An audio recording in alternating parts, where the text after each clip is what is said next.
Now let us start with today's class, industry. Economic survey of India में industry पे कुछ अलग अलग इंडस्ट्रीज पे अलग अलग बातें कही गई हैं. तो एज आई टोल्ड यू कि it's not only economic survey of India, other things which have happened in this sector over the last 1 year we are covering here only as part of these booklets only. Okay, so before that, before going into anything, we must first understand what is the contribution of industrial sector in India's economy. So देखो, when we talk about industry, we talk about manufacturing sector, we talk about construction sector, we talk about electricity, gas, water supply, utility services, and mining and quarrying. These are the sectors that we talk about, and इसका contribution in India's GVA is 30%. एक question था, आपने देखा होगा preliminary examination में question पूछा हुआ है कि what is the like arrange the following sectors in terms of their contribution. तो we know agriculture's contribution is less than 20%. इसका अभी 30% है.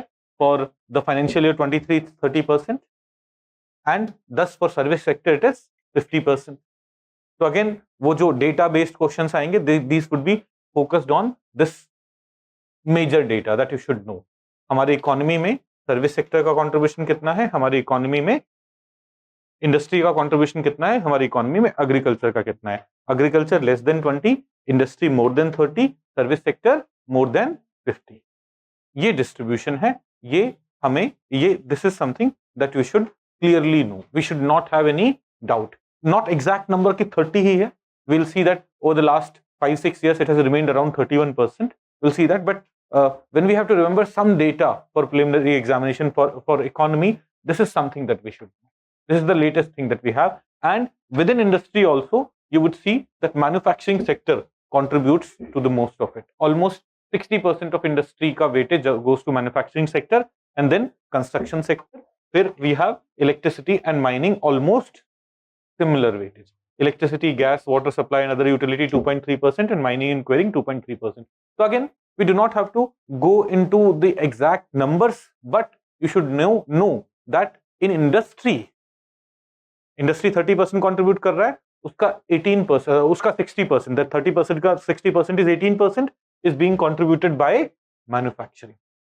These are some broad things that we must. Now look at this number. This number is roughly similar to agriculture also. Agriculture and allied activities, उसका भी contribution roughly इतना है. तो जितना manufacturing sector contribute कर रहा है इंडिया से इकोनॉमी में, उतना ही agriculture and allied activities contribute कर रहे हैं in terms of value. But when it comes to number of people who are employed in agriculture sector, there are too many of them, and this वहां पे हम underemployment की बात. We want that we should be increasing our manufacturing sector so that agriculture sector से we should be able to switch people on this side. Did we get it? तो ये कुछ facts याद रख सकते हैं हम. Not everything, every fact, every data we have to know, but this broad data can be, and we have all, because we have already done one of the RTFQ, we already know कि पिछले 25 साल में 2 बार on this question has been asked, service, manufacturing and इसके weightage पे, and those have not much changed much. Fine, are we clear? Okay. Now look at this. Between FY12 and FY21, that is 2011-12 से 2020-21 तक, the industry holds a prominent position in India's economy, and 31% of the GDP has been contributed by industry sector, जो अभी भी 30% है ना, and employing over 12.1 crore people. This is that an important sector, that crucial sector. Now, why is industry important? Industry is not only important just because it's providing so much employment. There are other advantages. It reduces our reliance on imports. As manufacturing sector improves, as industrial sector improves, what would happen right now? We are not importing things in service sector. We are not net importers in service sector. We are not net importers in agriculture sector. हम net importers कहाँ हो जा रहे हैं? यहाँ वाले area, इस वाले एरिया में. So this can contribute, growth in this sector can contribute to reduce reliance on imports. Then it would also have multiplier effect, as this sector can have a lot of positive impact on let's say service sector, or let's say agriculture sector. If we are making machineries more, will we contribute to agriculture sector more? In the same way, if we are able to develop mobile phone companies, laptop companies and new technologies, then it would also contribute to service sector a lot. Then industries such as textile and construction are also very they have very high employment elasticities. That is, with increase in this sector, it would need more people. This means in employment also, to fight our jobless growth scenario, industry would be crucial. Industrial sector also spurs growth in service sector such as banking, insurance and logistics. Why? Logistics sector कैसे improve होगा? Logistics sector is a service sector wala portion. But if there are more industries, more transportation would be needed. Similarly, if there are more industries, more banking activities would be needed, more loans would be needed. So service sector ke growth mein bhi industry has to play a very important role. What would banking do if other businesses are not functioning properly? Who is bank going to give loans to? Okay, so these broad ideas. अब ये थोड़ा prelims में analytical question आ गया तो उस time वैसे सोच पाना चाहिए. वैसे आप अपने आप से भी you would have been able to think about this aspect yourself. But in mains examination, when they talk about what is the significance of industrial sector, what is the significance of manufacturing sector, it's not only their GDP contribution, how many people they are employing, their high employment elasticity, but also service sector would be able to do better if industrial sector is doing well. Do we understand this aspect? Do we have clarity on? Okay. Now, this is something that I've included from the basic portion. It's not from the Economic Survey of India. How do we measure growth of various sectors? So, जब हम inflation measure कर रहे थे, inflation is the rate of increase of prices. So we were using index, है ना? Consumer price index of last year, consumer price index of this year, and उनके बीच का difference was giving us inflation, right? Do we remember that? In the same way, here we have index of industrial production. Every year we will calculate index of industrial production with respect to base year. हमें याद है CPI वाला part? CPI, we were measuring CPI with respect to base year. CPI were measured with respect to base year. Inflation was measured with respect to previous year. The way we were measuring GDP with respect to base year, but GDP growth with respect to previous year. Wholesale price index again with respect to base year, but growth with respect to previous year. In the same way, industrial sector कैसे grow हो रहा है? What is the rate of growth? It's similar mechanism would be used. Different sector having different weights. Now, how much that sector has grown will give you index of industrial production, and उसमें जो change होगा that will give you rate of growth there. So the index of industrial production is a composite indicator that measures changes in the volume of production of a basket of industrial product over a period of time, generally with respect to in 1 year with respect to chosen base year. पहले index कैसे calculate होगा? CPI index with respect to base year. ऐसे ही index of industrial production would be calculated with respect to base year. Base year में this much construction was going on. Now how much is going on? Base year में this much steel was getting produced. Now how much steel is getting produced? Base year में this much coal mining was happening. Now how much of coal mining is happening?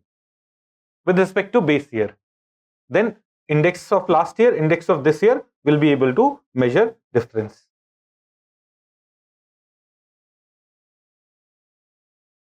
Okay, Piyush is asking, sir, what is employment elasticity? अभी जो देखो, employment elasticity is this: in any sector, as the sector grows,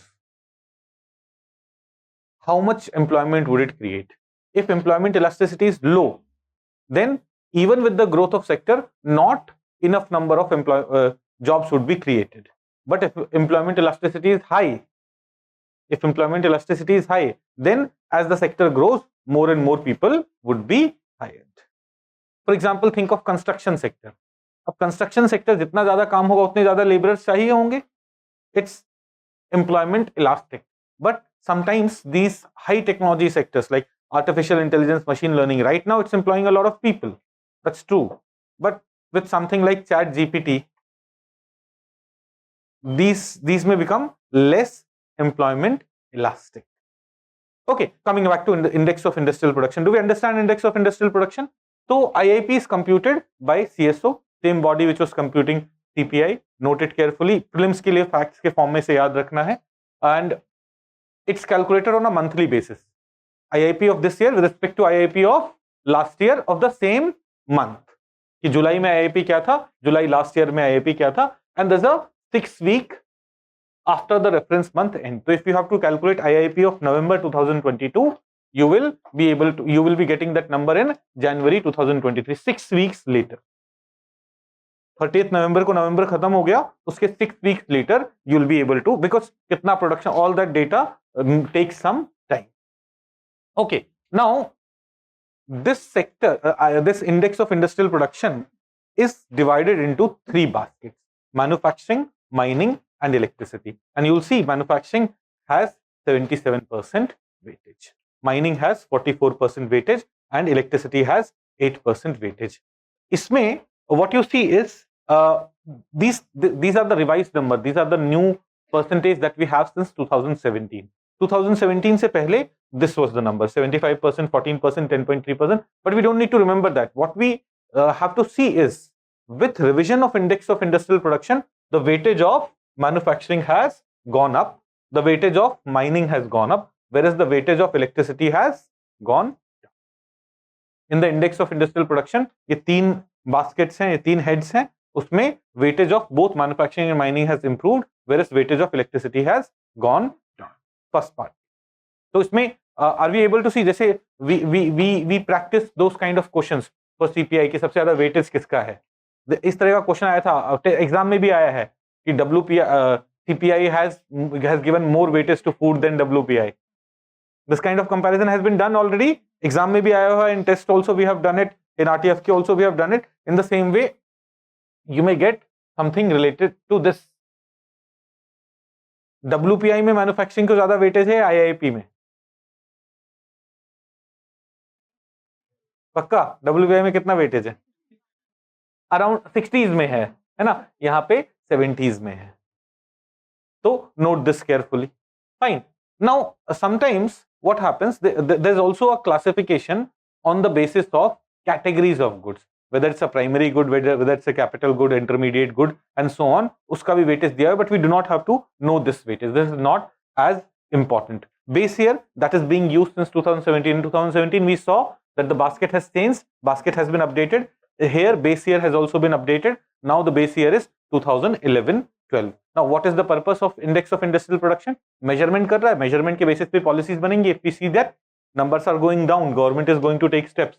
In the same way, this also helps us in creating a crucial input for compilation of GVA data. When we have to calculate our GDP, we have to know how much industry is contributing, how much industry is growing. There it plays an important role. And in general, it is also used by financial intermediaries, policy analysts, private companies for various analytical purpose. Let's say I'm an exporter, मैं steel export करता हूँ. When I see that IIP numbers are going down, उसमें steel का production is reducing in this country, it would tell me that steel is going to get expensive. So I'll make my policies, I'll make my plans accordingly. In the same way, analysts who talk about how would India be doing in manufacturing sector, would India be able to come? So all those people, for all those people, this IIP number would be important. This IIP number would be crucial. Do we understand? So index of industrial production, देखो, this is not an economic survey of India, but we still have to study it. Who publishes it? What are the things which are included under it? ये हमें पता होना चाहिए. Now there are other measures also of how industries are doing. There are other measures also. We'll look into those measures. But before that, let me take this online doubt.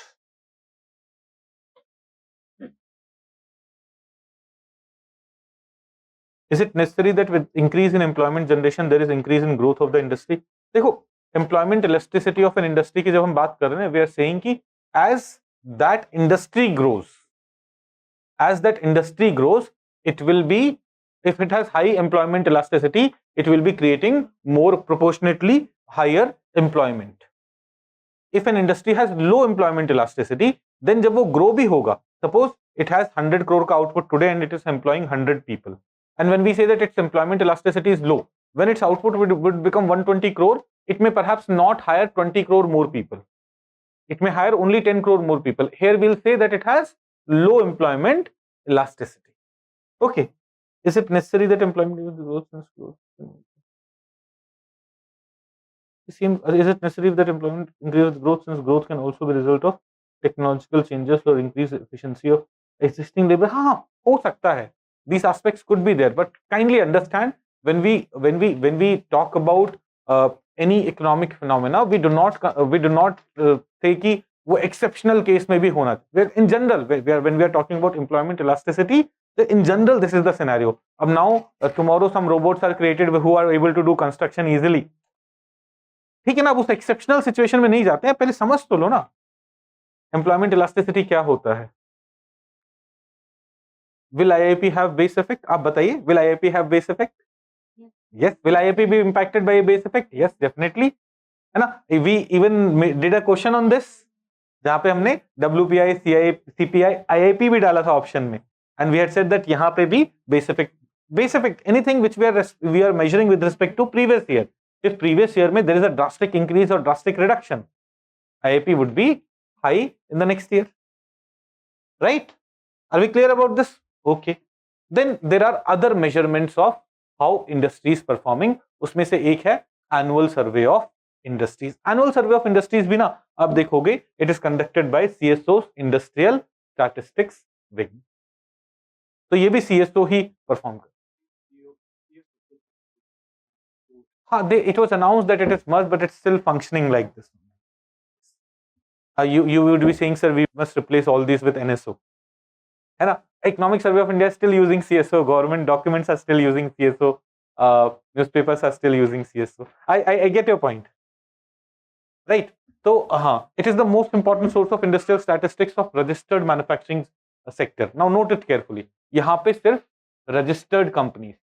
Annual Survey of Industries में सिर्फ registered manufacturing sector is being covered, and which sectors where there are at least 10 employees. If it's a powered sector, and at least 20 employees if it's a non-powered sector. Non-powered sector मतलब जो electricity use कर रहा हो वो वाले sectors की बात कर रहे हैं. Okay. Now it ensures timely dissemination of statistical information to assess and evaluate the dynamics in composition, growth and structure of organized manufacturing sector, and for other categories of factories establishment which are not covered under ASI. ASI में कौन से covered नहीं होंगे? Smaller factories or unregistered ones. Here all the registered ones which have more than 10 employees and powered and 20 employees and unpowered, वो covered हैं. जो बाकी factories हैं, how will you get data from them? Their data, their survey is not done every year. Their survey is done once in 5 years by NSSO. And based on growth of this industry, we also estimate growth of that industry. Provisional results of ASI released by Ministry of Statistics and program implementation for the year 2019-20 in February 2022. Now note it carefully. Why did I include this portion? To tell you कि बहुत delayed आता है ये information. 2019-20 का information कब आ रहा है? 2022 में. Right? The number. So what is it saying? The number of factories in the country increased by 1.7%. Employment in the corporate sector. Please note यहाँ पे corporate sector क्यों बोल रहे हैं? Because only the registered companies are there. Employment in the corporate sector, which include public and private government and non-government companies, also increased. Gross fixed capital formation also grew. These are some of the numbers. है ना? अभी for the next year it may come very soon, so we'll talk about that also. But Annual Survey of Industries, unlike IIP, which is only delayed by 6 weeks, is delayed by more than a year. Right? Annual Survey of Industries. Now, IIP versus ASI का थोड़ा सा comparison. IIP is monthly indicator, whereas ASI is a long-term industrial statistics. It is used to track the health of industrial activity in the economy over a longer period. The index is compiled out of much larger sample of industries compared to IIP. Now, why are we saying that this index ASI is compiled with much larger sample of industries? ASI में जितनी भी industries registered हैं, सबका data आएगा. Eventually they will submit their data. That is taken. Whereas IIP में surveys होंगे, तो survey में not every factory may be getting covered, right?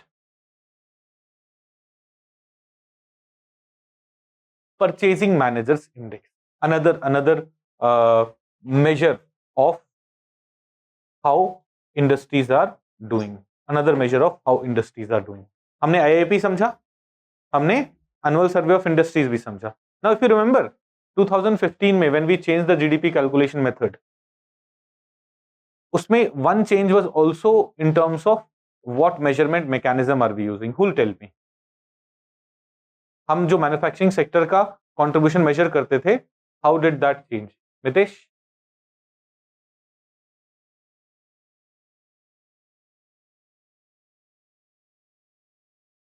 अरे नहीं नहीं, वो तो ठीक है, वो तो ठीक है, एंड एस्टेब्लिशमेंट अप्रोच से हम एंटरप्राइज अप्रोच पे मूव हुए, बट जो डेटाबेस यूज करते थे, we move to MCA database from annual survey of industries, like पहले पहले we use to use annual survey of industries to measure growth, उससे हम now we have move to MCA 21 database, उससे we have move to MCA 21 database. मैंने मितेश से इसलिए पूछा कि तुम्हें पीएमपी में पढ़ाया है, लाइक रिवाइज नहीं किया, क्या है उसके बाद भी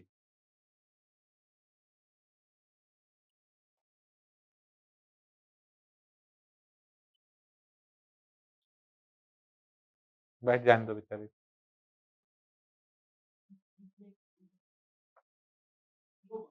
नहीं नहीं, जीडीपी बैक सीरीज डेटा का जो प्रॉब्लम है उसे समझाता हूं मैं थोड़ा सा। Remind me in let me first complete this indexes, then remind me, I will explain you the back series वाला concept. Okay, I will explain you the back series वाला concept, but did we understand? तो annual survey of industries is pretty old, उससे हम उससे ही major करते थे कि GDP में कितना मैन्युफैक्चरिंग सेक्टर का कंट्रीब्यूशन बढ़ रहा है, but from from what, from 2015 we have move to MCA 21 database. MCA ministry of corporate affairs का डेटाबेस है, उससे we calculate the contribution of industries. Now MCA 21 database से मूव करने का मतलब होता है we have move from establishment approach to enterprise approach. Why? Because जब आप मिनिस्ट्री ऑफ कॉर्पोरेट अफेयर्स में अपना डेटा सबमिट करोगे तो you submit the data of the entire enterprise, not only of the manufacturing plant, right? Do you understand now? तो PMI, purchasing managers index, purchasing managers index. Now before we go into PMI, understand the term purchasing managers index. Who are purchasing manager? Purchasing managers होते कौन है? देखो क्या है ना, एक factory है, let's say there is a factory, in that factory there would be a person who would be कि how much of raw material do I have to buy, so it would be based on how much of inventory I have. Inventory होगा बहुत ज्यादा तो it's we may not need to produce a lot the coming month because we already have a lot of inventory. How many people are employed, how many, these aspects would be taken into consideration to decide how much buying should happen. So under purchasing managers index, no, the survey is done of these purchasing managers to understand how economy would be doing, because they can give you an idea कि इस महीने हम इतना ही purchase कर रहे हैं, इतना ही production करना चाहते हैं, because we have large inventory. Through this we estimate how the sector would be doing, how the industrial sector would be doing. Now purchasing managers index तो सर्विस सेक्टर के लिए भी हो सकता है ना, it is there for service sector also, but here we are primarily talking about the manufacturing sector. तो India's manufacturing PMI, ये न्यूज में बस एक एक पॉइंट ना मैं डाल दे, बार बार ये न्यूज में आता रहता है, every month it would be there, every month they'll talk about PMI, but I have included one of the points so that you understand कि it is published every month, it is in news every month, you should know about purchasing managers index. So India's manufacturing PMI, as I told you, PMI can be for service sector also, because right now we are talking about industry, so we are dealing with that. India's manufacturing PMI expands at stronger pace in October 2022. तो इस तरह से news आता रहता है. So let us first understand what is PMI, an indicator of the economic health of the manufacturing sector. It predicts the level of industrial production in advance. Purchasing managers का सर्वे होगा, आप कितना और खरीदने जा रहे हैं, कितना और प्रोडक्शन करने होगा, उससे in advance it will be able to predict how economy would be doing. It is based on 5 major indicators. New orders. If the company doesn't have a lot of new orders, will it be producing a lot of production? Will it be no? है ना? Inventory levels, backlog of work, suppliers delivery time, employment levels. On this basis, on the these data are collected from purchasing managers, and PMI is calculated. Now PMI का जो method of measurement है ना, it's slightly different. If PMI is more than 50, it means expansion of manufacturing compared to previous month. If PMI is equal to 50, then there would be no change. But if PMI is less than 50, then contraction of manufacturing is going to happen compared to previous month. इसका measurement is unlike IIP में जब हम बोलते कि इतना percentage grow होगा, इसका measurement mechanism is different. Do we understand this? PMI, Purchasing Managers Index. अब देखो, in what was the news? News was India's manufacturing PMI expands at stronger pace in October 2022. Stronger pace में more than 50 आना चाहिए PMI का value. You will see that the seasonality adjusted S&P Global India Manufacturing Purchasing Managers Index rose to 55.3 in October from 55.1 in September. नहीं, ये कुछ ना, ये गड़बड़ हो गया. It rose to 55.3 in October. ये कुछ मिस्टेक कर दिया है मैंने, यहाँ टाइपिंग मिस्टेक कर दिया है. इट मस्ट बी सम 51.1 या 52.1, something like this. Okay, so it has risen. In October the numbers are going up. This is the news. The numbers should be going up. Okay. So do we understand Purchasing Managers Index? तो देखो, so far we have dealt with 3 indices: Index of Industrial Production, Annual Survey of Industries, and Purchasing Managers Index, to see how measurements are done for industrial growth. PMI can predict it in advance. Annual Survey of Industries is for longer period and is delayed.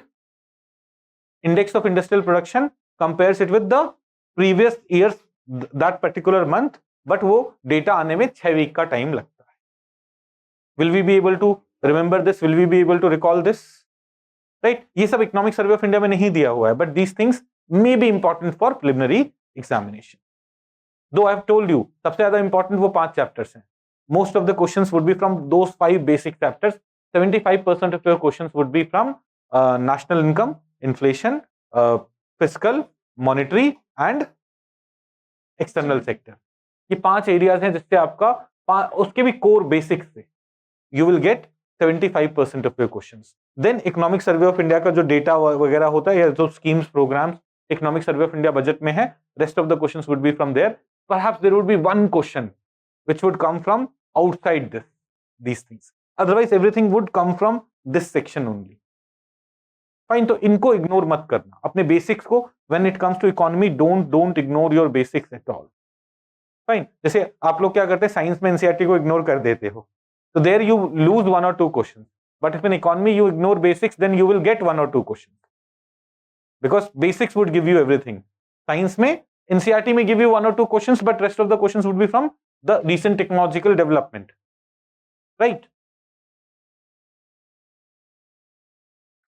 Okay. Now someone was asking, what was your question? मैं भूल गया. GDP back series वाला problem. Okay, let me explain. देखो 2015 में, अच्छा पहले before 2015, do we understand back series का मतलब क्या होता है? Back series data का मतलब क्या होता है? नहीं, चलिए देखो, इसे समझो. Suppose earlier our base year was 2005 and in our economy we are only producing wheat. Let's say we are only producing wheat in our economy and base year for our calculation was 2005 and 2005 में wheat was costing ₹5 per kg. Fine. तो इस case में in 2006 when you produced 10 kg of wheat, what was your GDP? 10 into 5, 50. Real GDP is this, है ना? When you produced 20 kg in 2007, what is your GDP? 20 into 5, 100. In 2011, if you produced, let's say 30 kg, what is your GDP? 150 rupees, 150. Right? Same आप आ जाओ. Suppose you come to 2014 and let's say here you are producing 40 kg कर देते हैं. What is your GDP? 200 kg. Okay, 200 rupees, 200. Fine. But then in 2015 we came and we said that we will consider base year to be 2011-12. जब हमने base year 2011-12 consider किया,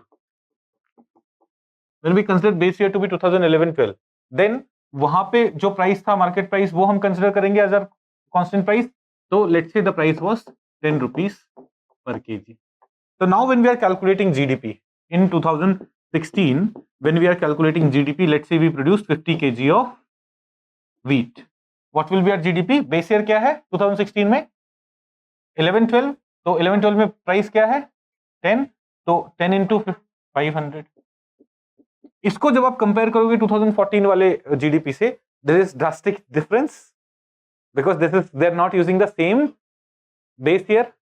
So when we change our base year, no, we also change GDP of previous year based on price of the base year. This is back series data. We change GDP of previous year based on new base year. तो अब जब हमारा base year 2011-12 हो गया, तो 2006 का GDP would become 10 into 10 100. जब हम बैक सीरीज डेटा निकालेंगे, बैक सीरीज जीडीपी निकालेंगे, और GDP for 2006 would become what? अभी GDP was 50 originally because the base year में price was 5 rupees per kg, but we have to use base year same, otherwise गड़बड़ हो जाएगी. तो now its GDP would be, GDP back series would be 100. Did we understand? आपको समझ में आया? Then in 2007 wheat कितना प्रोड्यूस हुआ 20 kg. Originally we measured it with respect to rupees 5 per kg because 2005 was the base year, so it came out to be 100, but now the base year is 2011-12. तो back series data निकालोगे आप 2015 के बाद आके, तो you will say 20 into 10 200. In the same way 30 into 10 300. In the same way यहां पे आ जाओगे 2014 में 40 into 10 400. ये 200 तो ये ओरिजिनल वाला था, एक और 400 you will create. So now you will not see your drastic difference. So whenever you change base year, you create this back series data. You create this back series data. This is GDP back series. Did we all understand what is GDP back series? ये सच में नहीं पता था क्या? कितने लोगों को पता था? A few of you knew. चलो nice. हंस क्यों रहे हो? वो हंस रहा है तो तुम हंस रहे हो. अच्छा, इसको कैसे पता था? इसलिए हंस रहा है. तुम्हें कैसे पता था? बुक्स में लिखा हुआ है ना? तो ऐसे नहीं करते. जीडीपी बैक सीरीज समझ में आया? अब देखो, why did it become controversial in 2018-19 and why calculating GDP back series in 2015 after 2015 was a challenge. 2015 से पहले का we have to calculate GDP back series for every year. Now what happens is in 2015-16 we did not only change the base year, we also made other changes. In 2015-16 we did not only change base year, we made other changes also. अगर सिर्फ base year change किया होता तब तो हम we knew the production data, we could have just changed the price and could have calculated back series data. But in 2015-16 we also brought a number of other changes. Other than base year change, we moved to GVA method of GDP calculation. We moved from establishment approach to enterprise approach. Establishment approach में we were using annual survey of industries वाला data. We moved to enterprise approach where we are using MCA 21 का database. ठीक है, फिर भी a committee was created which was like we will find a mechanism to get back series data. But the problem came that जो MCA 21 database है, that was only created in 2006-07. So, as per the new method, how do you calculate GDP for 2006-07 से पहले वाला period? This was the reason that in 18-19-20 there was a lot of confusion about GDP back series data. Are we clear about it? Initially, the committee was created. It decided a mechanism. By that mechanism, it was shown, the results of that mechanism was not published, but newspaper reports said that that mechanism showed कि Manmohan Singh era between 2005 to 2008 was a high growing economy phase. So they rejected that method. They created another method where it was not shown. So for that reason it was highly controversial. और तब से GDP back series क्या होता है, everyone should be knowing. Okay. Is PMI is compared to with respect to last year or same month or not? देखो, PMI आप कैसे calculate कर रहे हो? PMI इस परचेजिंग मैनेजर्स के सर्वेस के बेसिस पे कैलकुलेट कर रहे हो. So you will be like, what is going to happen this month? What is going to happen this month? हमने क्या कंपेयर किया? हमने बोला सितंबर में पिछले सितंबर में PMI was more than 50, let's say it was 51. Today it is 52. So here what are we saying? We will be growing, we'll be producing more than, or we'll be growing more than the previous, we'll be growing more than the previous month. Okay, now let's come to budget, Economic Survey of India ka key highlights. So far we discussed various basic aspects. Now what is Economic Survey of India saying about the industrial sector? Let us talk about that. So financial year 23, it says, was an year of extraordinary challenge. Because of Russia-Ukraine war, there was very high input cost for industrial sector. Raw material was highly expensive. Then exports also suffered. Why exports suffered in FY23? Because FY23 has been a inflation-led year. जब inflation बढ़ता है, people's consumption go down. So exports of India's manufacturing sector also suffered at this time. This is what Economic Survey of India says. However, domestic consumption led to manufacturing sector growing considerably. Other than that, there has been an investment revival also. Investment revival के बहुत सारे factors हैं. One, government itself is promoting a lot of investment in this sector. Then there are other aspects also, because of which our industrial production kept on going good. Government increased its capital expenditure. जब government अपना capital expenditure increase करता है, what happens? See, there are two things. During very bad times, when government increase, when the economy is not doing well, everyone is tensed. Everyone is like, should we invest or not? Should we invest or not? At that time, government comes and starts investing. It gives people confidence. So it may lead to crowding in of investment. It may lead to crowding in of investment, private investment. But we also know that government ka investment expand karna may also lead to crowding out. When would crowding? When economy is already doing very well, it's at high inflation zone, उसमें government बहुत सारा invest कर रहा है, तो then private sector का investment की जगह कम हो जाएगी. Private sector may not be able to borrow enough for investment. But when economy is not doing well, private sector anyways is not borrowing. Government borrows and invest. It gives confidence to private sector. If we can also invest, the economy may do well. Government is taking a lot of steps. So please understand, government's investment may lead to crowding in or crowding out. यहाँ पे it has led to crowding in, and thus overall gross value addition has been 3.7%, which has been higher than the corresponding numbers last year, which is 2.8%. So 2021-22 के first half से better है first half of 2022-23. This is what Economic Survey of India says. Now हमने बोला investment बढ़ा है, private capital investment बढ़ा है. A view is fast emerging that private sector is predisposed to increase investment in the third decade of new millennium. Economic Survey of India is also saying that there's a perception that in this decade, 2021 से 2030 तक का जो period है, is going to be a high growth period for India, because private sector के investment का boom होगा इस period. They say that all the problems which was there in 2011 से 2020 के बीच में have been taken care of. 2011 से 20 के बीच में there were a lot of problems because of which private investment went down. Because one major reason was huge NPAs of banks. Huge NPAs of bank or twin balance sheet problem led to what? It led to banks saying हम loan नहीं दे रहे. Similarly, the accounts of industries was also bad. When the accounts of industries were highly leveraged, bad, they had a lot of debt. They were not willing to take more debt. But because of various reforms, all those problems have been taken care of. So what has happened? Insolvency and bankruptcy code has been brought, which in a very fast track manner is resolving the poor companies situation. GST is improving ease of doing business, is ensuring that throughout the country there would be one market. Corporate tax reduction that happened in 2019 has also brought in more investment, has encouraged more people to come into play.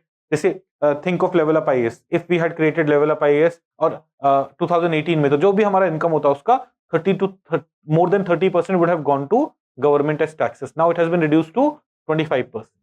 Corporate income tax in 2019 was reduced to 25%. Then ECLGS, ECLGS क्या है? ये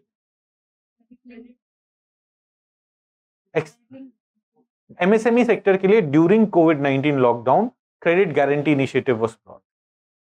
Banks were asked कि आप MSME sector को loan दो. If MSME sector fails to give your money back to you, we are there. Government is there. So in this way, we ensured that even during COVID-19, when MSME sector was suffering a lot, money was being made available to banks. Maturing digital infrastructure and cheap data access has also led to digital economy doing very well. Due to all these reasons, what has happened is India is on the verge of doing very well in terms of economy. We have resolved these problems. Because of these steps, we see strengthening of corporate balance sheet. Strengthening of corporate balance sheet मतलब a core debt of the private non-financial sector has declined. हमने financial sector non financial sector समझा है, financial debt non financial debt भी समझा है. We saw that एक question भी आया था एग्जाम में. नॉन फाइनेंशियल सेक्टर का डेट का मतलब बैंक जो डेट्स ले रहे हैं उनकी बात नहीं है. Non financial sector, non financial sector debt means the debt which has been taken not for loan giving or other things. It has been taken for investment purpose. Do we understand? So non-financial debt has gone down. अगर industries के ऊपर कम date है, what would they do? They'll be able to take more loans and they'll be able to start more investment. Similarly, credit to the private non-financial sector as a percentage of GDP in India has come down from its peak in 2010. 2010 में जो private non financial sector था, its total loan was 113% of India's GDP, whereas this has now come down to 83%. Again indicating what? In 2018 it came down to 83%, indicating कि private sector के ऊपर अब इतना loan burden नहीं है. Thus their balance sheet is in a good shape. Now is the time where they would be able to revive. हमने, if you remember, Economic Survey of India का जो second chapter था, it had talked about all these arguments. It had said कि everything was doing well. 2020 में हमें jump लेना ही था and COVID came. Right? This was Economic Survey of India was saying. है ना? Though they are not explaining why in 2018, 19, 20 GDP numbers जा रहे थे नीचे, but Economic Survey of India का ये पैटर्न रहा है, हमारे आंसर्स का भी यही पैटर्न रहेगा. ध्यान रखना, no matter how critical you are, your answer should be patterned around Economic Survey of India. आपके आर्ग्यूमेंट्स इधर उधर के मत लाना. वो हिंदू न्यूज़पेपर का हाईली क्रिटिकल आर्ग्यूमेंट, गवर्नमेंट कुछ नहीं कर रही है, एम्प्लॉयमेंट बहुत हाई है. नहीं, एम्प्लॉयमेंट हाई बता, एम्प्लॉयमेंट अनएम्प्लॉयमेंट सिचुएशन बहुत हाई है, ये बता सकते हो, but at the same time you will have to talk about what steps that have been taken to resolve those problems and what are other steps that are plan to be taken और that should be taken to further resolve those issues. है ना? Do not become highly critical of government in your answer. ठीक है? नहीं तो अभी तो लोग गायक भी क्रिटिकल हो जाते हैं, उनको नोटिस आ जाता है आपका सिलेक्शन के चांसेस कहाँ है. हैं?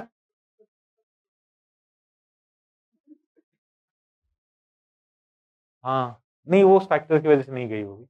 ठीक है, will not associated, but do not respect economic survey of India. That's what I am saying. अब के आप जिस जॉब में जा रहे हैं, अगर आप जर्नलिस्ट की जॉब में जा रहे होते, you could have been very critical of it. अभी respect economic survey of India, है ना? And your answers should include arguments from economic survey of India very carefully.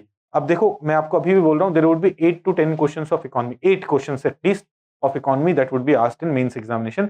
उसमें से 4 question would be something that you will be able to do only from economic survey of India, nothing else. There would be 4 questions which you will be able to do only from economic survey of India.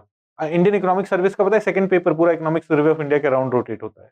इसने दिया है Indian economic service exam? नहीं, उसका second paper पूरा economic survey of India के around rotate होता है. At least 2016-17 तक होता था जब मेरे दोस्त दे रहे थे. They were like economic survey of India is everything for paper 2. It's that important. That tells you the significance of economic survey of India. Okay, so a question would be asked कि India is on the verge of doing very well. What are the factors behind it? What, और ये question ऐसा आएगा कि 2010 से 20 में क्या problems थी, how they have been resolved. So you should be ready to talk about broad problems and how they have been taken care of. Now, so after the bottleneck of COVID-19 and deleveraging of corporate sector, things are improving. So how things are improving? You can see this in terms of, let's say, interest coverage ratio. Interest coverage ratio was 5 and it has now come down to 3. Sorry, interest coverage ratio was 5.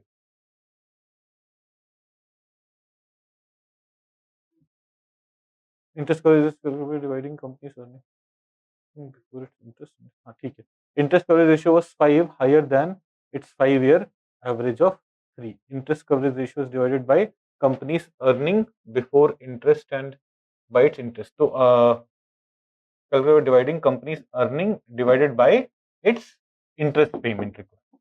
So, interest payment ratio is 5, higher than its 5-year average. So, in financial year 23, interest coverage ratio is higher, 5, which is a good thing. So, what is interest coverage ratio? आपकी earning से आप अपना interest payment कितनी बार कर सकते हो. Please understand your interest payment. Let's say my interest payment is 5 CR and my earning is 25 CR. So what is your interest coverage ratio? 5. So if it would be more, it means you are in a good situation. So interest coverage ratio of industries are going up. Economic Survey of India says that interest coverage ratio is going up. On this concept, I had also made a question in the test. Last test में interest coverage ratio पे एक question आया था. It was on this aspect. I was expecting कि I will cover it by then, इसलिए बना दिया था. पर ठीक है, कुछ क्वेश्चंस ऐसे भी आने चाहिए जो आपने नहीं पढ़े. Do you understand interest coverage ratio? पक्का? देखो, interest coverage ratio is your earning divided by your interest expense. आपने जो लोन ले रखा है उसके expense. If it is less than 1, you are in deep shit. If your interest coverage ratio is less than 1, then your earning is less than the interest that you need to pay. Right? As it increases, all good. So it used to be 3 earlier. Now, higher than its 5-year average was 3 in financial year 23. It is what? It is 5. Indicating what? Indicating कि things are improving for businesses. Similarly, debt equity ratio. Debt to equity ratio. For these kind of questions, no, you should always, say, if you remember in the RTFQ, we did one question on growth rate, interest rate differential, another question on interest rate, growth rate differential. And then there was one student online who said that IRGRD, interest rate, growth rate differential hota hai, growth rate, interest rate differential jaisa kuch nahi hota. Someone commented it online. And then I told him कि भाई इस साल Economic Survey of India में what have they used? Growth rate, interest rate differential. They use growth rate, interest rate differential.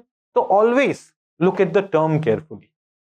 अब सवाल आपका growth rate interest rate differential पे पूछा है और आपने IRGRD को रट लिया है. If IRGRD is positive, it is unsustainable. And question आ गया, growth rate, interest rate differential is positive. Is it taking us towards sustainability or unsustainability? You'll be like, no, unsustainable. अगर अच्छे से पढ़ोगे नहीं तो you will make it wrong. And therefore, focus on the term very carefully. Okay, जैसे यहां पे आता है debt to equity ratio. Debt to equity ratio क्या बता रहा है? आपका डेट एंड आपका इक्विटी. डेट कम होना चाहिए, है ना? तो debt to equity also decline from 0.8 to 0.4, showing the condition is good, situation is improving. Do we have clarity on this? So debt to equity ratio compares a company's total liability with its shareholders equity and can be used to assess the extent of the company's reliance on debt. So if it is going down, that reliance on debt is also going down. एक question इस पे भी बनाया था, debt to equity ratio. Remember आपके test में एक question. After today's class you will be able to solve 7-8 questions more in the test. इसलिए कट ऑफ, इसलिए हाईएस्ट मार्क्स भी थोड़े कम हो गए थे. Right, now let's come to increase scope of profit margin. RBI's Industrial Outlook Survey, which was conducted during July-September 2020, points towards optimism about production. That production may be going up. Similarly, in coming months, the commodity prices are expected to go down. In the initial part of the year, what happened? Commodity prices were very high. Now it is expected that commodity prices would go down, and thus input prices are also expected to fall, which would lead to increased profit margins. This is what Economic Survey of India is saying. And RBI का report भी ऐसा ही बता रहा है. तो all these things are indicating that we are on the right track in industry. In terms of industry, we are doing better. Then bank sector, not only industries have done well, banks have also improved. September 2022 में scheduled commercial banks का NPA is only 5%, which is lowest in 7 years. NPAs had gone into double digit. Now they have come down to 5%. Further, capital to risk weighted asset ratio has also improved from 16%. Improved to 16%, and provisioning coverage ratio has improved to 71% ratio. Do we understand capital to risk weighted asset ratio? Capital to risk weighted asset ratio. Do we have clarity here? Pakka? Okay. Do we understand provisioning coverage ratio? Provisioning coverage ratio. आपके जो NPAs हैं, तो NPAs के against ना आप provisioning करते हो कि what if this NPA doesn't come, ये इट बिकम्स लॉस, उसके बदले में मेरे पास प्रोविजंस अवेलेबल हैं कि नहीं. That is provisioning coverage ratio. तो if it is increasing, it means most of your NPA you have, उसके लिए आपने प्रोविजंस प्रोवाइड कर रखे. So it is good if you have already, so that even if all your NPAs become your loss, even then you have enough provisions to run the bank properly. So provisioning coverage ratio is improving, and capital to risk weighted asset ratio is also good. ये मैंने आपको समझाया था शायद. Let's say my capital is 100 crore rupees and I have given loan of 1 lakh crore rupees. It is not sustainable. So it is said that जो आपका loan होता है, रिस्क वेटेड लोन होता है, it should only be a multiple of your capital. तो अभी your capital is 16% of your risk weighted asset, which is a good thing. Even in Basel norm, it has been said कि वो 11% तक होना चाहिए. जो आरबीआई ने Basel 3 norms release कर रखे. ये वाला पोर्शन मुझे कवर करना, मैंने कहा ना एक बैंकिंग वाला area I want to cover. Though Economic Survey of India did not cover it in detail, I want to cover these basic things in a lot of detail. So I will need an extra class for that purpose only. There, for those of you who are not able to understand, हम उसे बहुत detail में Basel norms और RBI के जो क्या standards हैं जो हम फॉलो कर रहे हैं, एनपीएस क्या होते हैं, एबीसी कैसे फंक्शन करता है, we would study all those things in slightly more detail. Economic survey of India के बाहर का भी है, बट थोड़ा इंपॉर्टेंट है, न्यूज में भी नहीं है. These things are not in the news. If you see the banking वाला सेक्शन का news, it's not that much, but still we would cover it because these basics are slightly difficult to understand but are very, very important for our exams. Similarly, supply response of industry. The supply response of industry to the demand stimulus has been robust as seen in high frequency indicators. PMI manufacturing, for example, have remained in the expansionary zone for 18 months since July 2021. July 2021 से PMI has remained more than 50, indicating कि every time you are seeing an improvement in production. Then the growth in 8 core industries. देखो एक IIP था, Index of Industrial Production. It was measuring growth in the entire industrial sector. उसके अलावा ना there are 8 core industries. पूरे IIP का 40% weightage is there with these 8 core industries. We'll study about these 8 core industries and their weightage also in some times. This has also shown improvement. So overall, the picture looks good. Similarly, bank credit to industry is also going up, is improving. Their condition is good. FDI flow has also been good. FDI inflows into manufacturing sector has been steadily increasing over the last few years. It jumped from 12.1 billion FY21. Even in the COVID year, it was $12.1 billion. FY22 may it increased to $21.3 billion. This was mostly because of expansionary monetary policy in advanced economy, which was driven by pandemic. Even in advanced economy, you will see interest rate had gone to almost zero.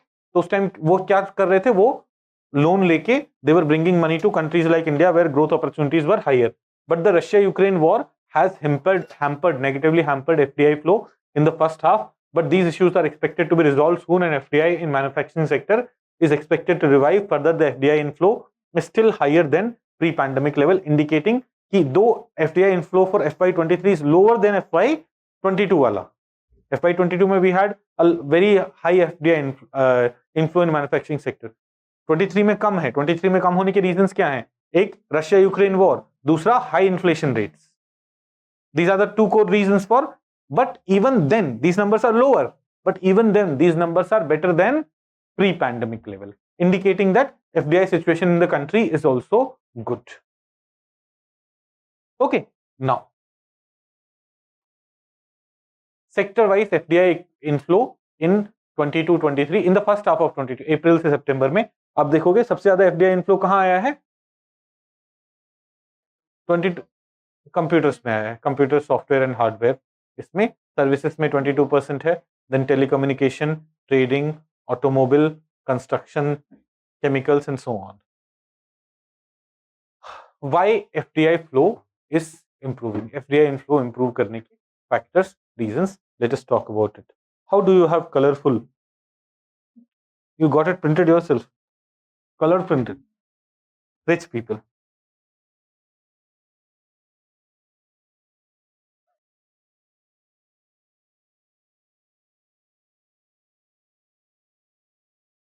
Sir, can you explain capital to risk weighted asset ratio? यार बता तो सकता हूं, but I have already explained it once and I'll explain it again. एक banking वाला जो extra class लूंगा ना मैं, उसमें I'll explain it again. तो अभी अवॉइड करते हैं इसे, I will explain it. Briefly समझो ऐसे. Let's say I start a business, I start a bank where capital that I'm investing, I'm going with 100 crore rupees capital. और simplify करते हैं, I'm going with 1 crore rupees capital, एक छोटा सा bank. And then I start taking deposits, I start giving loans. Let's say मैंने 100 करोड़ रुपए के deposit ले लिए, right? Some of the money may go in the form of deposits to RBI.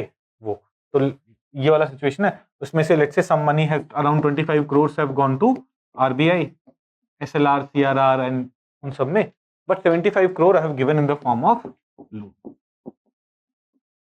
75 crore I have given in the form of loan. Fine, this is the situation. Can we understand the situation? So this is my asset. This is my asset. These are my liabilities. I should be able to give this money back. This is my asset. Now, what if some of them are not able to return my money? Will I be able to pay them back? No, because my capital is only 1 crore. But if my capital was, let's say, 50 crores, then even if some of them were not able to return my money, I'll still, because my capital is high. So generally, to ensure that banks remain stable, RBI says कि आपका capital to asset ratio एक particular amount से ज्यादा होना है. Your capital to asset ratio, यहाँ what is the capital? 1 crore. What is the asset? 75 crore. Capital to asset ratio is very poor here. ना percentage में देखोगे तो multiply it by 100, what will you get? 1.3? नहीं, क्या हो जाएगा? 4 by 3 is 1.33, right? This is 1.33%. Capital to asset ratio is 1.33%. ये खराब situation. RBI has said that it should be around 11%. What is the situation with the banks right now? 16%, which is good. This situation was bad, which is good. This is capital to asset ratio के form में मैंने आपको समझा दिया. Reality में we look at capital to risk weighted asset ratio. So what is capital to risk weighted asset ratio? देखो, we weight our asset with the risk. For example, let's say 75 crore का loan है. Of this 75 crore loan, 30 crores have gone to government. 30 crores have gone to well-established industries who have very good credit rating. And 15 crores have gone to Adani ji. नहीं अभी माल्या जी है ना. These kind of risky people whose credit rating is poor. So when we will calculate our risk weighted asset तो 75 crore था, but when we will calculate our risk weighted asset, तो इसका risk कितना होगा? 0. गवर्नमेंट को है तो government से तो पैसा मिल ही जाएगा, है ना. इसका risk may be let's say 50%. इसका रिस्क मे बी 50%. तो रिस्क वेट करोगे, इसका 50% से वेट करोगे तो what would this become? 15 crore. इसका रिस्क वेट करके 15 करोड़ हो गया. इसका रिस्क मान लो 200% है, तो इसका क्या होगा? ये 30 crore. So this is 0, this is 15 crore, this is 30 crore. What is your risk-weighted asset? 45. Your asset was 70 crore, 75 crore, but your risk-weighted asset is 45 crore. So capital to risk-weighted asset ratio is something that ensures stability. Do we understand? Sir, can you please explain capital risk? Ritesh, did you understand? Again, we will study it in slightly more detail in an extra class. ठीक है, और मुझे याद है मुझे extra class लेनी है. मुझे ग्रुप पे डाल के पूछा ना कब लोगे, कैसे लोगे, कहां लोगे, यहीं पे लूंगा. ठीक है, मुझे याद है लेनी है ना, परेशान मत कर देना मुझे.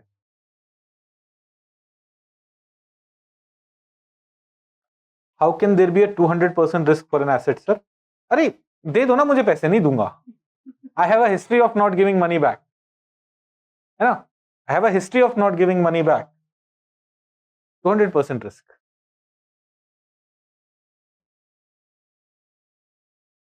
देखो ऐसा होगा ना, वो लोन, उसका इंटरेस्ट भी होगा, वो सारा पेमेंट भी फंस सकता है with that business. You may be thinking, Samakshi has a doubt, sir, how can risk be 200%? Maximum पैसा कितना डूबेगा आपका? 100 करोड़ रुपए डूबेगा ना? नहीं, ऐसा नहीं होता. वो 100 करोड़ रुपए आपने किसी और को दिया होता तो वो 200 करोड़ बन जाता ना 5-6 साल में, है ना? तो risk can be higher also. Okay, नहीं, Swarnamuki, did you understand this? I think I said it in Hindi. And how can risk be 200%? Let me explain how can risk be 200%. See, you have given 100 crore rupees to someone. Now, at max you will feel कि 100 crore would be going down. But in reality, on 100 crore, if you had given 100 crore to someone credible, they would have given you some interest, some value over it. 5 years later, that 100 crores value may have become 200 crore, which may be at risk here. So there are other reasons also. I'm trying to explain things to you in a very layman's language. I can go in a very technical aspect on how RBI gives weight and what are the criteria used for giving weight, but that's not needed. Sir, can you please ask your video manager to fix your FPS aspect of video? मेरे video manager को ना पता भी नहीं होगा FPS aspect. अच्छा, frame per second. As in live classes, your body shakes too much.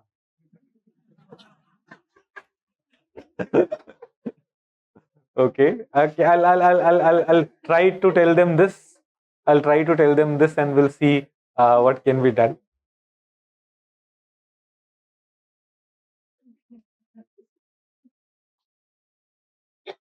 Anyways, तो देखो, these economic survey of India जो हम कर रहे हैं, these aspects will help you do analytical questions. But जिसमें ये जो terms आ रहे हैं ना, capital to risk weighted asset ratio, debt to equity ratio, these things are crucial for your prelims exams as well. So please understand these things as well to do well in the examination. So we were talking about how FDI system has improved. FDI in manufacturing sector, what have we seen? We have seen that in financial year 22 situation was very good. In 23 situation is slightly bad for multiple reasons. One is Russia-Ukraine war and then the high inflation. But even then it's better than pre-COVID years, pre-pandemic years. What does it tell you? It tells you that FDI situation has improved in the country. So what are the factors because of which FDI situation has improved? So one is liberalization of FDI regime.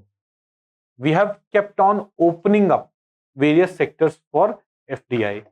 FDI limits have been raised, regulatory barriers have been removed. So now sectors where FDI was not allowed earlier, वहाँ पे FDIs are allowed now. Sectors where FDI was only allowed through government route, there now FDIs are allowed through automatic route. जैसे defense में we never allowed FDI, but now defense में FDI is allowed. Most of the FDI can be done through automatic route only. है ना? So similarly, there used to be a body FIPB, Foreign Investment Portfolio Board, Promotion Board. I'm sorry, FIPB. That has been done away with. To simplify things, कि भाई permission के लिए भी it can happen through ministries only. You do not have to go to FIPB. So regulatory mechanism have also improved. Do we understand? There are some examples of how these steps have been taken. For example, you will see in FY20, 100% FDI under automatic route was permitted for sale of coal mining activities, including associated processing infrastructure, subject to certain relevant acts. So this is indicating what? FDI system ko we are liberalizing. Then 26% FDI under government route has been permitted for uploading, streaming of news and current affairs. In news, we never allowed FDI because news can have a lot of impact on how the democracy is functioning. We already see that impact. Now think of this: some Chinese, some US company could have invested in Indian news channels and could have then controlled them as per their interest. So we had never allowed, but now even in that area, up to 26% FDI under government route is allowed. 100% FDI has been permitted in intermediaries or insurance intermediaries, including insurance brokers, reinsurance brokers, insurance consultants, and so on.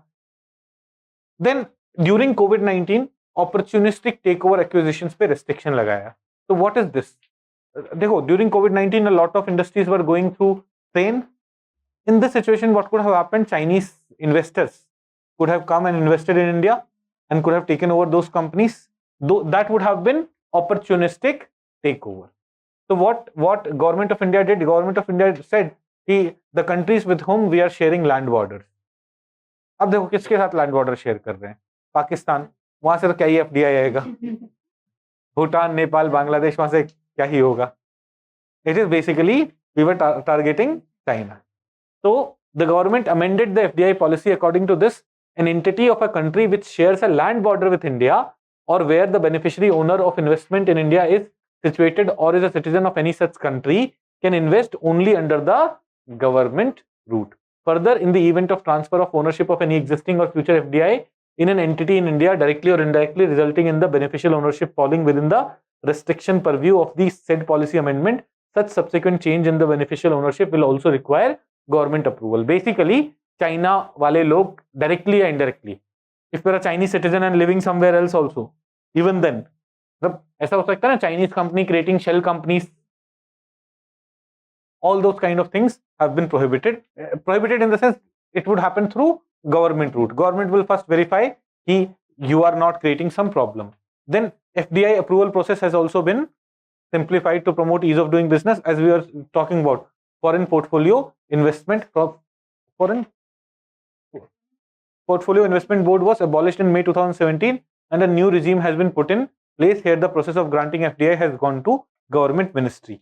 Then various technical aspects have also been brought in. A revamped foreign investment facilitation portal, a platform, a digital platform where which has been launched as the online single point interface of Government of India for investors to facilitate FDI. Then FIF portal has been integrated with the national single window system. Infrastructure develop हो रहा है, business environment improve हो रहा है. All these things would also bring in more FDI. So these are the reasons behind why FDI may in terms of FDI we are doing very well. Okay.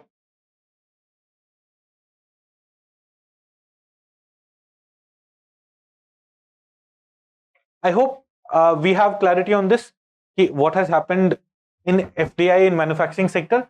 Situation has improved. 23 May numbers have been a bit low, but it's still better than pre-pandemic situation. And why is it better, or what are the reasons behind it? So we have looked at various examples of the initiatives which government had taken, policy level pe, ease of doing business level pe, technology level pe, and general initiatives, general infrastructure improvement in situation and so on. Okay, clarity aspect, FDI aspect. Now let's go to MSME.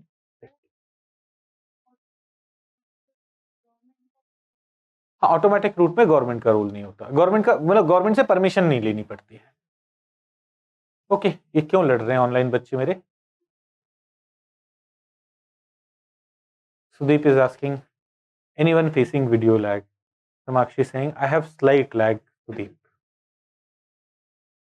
Pratibha, yes. Priya, no. Abhishek Chaudhary, negligible. अच्छा अभी बता दो अभी कैसा है, lag है तो मैं रुक जाता हूँ. नहीं, उससे लैग जाएगा नहीं. थोड़ा सा है, नहीं है, ठीक है, चिल मारो। Let's come to MSME sector. Let's talk about MSME sector.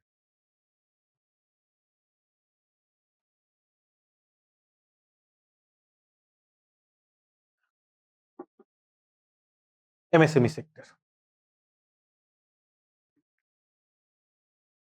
Micro, small and medium enterprise. अच्छा, अब ये micro, small and medium enterprise जब हम सोचते हैं, what do we think of? Which kind of entities are we thinking of? Tell me some, जो आप सोचते हैं MSME सेक्टर जब सोचते हो। कौन सा? चाट पापड़ वाला? अच्छा, माइक्रो चाट पापड़ वाला, ठीक है, okay. Any other sector like, level up is MS, way M है। आवाज चली गई, आ गई, मत बैठो, हाँ खड़ा हो रहा हूँ, रुको।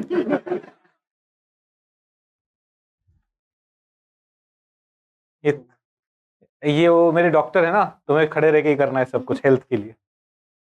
No voice.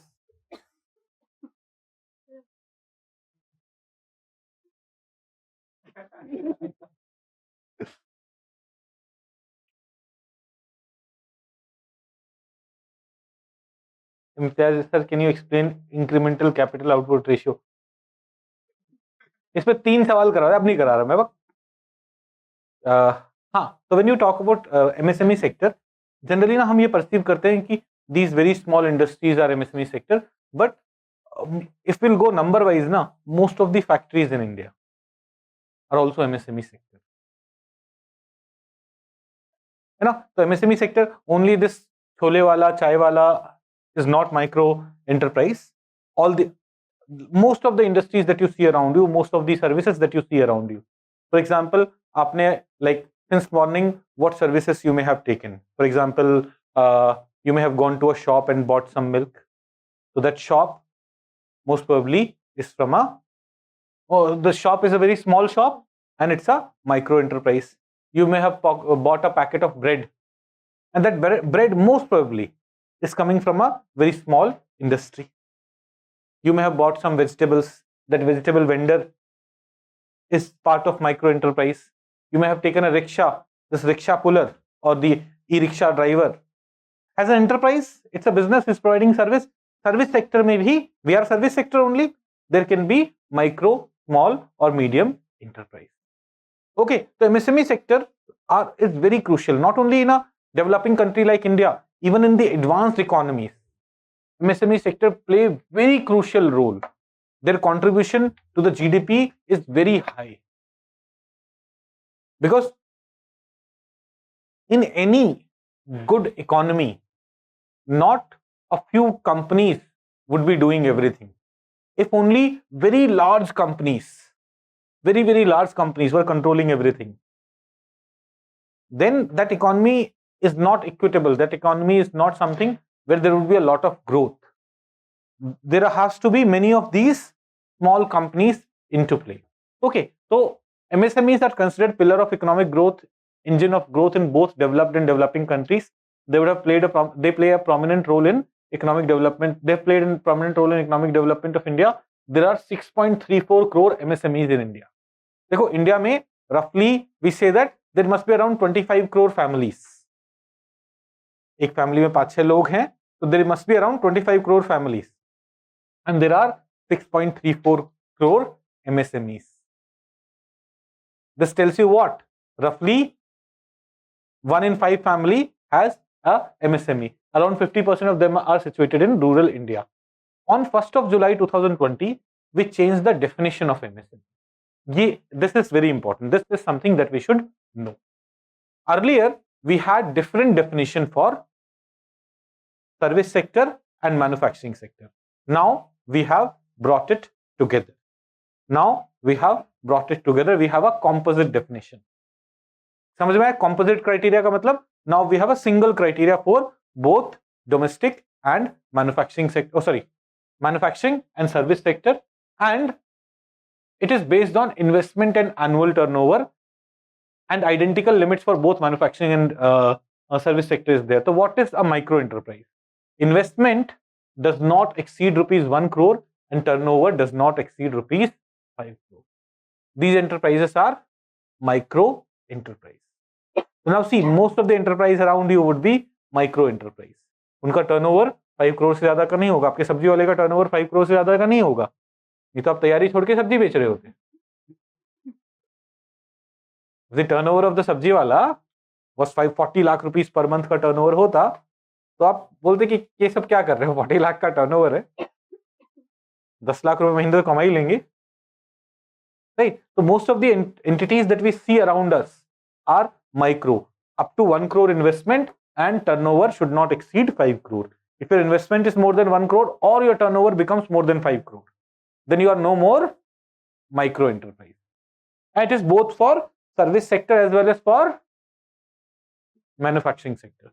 Then small enterprise. Investment does not exceed rupees 10 crore and turnover does not exceed rupees 50 crore. And then investment does not exceed rupees 50 crore and turnover does not exceed rupees 250 crore.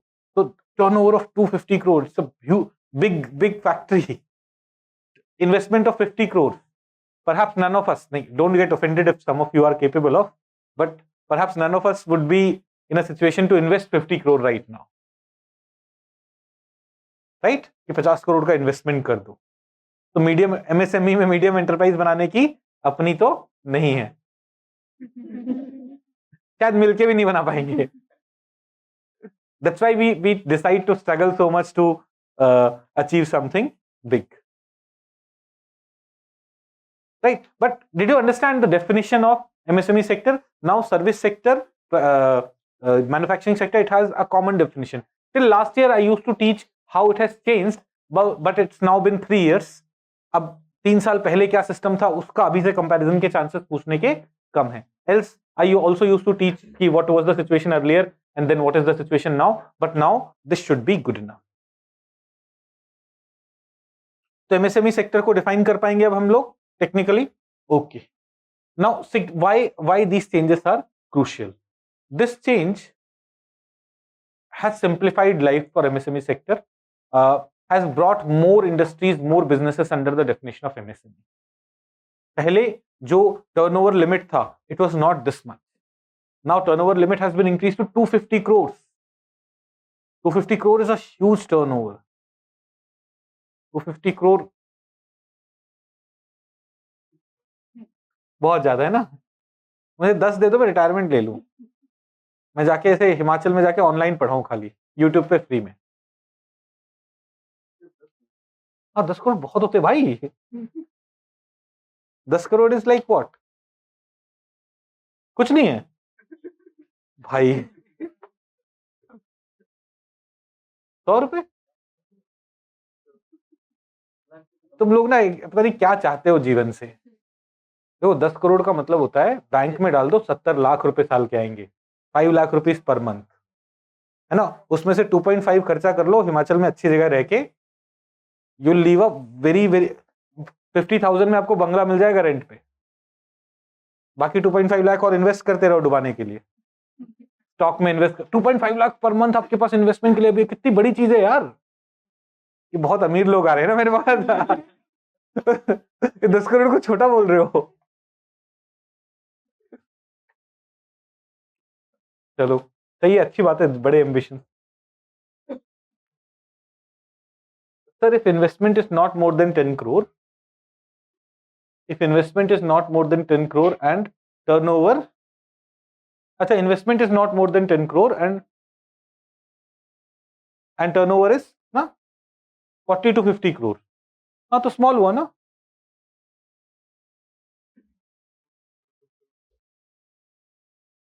अरे तो ऐसे सोचो ना, level up का हमने initial first year में investment 1 lakh रुपए किया था, कुछ नहीं था हमारे पास, टर्नओवर हमारा 1 करोड़ फिर भी हो गया था. अरे टर्नओवर इज लाइक, टर्नओवर तो कितना बिजनेस आ रहा है जा रहा है वो सारी चीजें ना. एक सब्जी वाला 10,000 20,000 रुपए का इन्वेस्टमेंट कर सकता है, उसका turnover can be 2 lakh rupees. Turnover is not profit. Turnover is how much transaction is taking place, how much revenue you are generating. Both conditions need to be satisfied. If you are breaching any of these conditions, then you come in the next category. You come in the next category. Got it? Like ऐसा हो ना कि investment does not exceed 10 crore and turnover does not exceed 50 crore. So let's say इसमें investment is only 8 crore but turnover is 60 crore. You become medium. You come to the next level. Both the conditions should be satisfied. Fine. Got it? Now let's come to significance of the change. So significance, the changes in definition facilitate expansion and growth of these enterprises. Why would it facilitate expansion and growth? India mein na, we were suffering from what is called dwarfism. So government has a lot of benefits available for MSME sector. Government has a lot of benefits available for MSME sector. Now what happened was, let's say I'm a business person. I started MSME industry. I know that if my revenue increases beyond the amount, all those benefits which government is giving me would go away. So I will not expand this industry. I'll create another plant. I'll create another company somewhere else. Then a third one. Then a fourth one. So rather than achieving a big scale, मेरी छोटी-छोटी बहुत सारी companies हो जाती है. It was harming industry. So now by increasing the limit to 250 crore rupees, medium enterprise का limit 250 crore तक expand कर दिया ना, we are giving opportunity for these businesses to come together, become big, expand. Did we understand this? Okay, this is the first advantage. The change in the definition will facilitate expansion and growth of this sector. The resulting economies of scale, when they come together, economies of scale would be achieved, can enhance productivity without MSME losing on various government advantages, various government benefits. Then the change will also align MSMEs with GST regime. Now you might be asking, sir, how is this change aligning MSME with GST regime? See, revenue is a factor. Revenue is a factor. So GST regime works on the basis of revenue. आप हमें जितना भी पैसा दे रहे हो उसमें हमें GST भरना है. You're getting this? So it works on the basis of revenue. So I will not be able to say this, give me the benefits of MSME, whereas my GST is very high. So GST say it has been in a way indirectly linked because revenue aspect has been incorporated here. This change will also it will avoid unnecessary inspection and enable authorities to verify claims of business using GST network sales data. Same criteria for both manufacturing and service will simplify classification of businesses. Otherwise, sometimes what happens, no, there's an entity which is working both in service sector and manufacturing sector, and then it used to say I should be classified as micro. The government was saying, you know, you will be a medium enterprise because you are. Now same criteria for both the sectors ensure that there is no tension of classification of an entity into micro, small or medium enterprise. Got it? Okay. Various initiatives. So do we have clarity on what MSME sector is? What is the exact definition? 2020 में जो change हुआ है. Now see, these things are not from Economic Survey of India. जो MSME का definition और ये चीजें होंगी, I don't know, but these things anyways we had to cover. जब मैं current affairs में normal classes ले रहा होता, if it was not Economic Survey of India, even then we would have covered. Now various initiatives to support MSME sector. What are the key things that we have launched? Initiatives under आत्मनिर्भर भारत अभियान, जो 2020 में we had launched आत्मनिर्भर भारत अभियान, उसमें emergency credit liquidity guarantee scheme. I had just explained you this. It has recently been expanded to March 2023. So it's still going on. As we are studying it in March, it is still going on, where MSME sector, easy loans are being made available and collateral free loans are being made available, and if they are not able to pay, government is providing for this benefit. New definition of MSMEs we have already seen, and we have seen its advantage, how it will benefit industries, how it will benefit government. Rupees 20,000 crore rupees का subordinate debt, इसको काट दीजिए, पुराना हो गया है, ignore it. Then some recent initiatives. Last financial year में कुछ steps लिए गए हैं. एक initiative है RAM, Raising and Accelerating MSME Performance Scheme. RAM. raising and accelerating MSME performance scheme by Ministry of MSME hai.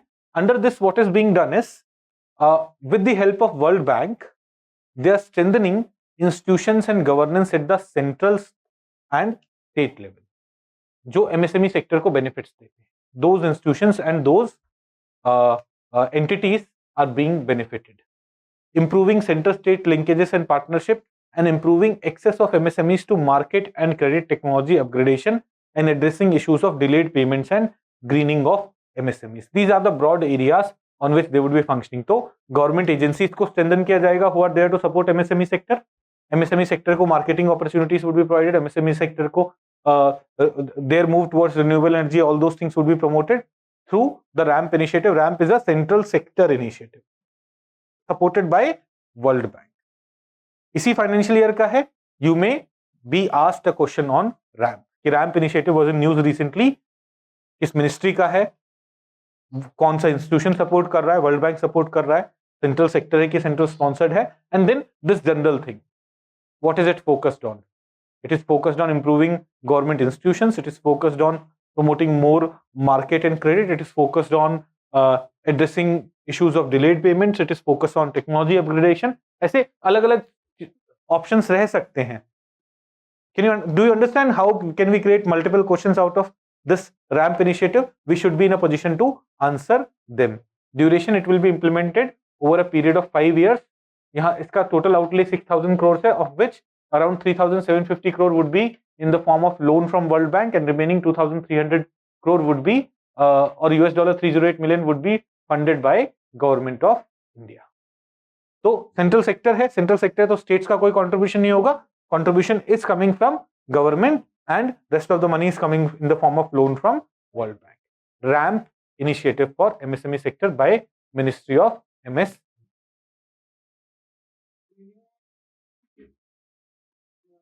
हाँ, ग्रीन पेंट लेके green कर देंगे एनवायरमेंट में यार.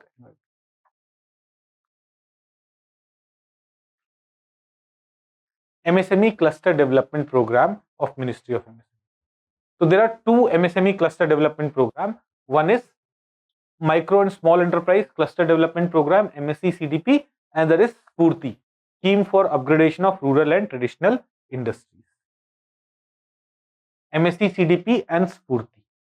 Now what are these cluster development program? In general समझ लेते हैं. देखो, think of this. Think of a rural India. Think of rural India. In rural India, in every village there are a few carpenters. है ना? Have we lived in rural India? How many of us have ऐसे रहे हैं rural India में? अभी सब rural, और सबके लिए 10 करोड़ काफी नहीं था. ये भाई बड़े लालची लोग हो, तो एक IAS बन जाओगे, जीवन में 10 करोड़ मिलेगी नहीं. मेरे पास तो स्कोप रहेगा, मैं तो प्राइवेट सेक्टर वाला हूं. क्या ज्यादा मिलेगा? रिश्वत वाले लोग बनोगे. मेरे भाई बहन नहीं रह जाओगे, फिर मेरे से दूर रहना. देखो, रिश्वत लेना ना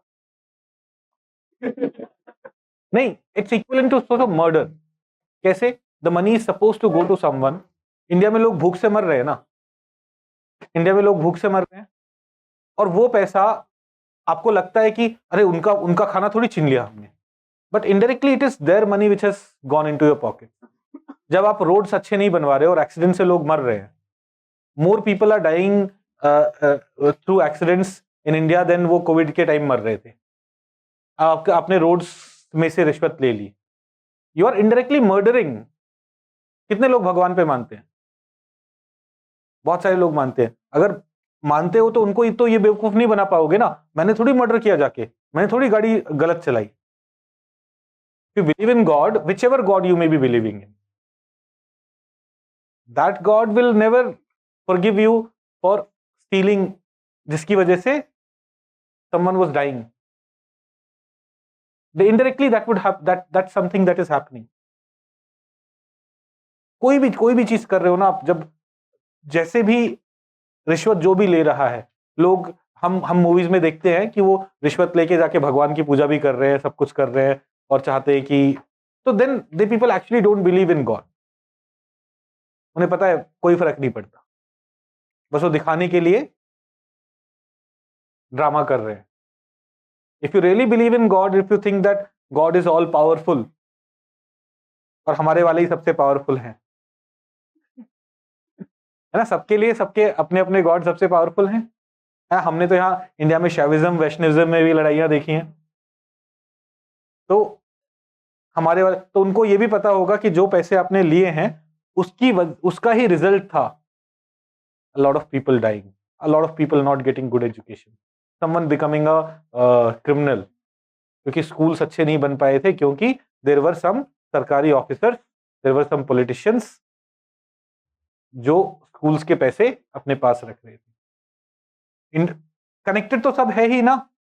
देखो, एक बच्चे को अगर जो बहुत बड़ा क्रिमिनल मास्टरमाइंड बन गया, जो बहुत बड़ा रैकेट चला रहा है, उसको अगर अपॉर्चुनिटीज मिली होती पढ़ने की, उसे अच्छा गाइडेंस मिला होता, अच्छे टीचर्स मिले होते,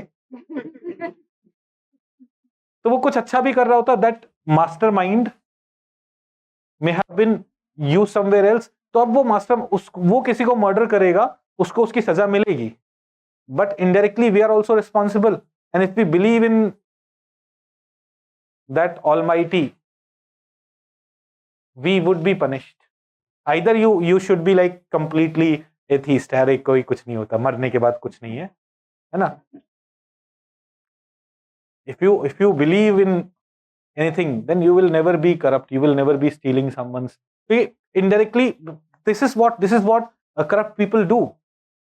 जब जैसे हरियाणा में there is a chief minister who went to jail for teaching में टीचर्स अपॉइंटमेंट में उन्होंने कुछ गड़बड़ करी थी। टीचर्स अपॉइंटमेंट में गड़बड़ करना कितनी बड़ी प्रॉब्लम है, कहीं भी चल रहा है, ठीक है। अभी Mamata Banerjee is in jail. हाँ, नहीं अपने अपने हरियाणा वाले एक चीफ मिनिस्टर जेल में थे ना, कौन से थे, ओम प्रकाश चौटाला। टीचर्स अपॉइंटमेंट वाला सिचुएशन था कि टीचर्स अपॉइंटमेंट में उन्होंने स्कूल में टीचर्स के अपॉइंटमेंट में फर्जीवाड़ा कर दिया था, इस वजह से ही वाज इवन। अब सोचो, chief minister going to jail indicates की कितने फुल प्रूफ रहे होंगे, राइट। नाउ हरियाणा में think of how many schools are there, how many students have been affected, how many students have been badly affected because of these poor quality teachers.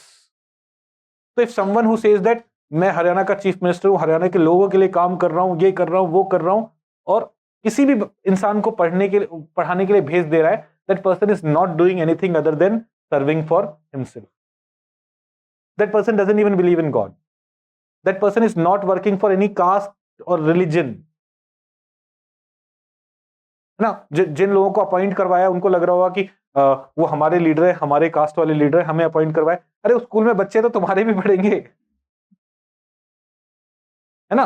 पूरा state बर्बाद हो रहा है उससे, पूरी कंट्री बर्बाद हो रही है। तो आई होप थोड़ा सा इंपैक्ट आएगा मेरी वजह से। My students would be honest, they would try to ensure कि indirectly or directly their acts are contributing to society, contributing to this country. वरना पैसे कमाने तो पैसा बहुत है प्राइवेट सेक्टर में, बहुत ज्यादा है।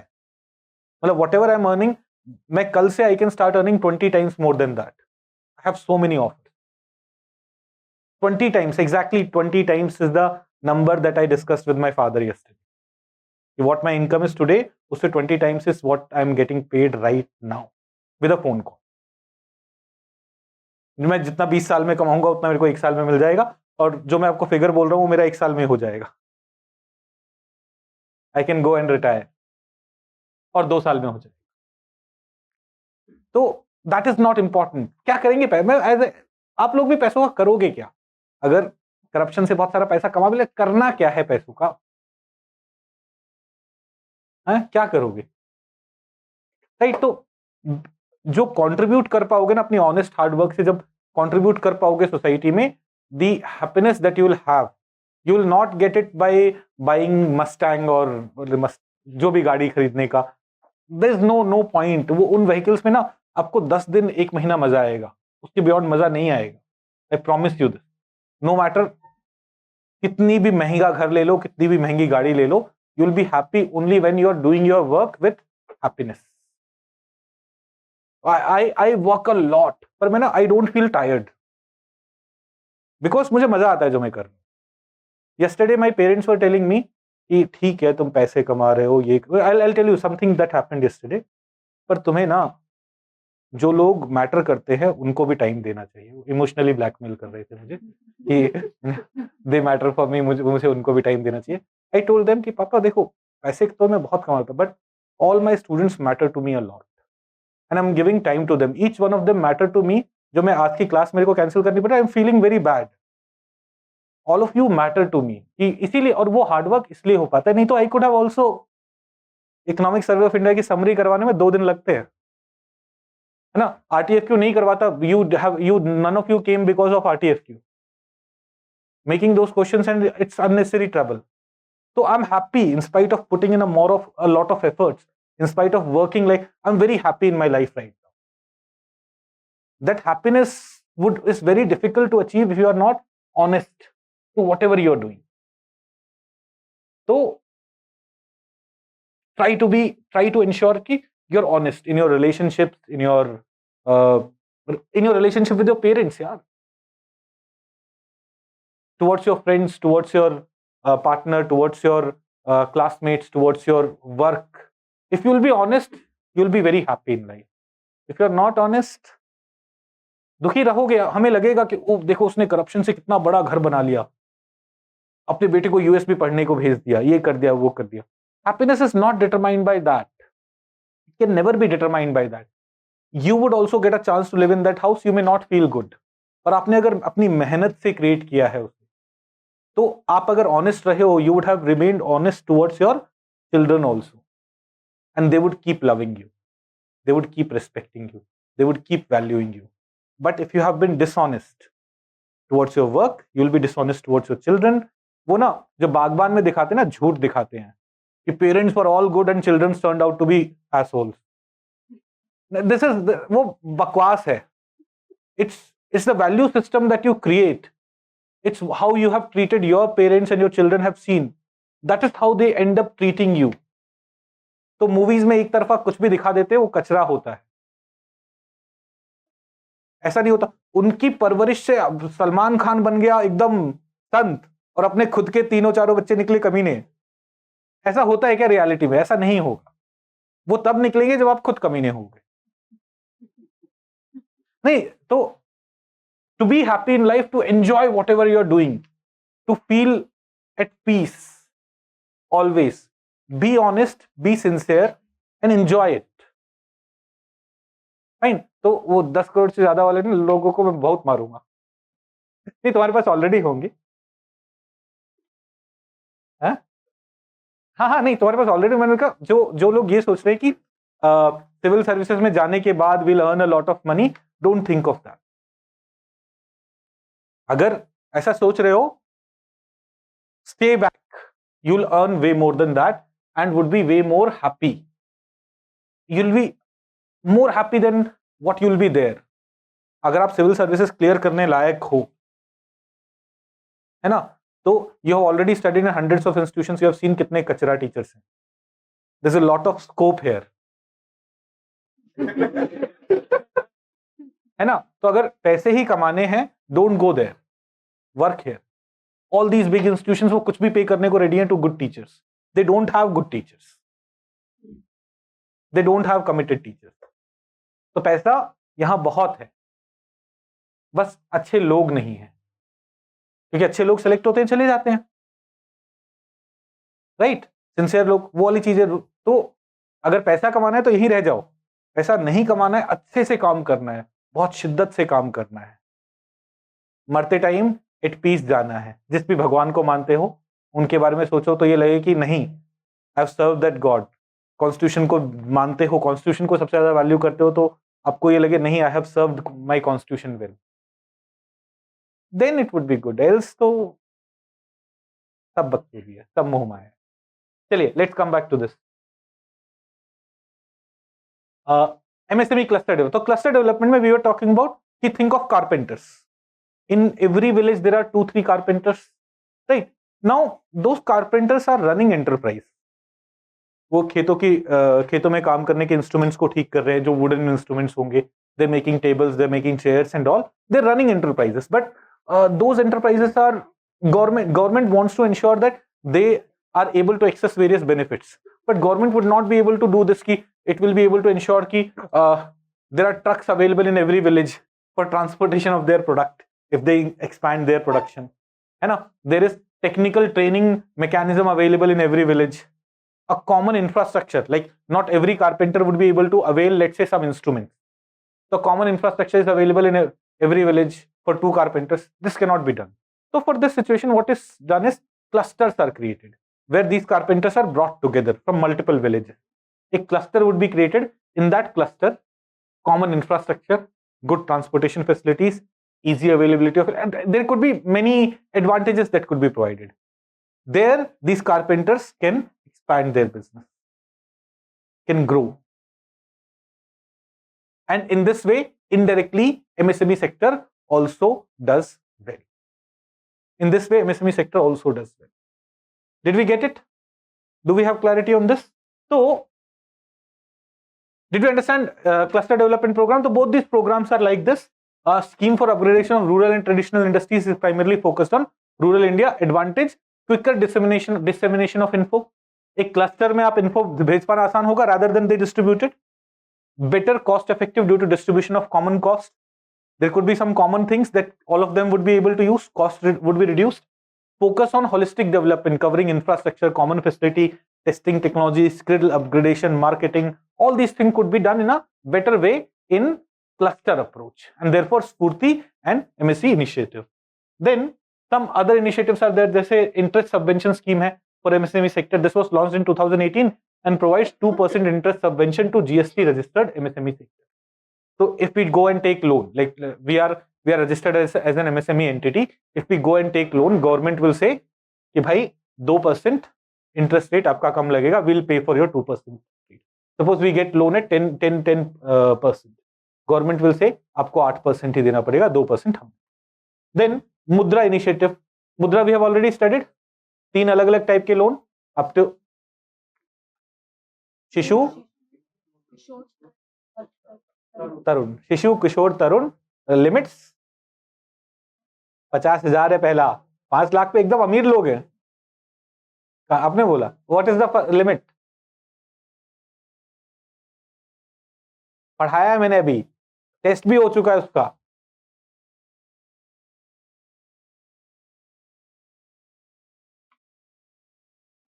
शिशु 50,000, 5 लाख एंड 10 लाख पक्का. सोच लो. It's there in your schemes वाला बुकलेट ना. गो उन सबको ना भूलो मत. It's been going on for some times. We should have an idea. Higher limit is 10 lakh only. तो मुद्रा इनिशिएटिव में क्या कोलेटरल फ्री लोन मिल रहा है. Do we understand this? Then MSME sector brought under PSL in 2016. Priority sector lending. So our banks have to give 40% of their loans to priority sector. So now their loan to MSME can also be considered priority sector. So in this way, loans to MSME can be increased. Then there are a number of other initiatives. To increase production of MSME and demand of MSME products. Note 2 things. एक हम MSME का production बढ़ाने की बात कर रहे हैं, एक MSME प्रोडक्ट के डिमांड बढ़ाने की बात करें. Whatever MSME is producing, MSME sectors are producing, उनका डिमांड बढ़ाने के. तो there are initiatives associated with that. Reservation of items to be manufactured by MSME sector under Industries Development and Regulation Act 1951. There are certain items which have been listed that can only be manufactured, produced by MSME sector. बड़ी industries उन्हें बना ही नहीं सकती. So is it ensuring that they are able to produce more? Okay. Then purchase preference policy. All central public sector enterprises, central government departments are required to procure 25% of their annual production by MSMEs. Whatever they are procuring, 25% of their procurement should come from MSME sector. Is it increasing demand for MSME product? Of this 25%, 4% should be coming from SC/ST MSMEs and 3% from MSCs owned by women entrepreneurs. Okay, यहाँ पे micro and small रह गया है. Medium वाले हटा दिए गए। 4% medium वाले थोड़े बड़े हो जाते हैं ना, तो वो are in the bigger category, but 4% from SC ST and 3% from women entrepreneurs MSCs. Then price preference policy is there. What is price preference policy? Government, let's say, क्या करती है, quotes मंगाती है. Let's say government has to buy chairs, this type chair. So various vendors would give their quotes. So when it's coming from a large vendor, and that vendor has said, I'll give you this chair in 1,000 rupees. This is the lowest quote. If there's an MSME player who's saying, I'll give you in 1150 rupees, government will say, okay, we'll buy it in 1150. 15% price preference is there. Did we understand this? So in this way, increasing the demand of MSME products. Then benefits in tendering is also there. MSMEs are provided benefits such as exemption from payment of security deposit. When you apply for a tender, you put some security deposit. MSME sectors don't have to. Marketing assistance scheme provides assistance to MSMEs for following activities: organization of exhibition abroad, co-sponsoring of exhibition organized by other organization, organized buyer-seller meets, etc. So MSME, Ministry of MSME helps MSME sector, support MSME sector in organizing all these kind of events abroad also and within country also for marketing their product. Then there are a number of initiatives to promote ease of doing business. जैसे उद्यम registration portal है, उद्यम registration portal which was made operational in July 2020. What is this portal? It provides faceless, fully online, paperless and transparent MSME registration process. हमें जैसे अपने आप को MSME sector में register करना था, we went to this portal. They asked for various documents, we provided them various documents, and we could easily get registered. Fully integrated with income tax and GSTIN system. It is also integrated with government e-marketplace to make end-to-end MSME registration paperless. In 2021, government even allowed retail and wholesale trade as MSMEs. So जो जैसे shops है ना, छोटे-छोटे shops हैं, even they can now go and register themselves as MSME in Udyam portal, but they'll not get all the benefits. MSME sector के लिए सारे benefits जो available हैं, they'll not get all the benefits. The only benefit that they'll get is the PSL wala, priority sector lending wala. That is, banks, when they give loan to these businesses, these trading businesses, they would be considered as PSL. As of 7th January 2022, the portal has a total registration of 1.32 crore. Then there is MSME Samadhan portal. What is this MSME Samadhan portal? It is a grievance redressal. Samadhan, grievance redressal portal. It was set up under Micro, Small and Medium Ministry of Micro, Small and Medium Enterprise under MSME Development Act to monitor the outstanding dues to MSME sector. MSMEs can, for example, Central Ministry has bought chairs from me. Now it's not giving me my money back. It's not giving me the money. It took the chair, but it's not giving me the money. उन्हें पैसे देने चाहिए, नहीं दे रहे. Where can I go and complain? I can go. MSME can directly register their case relating to delayed payments by central ministries, CPSCs, state governments, etc. by on this Samadhan portal. As of 7 Jan 2020, the portal has received a total of 1.3 lakh applications. Then there is TREDS, Trade Receivable Discounting System. What is TREDS? इसको ऐसे समझ.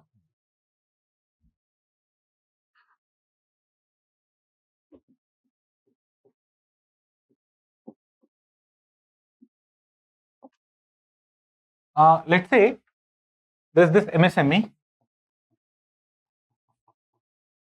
This MSME is, let's say, making some component for Hyundai Motors. Hyundai Motors have their factory in India. Yeah, उसके लिए they're making some component. They're making something for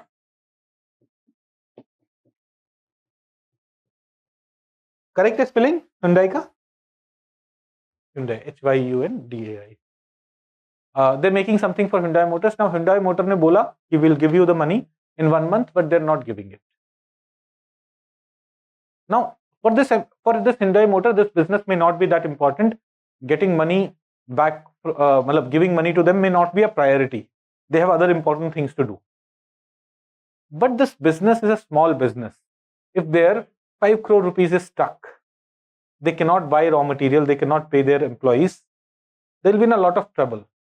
So already government law says that within 45 days आपको पैसे दे देने हैं MSME sector को, but through TReDS what they can do is they can get their bills discounted. What is meant by that? Suppose they are supposed to give them 100 crore rupees. MSME sector can go to a bank जो TReDS platform पे register है and say कि भाई I have to get 100 crore rupees from Hyundai. You go and verify it.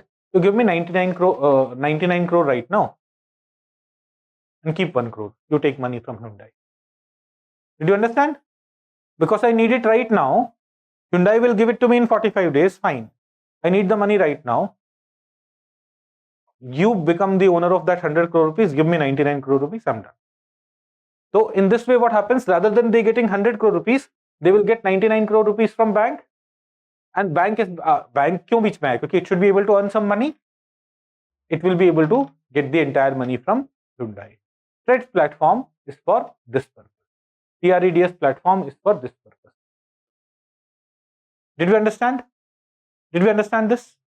So trades is an institutional mechanism for financing of trade receivable of MSME from corporate buyers. MSME ने corporates को कुछ बेचा था, Hyundai को कुछ बेचा था, उससे ट्रेड उस ट्रेड में उसे पैसे मिलने थे, ट्रेड रिसीवेबल्स, उसको फाइनेंस करने का एक मैकेनिज्म है using through 2 or more financiers. There are 3 direct participants, MSME seller, corporate buyer. Hyundai यहाँ पे कॉर्पोरेट बायर है, एमएसएमई एक छोटा इंडस्ट्री है, and then there would be a financier जो बीच में आके पैसा दे देगा to MSME sector and it could be taken care of. TReDS provide a platform to bring these participants together for facilitating, uploading, accepting, discounting, trading and settlement of invoices, bills of MSME sector. Right. Did you understand TREDS? Then there are some other initiatives related to MSME sectors. Champions portal. So there is some doubt here.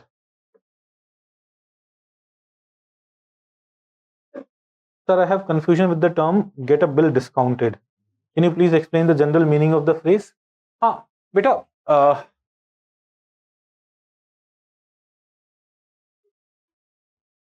it generally means that let's say there's a bill. That bill is supposed to give 1,000 rupees at the. As per that document, you're supposed to get 1,000 rupees at the end of the. But you need that money right now. What you can do, you can go to some other agency and say, don't give me 1,000 rupees, give me 950 rupees only. Discount पे ले लो आप इसे. And 1 year later, you 1,000 rupees. The person who was supposed to give it to me. This is discounting. क्या हुआ? कहाँ जा रहे हो जयंत? यहाँ किसने काट लिया? टेप टूप लगा रखा नहीं? कुछ तो गड़बड़ है ना? कुछ तो हुआ है इसको.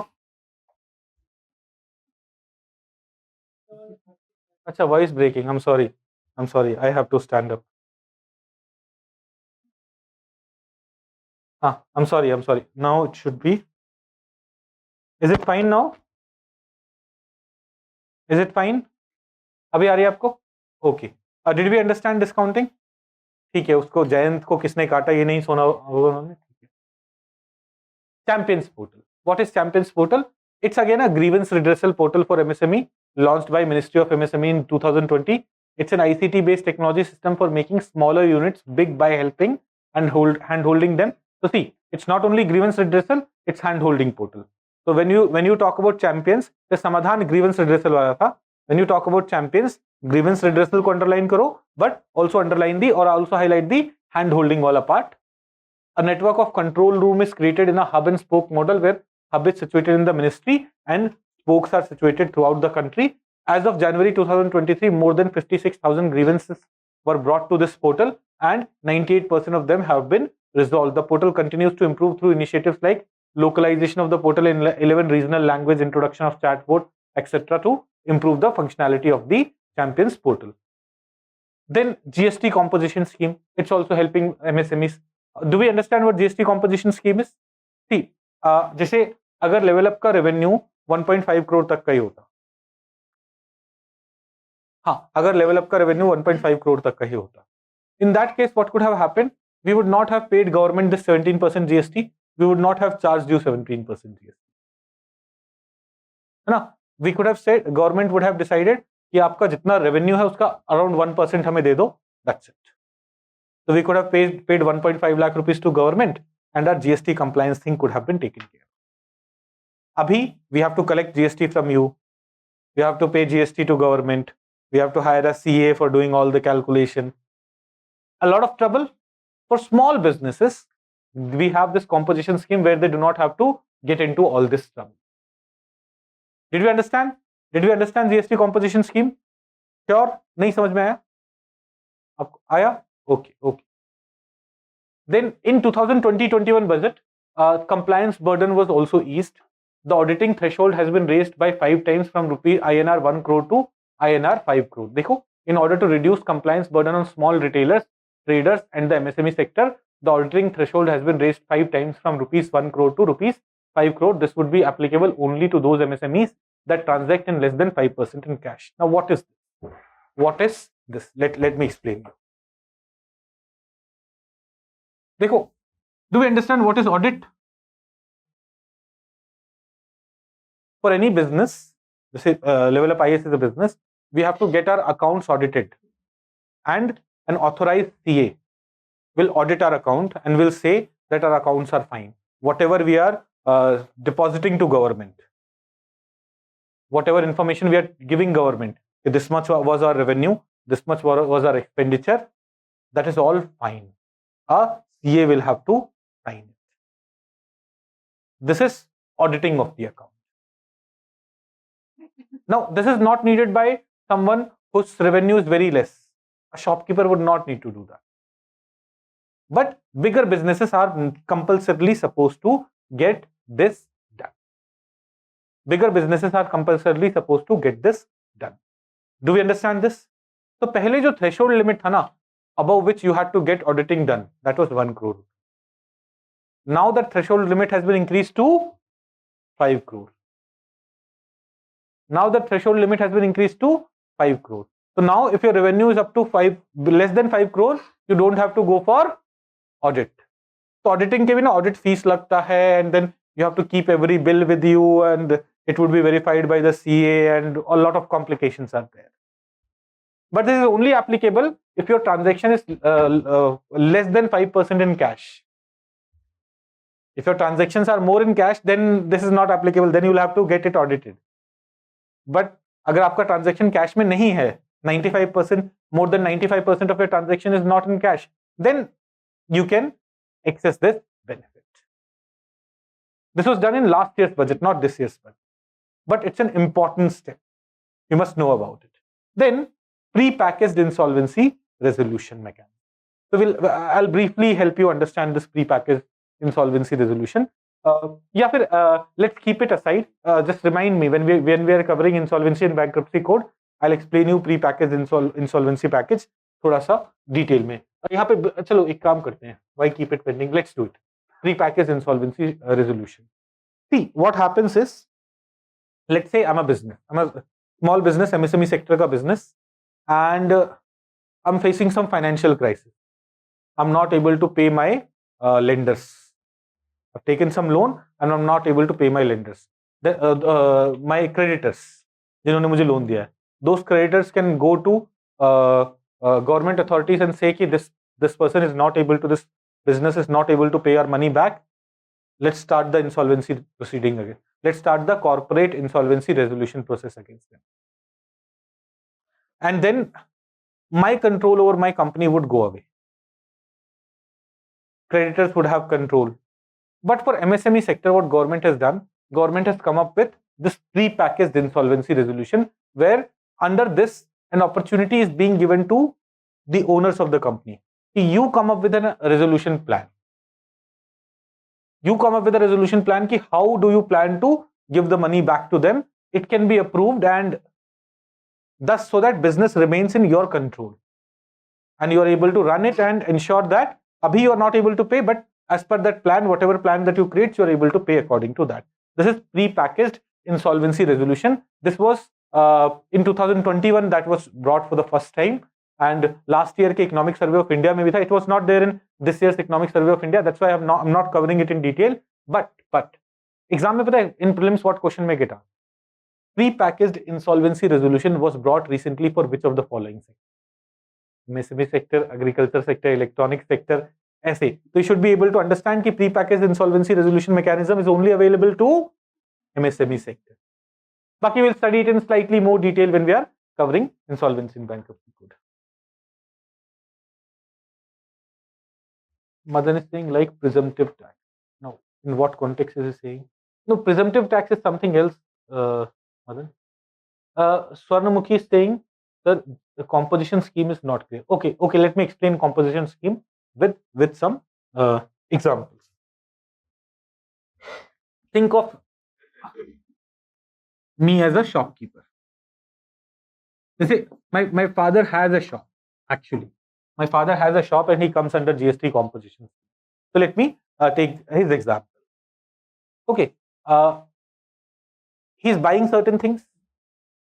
वो चीजें खरीद रहे हैं होलसेलर से ना. Let's say good day biscuit,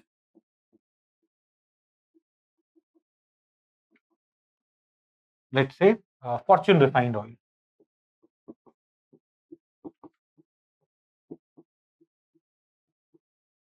Right, now he's selling it to customers. Now when you're buying this Fortune refined oil, जब आप खरीद रहे हो, क्या उस पर जीएसटी देना पड़ता है? हाँ, देना पड़ता है. It's included. You pay the entire amount, but उसमें some amount is GST, which goes to the government. Some amount is GST, which goes to the government. Fine. So now, what happens is, जैसे think of LevelUp. LevelUp में you gave GST, some amount of GST that has to go to the government. In the same way, for this shopkeeper has collected GST from customers. It has to go to government. Right.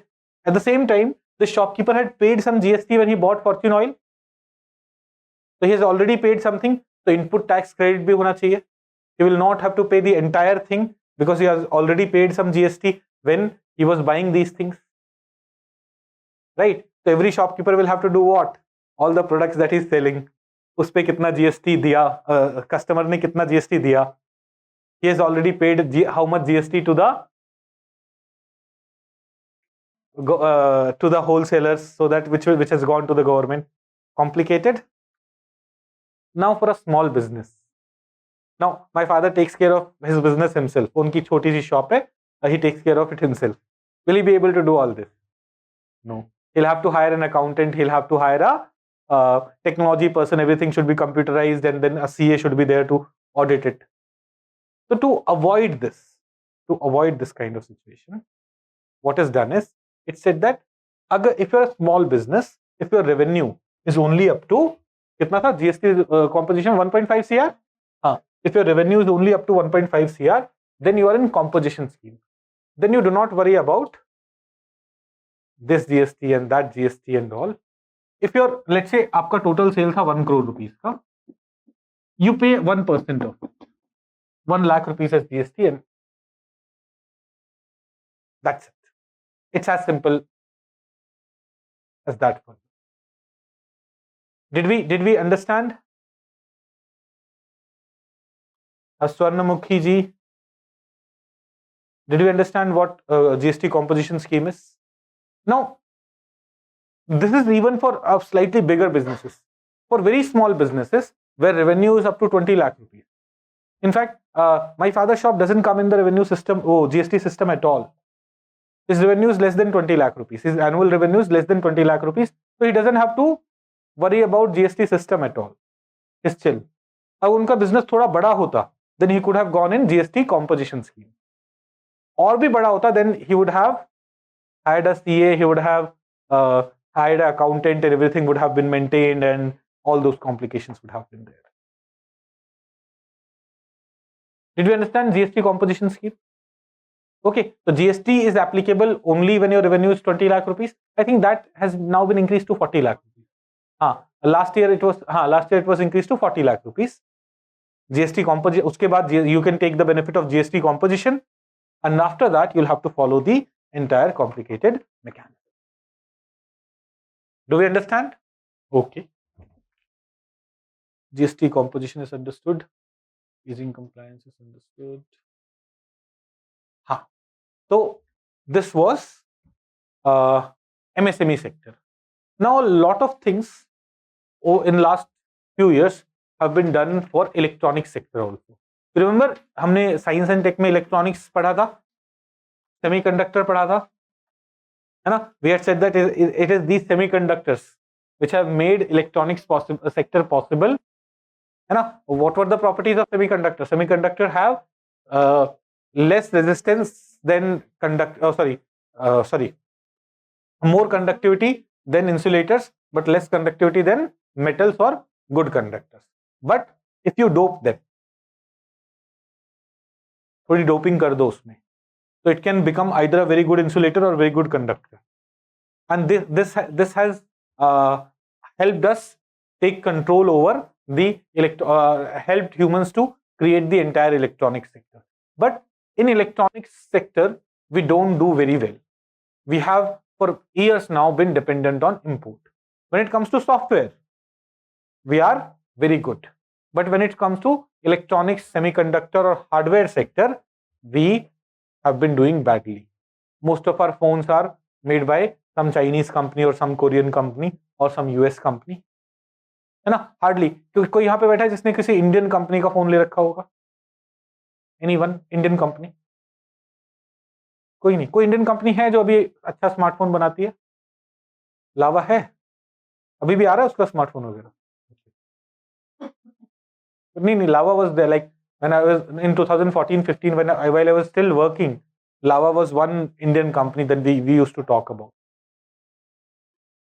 अच्छा, Micromax also there. तो हम में से किसी के पास phone क्यों नहीं है? We're like around 100 of us are sitting here.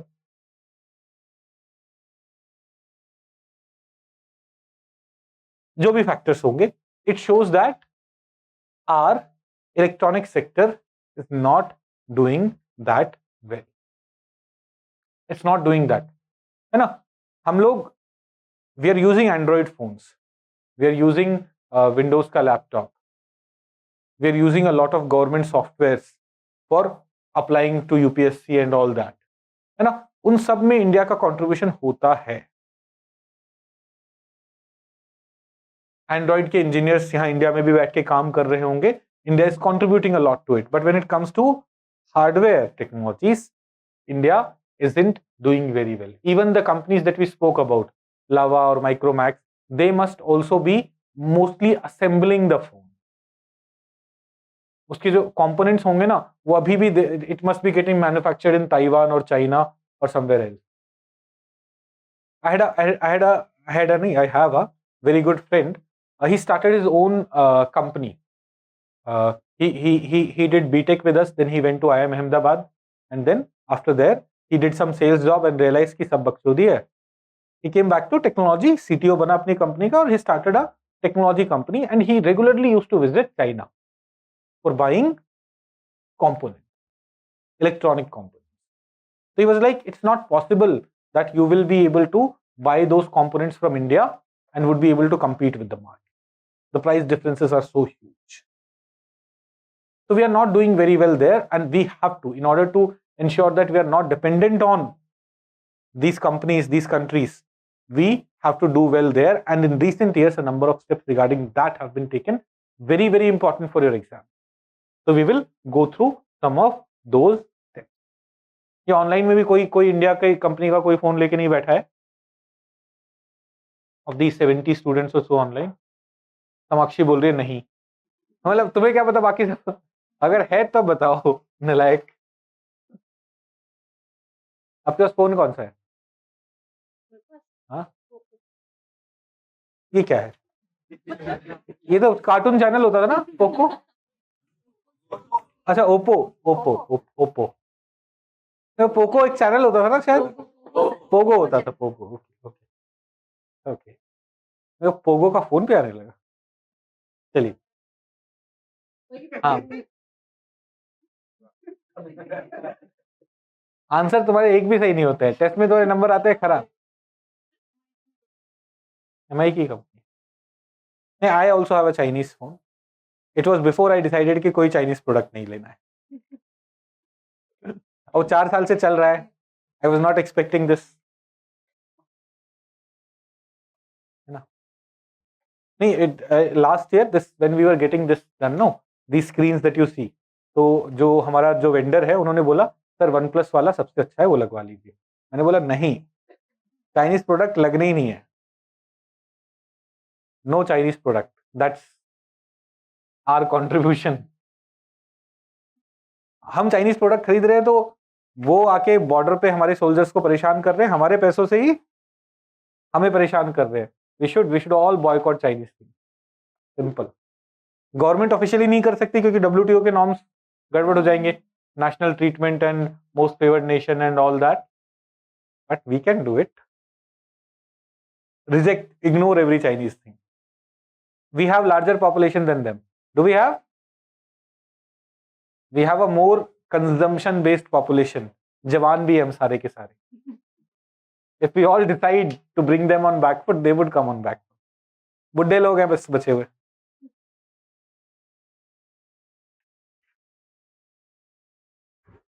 है ना? So let's go to this current situation of electronics industry in India. देखो, as of FY20 financial year 20, the electronics industry in India was valued at 118 billion, which we want to take to $1 trillion by 2025. 10 गुना बढ़ाना चाहते हैं। 2025 नहीं, हाँ, $1 trillion by 2025. This is what we want to take. Now, India has also seen an improvement in manufacturing and export of the electronics over the last 5 years. Electronic goods were among the top 5 commodity groups exhibiting positive export growth in November 2022. Now, please note, electronics goods are not among the top 5 commodities being exported. उनका growth rate positive है। पहले growth का base बहुत कम है ना, तो थोड़ा भी improvement positive दिखा रहे हैं। इस बात को समझो, because India is not a country from where electronics export is a major thing. Now, why electronic sector can do well in India? Mobile phone, consumer electronics, industrial electronics, all this, a lot of demand for these products are there. Key initiatives for electronic sector. Various initiatives that have been launched for electronic sector. So, modified scheme for semiconductors and display fab ecosystem. Now, एक तो term इसमें use हुआ modified, right? So there was this scheme earlier. This scheme has been modified. Modified scheme for semiconductor and display fab ecosystem. This is an initiative by Ministry of Electronics and Information Technology. Under this, 76,000 crore rupees have been allocated for these 3 sections. Setting up semiconductor fabs in India. Fab is fabrication unit. Okay, so setting up semiconductor fabs, semiconductor factories आप बना रहे हो. Setting up display fabs. You understand display? Screen का display, TV का display. Setting up compound semiconductor silicon photonics sensor fab and semiconductor ATMP OSAT facilities. For these things, there is financial support under this scheme available. 50% of firms capex, 50% of firms capex, 50% of firms capex. तीनों case में एक entity कितना अपना capex लगा रही है, 50% का benefit financial support can be given by government, and then R&D support of up to 2.5% of the scheme outlay, 2.5% of the scheme outlay, and up to 2.5% of the scheme outlay is available. Now, why are we calling this initiative as modified scheme? The scheme was modified in September 2022. इससे पहले ना, for these, the financial support which right now is uniform, 50, 50, 50 in all these scenarios, it was different. For something it was 35%, for something it was 40%. We do not have to go in that numbers. Right now, the support is 50% for all the 3 categories. This modification was brought in September 2022, and thus under this government provides financial support for 50% of the capital expenditure to be incurred by investing firms. Modified scheme for semiconductor and display fab ecosystem. Fabrication, fab is a word which is used for fab. Okay. यहाँ पे देखो, मैंने समझाया अभी older scheme क्या था. In the older scheme there were different rate of incentives for different areas, and thus was making it difficult to go for integrated development of various parts. Now, some factory wanted to establish display fab also, semiconductor fab also, or an integrated environment where the entire device के सारे components are being built. It was getting difficult because for something you have other kind of support available, for something you had another kind of support available. Now uniform support system has been provided for. Did we understand?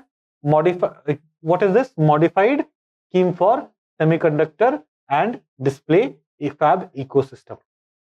Then वही same ministry का, Ministry of Electronics and Information Technology का design linked incentive scheme. This design linked incentive scheme is a sub part of the original scheme only. TDAC, a scientific society operating under this ministry, will serve as the nodal agency for the scheme. Under the scheme, financial incentive and design infrastructure support is extended to domestic companies, startups, MSMEs across various stages of development and deployment of semiconductor design for integrated circuit. इसमें तीन component है: chip design infrastructure, product design link incentive, and deployment link incentive. And because it's part of the same bigger project, here also you see the scheme will provide a financial support of up to 50% for eligible expenditure on the design, subject to a ceiling of rupees 15 crore. And a deployment linked incentive of 4 to 6% of net sales is also available here. तो यहाँ पे हम बता रहे हैं it's part of the same modified scheme. Then USA also, like US is also realized that its dependency on electronics component import is becoming a huge problem. China is going, Apple is going out from there and is establishing manufacturing plants at other places. It's thus losing business. US का जो current account deficit है, it's amongst the highest in the world.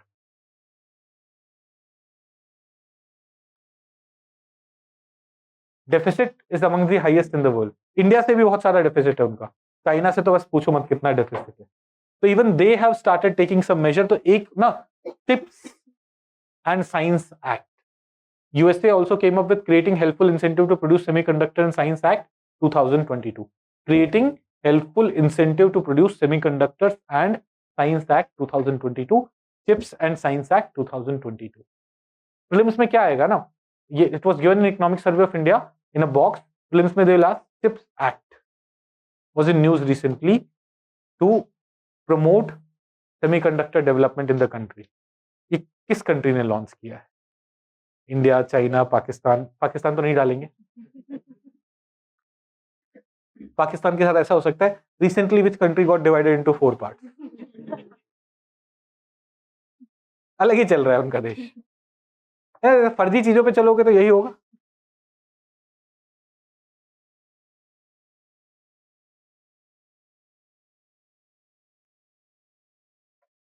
Phone तो नहीं है but बाकी चीजें हैं जैसे MIVI. What is MIVI? अच्छा, बोट तो इंडियन है ना. अरे बोट इंडियन है भाई. वो आते हैं ना, वो अमन गुप्ता शार्क टैंक वाले, उसका है ना बोट. क्या चाइनीज इन्वेस्टमेंट है क्या उसमें ज्यादा? मेड इन चाइना है. अच्छा, फिर उसको भी बॉयकॉट करो.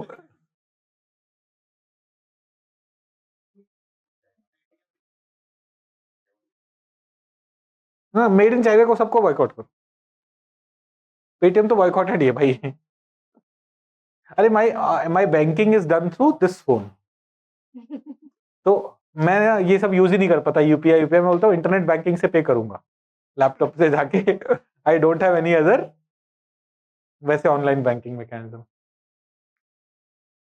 चलिए, एनीवेज, तो डिड वी अंडरस्टैंड? तो यूएस का जो चिप्स एंड साइंस एक्ट 2022, इसमें इट हैज अनाउंस $280 बिलियन का support for different purposes.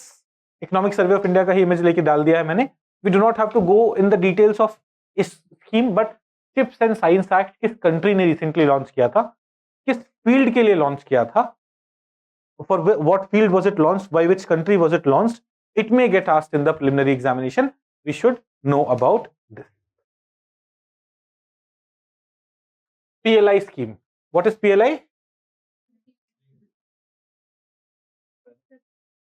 Production linked incentive. आप अपना प्रोडक्शन बढ़ाओगे तो गवर्नमेंट आपको थोड़ा और इंसेंटिव देगी. Production linked incentive. Through this the sectors where we want more production to happen, we have come up with PLI schemes. In the coming sections, जैसे आपको जो एक और बुकलेट मिला है, there also you will see almost for every sector we have PLI schemes. We have PLI schemes almost for every sector. So, the scheme aims to attract large investment in the mobile phone manufacturing and specified electronic component, including assembly, testing, marking, and packaging (ATMP) units. PLI scheme for large-scale electronics manufacturing. through this what government is saying, अगर आप large scale electronics manufacturing कर रहे हो, whatever investment you are doing, whatever production you are increasing, we will support you. Under this, 4 to 6% incentive is being provided on incremental sale of goods manufactured in India. So incremental sale, if you are already selling goods worth $1 billion, let's say, now you have started producing more goods and you are selling $1.5 billion. तो incremental sale कितना है? $0.5 billion. उस पे incentive would be provided by government.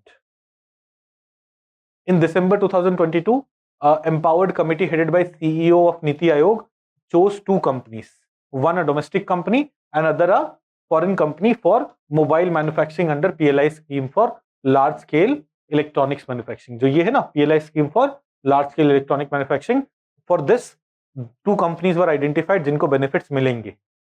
One was Foxconn, a Taiwanese company, foreign company, and other was Paget Electronics Private Limited, a domestic company. It has been approved by the committee to benefit, like these 2 companies would be getting benefits under PLI scheme. तो अभी दिसंबर में PIB में ये news में था. Then scheme for तो specs initiative, it was also notified in 2020, scheme for promotion of manufacturing of electronics component in semiconductors, modified electronics manufacturing cluster scheme, manufacturing cluster. Do we understand by cluster वाला component अपन समझ में है? Notified in 2020 to support creation of quality infrastructure. अब देखो cluster आप कैसे develop करोगे? When the common infrastructure you are creating. Notified in 2020 to support creation of quality infrastructure with common facilities and amenities, including ready-built factories, sheds, plug-and-play facilities, etc. So that in these clusters we'll be able to attract more and more electronics sector. So ऐसे बहुत सारे initiatives for semiconductor industries have been there. We must be knowing about them. ठीक है, let's take a break and then we'll start the second booklet. Second booklet आप सबको मिल गया है? Okay. तो 750, 820 पे मिलते हैं. So industry itself is continuing. And now we'll first briefly talk about what is core sector. So far we had seen index of industrial production, IIP. I had said that in IIP there are a few industries which together constitute around 40% of the IIP.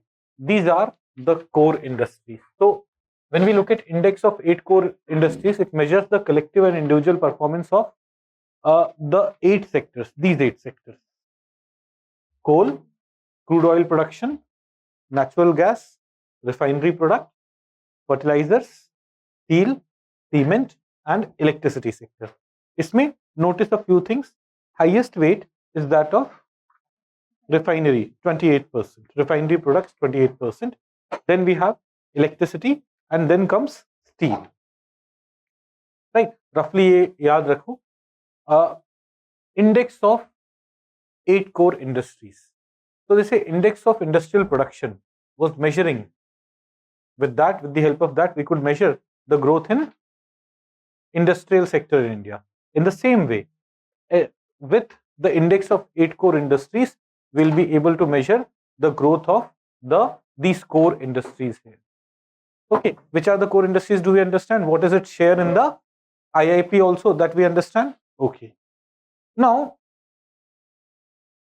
ICI or Index of 8 Core Industries for a reference month is released with a time lag of 1 month, a fortnight prior to its release. Okay, the time lag of 1 month means, जैसे ये देखो, combined index of 8 core industries increased by 0.1% in October 2022. तो October 2020 का index of industrial production time lag of 1 month, November निकल जाएगा, और in December it was in news. They released it in December. This is just to help you understand gap कितना रहता है. Index of industrial production में हमने क्या देखा था? Gap 6 weeks, right? Now see, it is measured और the growth is measured when compared to the previous year. इसको भी नोट करो ध्यान से. Okay, now let's come to the coal sector. तो कोल सेक्टर व्हिच वाज रफली contributing to 10% of the index of 8 core industries. आप देखेंगे coal is for India right now is the most important and abundant fossil fuel and contributes to 55% of the energy that is used in the country. This in itself is enough for us to focus a lot on coal. हम जितना भी energy use कर रहे हैं 55% of that is coming from coal, right? ये वाला fact, पहले एक ये factual aspect. Now what is economic survey of India saying about coal? If you remember, beginning of 2022, when Russia-Ukraine war started, coal scarcity had emerged. Why? Because a lot of European countries had shifted to what? No. They were earlier dependent on Russian fuel, but when the fuel supply from Russia had to be restricted, they had to shift back to coal. And thus coal demand increased all over the world and coal prices increased. India is very price sensitive, so when coal prices increased, India reduced its import of coal. Because of this, we kind of faced a situation of coal scarcity, and over the year, a number of steps have been taken by which eventually the Minister of Coal came in public in July and said India will never face coal scarcity again. So what are those steps? What were the factors because of which this coal scarcity occurred? ये in brief we want to cover.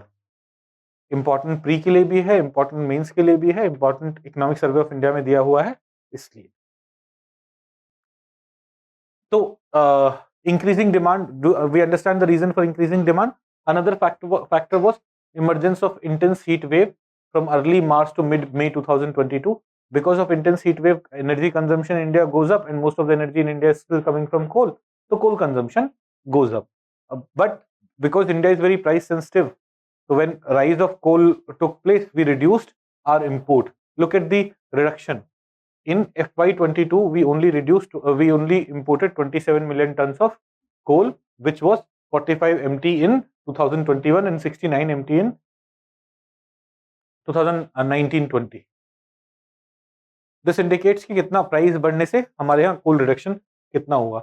Domestic coal production could not increase as much to replace the imported coal, which led to, by April 2022, our power plants having coal supply for only 8 days. Generally, we ensure that there are 12 to 15 days of coal supply available. 12 days का coal supply रहता है, but it reduced to 8 days. And this was a very tense situation. Right? आपका almost 66% रह जाना supply. This is a very problematic situation, and thus a number of steps were taken. ये सारे steps अभी पिछले साल ही लिए गए हैं. These 4 steps that we are going to talk about, we should know about them because something that has happened recently, उसमें वो depth में भी पूछ सकते हैं. Older things, you have to have a broad idea. Like I don't expect that for जो insolvency वाला topic हमने पढ़ा for MSME sector, they will go into the details. Primarily, they will ask कि किस sector के लिए लाया गया. But here, these 4 steps, this Economic Survey of India has also talked about, which has happened in last year. We should clearly, exactly know about what is happening in these steps. First, all power generators were asked कि भाई, whatever is your coal requirement, you get 10% of it from imports. जो price बढ़ने के बाद import sensitive हो जाना और import नहीं करना ना, that is not a solution. It will impact energy security of India. So import coal to the extent of 10% of their requirement as against 4% earlier. Penalties and curtailment of domestic coal entitlements were announced for those who fail to import. जो at least 10% import नहीं कर पाएगा, उनके ऊपर penalties भी लगाएगी. Do we understand how coal scarcity would be taken care of by this reason? Then Section 11 of the Electricity Act 2003 was also invoked to direct imported coal-based plants to run at full capacity.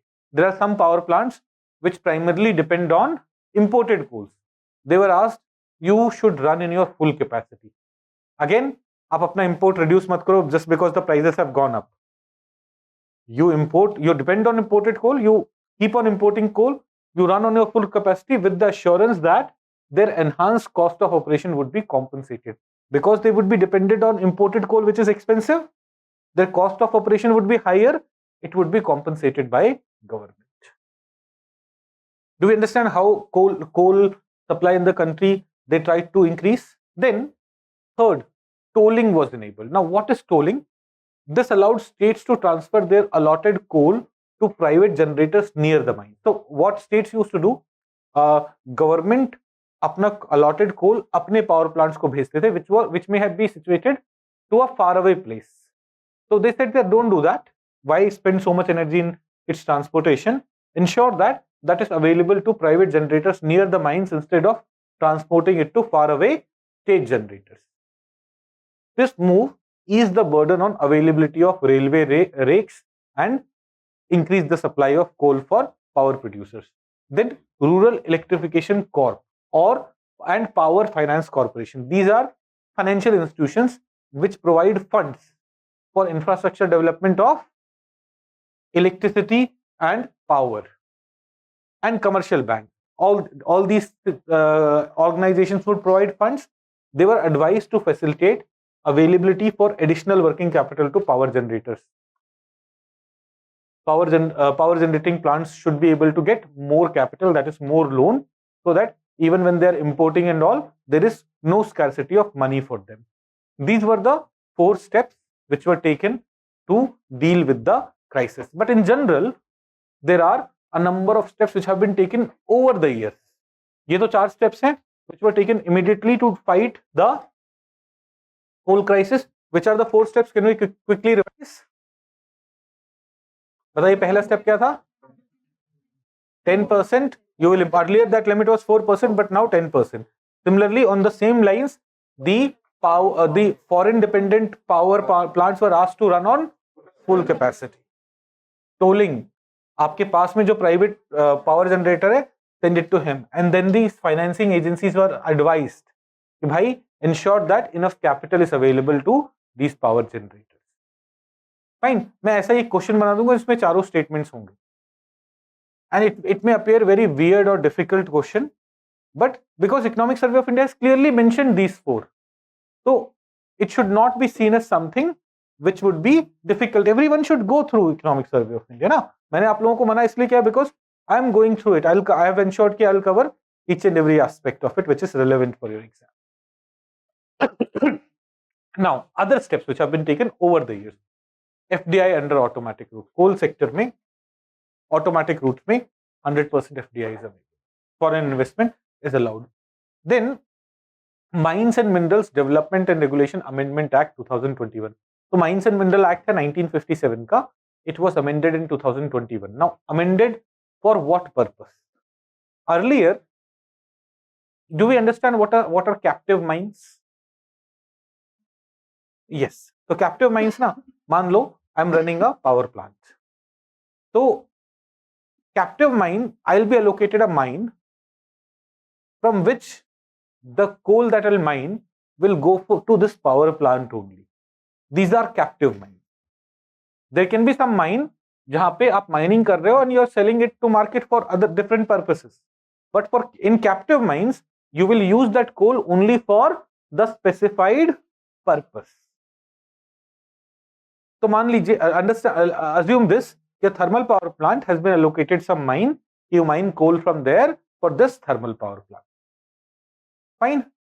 Now, in 2021, the norms were amended and it was said that up to 50% of the mined coal you'll be able to sell commercially.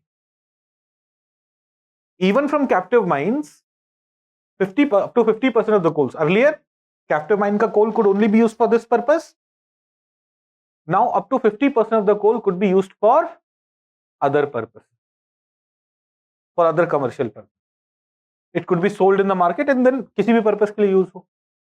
This was done through 2021 amendment. Did we all understand? I'll read it, but क्योंकि आपको समझ में आ गया तो आपको ये भी easily समझ में आएगा the technical mechanism. This allows captive mine owners other than atomic minerals. So not for atomic minerals, but other mine owners may sell up to 50% of their annual minerals production in the open market after meeting the requirement of the end-use plant linked with the mine. This step is an attempt to stimulate coal block allocates to commence coal production early. So what would happen by this mechanism? Now, let's say I'm a coal miner who's who for in a captive mine. Now, us captive mine ka coal only can be used for my thermal power plant. So I'll only mine limited coal which is needed for my thermal power plant. But there is coal scarcity situation. So we would like, okay, you mine 50% can go to this. If you're mining more, it can go to the market. Will this increase the coal availability in the market?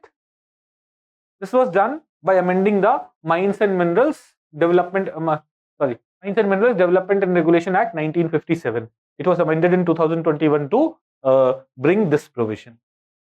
समझ में आई बात? Then commercial coal mining scheme was brought in 2020. तो इसे तो हम detail में पढ़ेंगे. Earlier, coal was nationalized. At the time of in Indira Gandhi regime, coal was nationalized. Coal India Limited and a few other PSUs could only mine coal. But बाद में after the 2013 Supreme Court judgment, a lot of things have changed. Now coal sector has been opened for commercial mining. So we will study this topic in more details in the coming section. Then general steps: expansion of existing mines, opening of new mines, greater use of mass production technologies, large scale technologies, mechanization of loading, development of evacuation infrastructure, auction of abandoned mines by CIL. Coal India. Abandoned mines are those mines जिसमें अब mining नहीं होती. But it was found that even though from those mines illegal mining was taking place, some coal was left, and with new technologies, now even those mines which were abandoned earlier could be mined. So those have also been auctioned for remining purposes. Okay, these are certain steps which have been taken to increase coal availability in the country. 4 steps तो immediately जो Economic Survey of India ने mention किए हैं, which were taken in 2022. These are other steps. So in 2023, in 2022-23, because of these reasons, it is estimated the coal production in India is estimated to increase to 911 million tons, about 17% higher when compared to previous year. Future targets क्या है?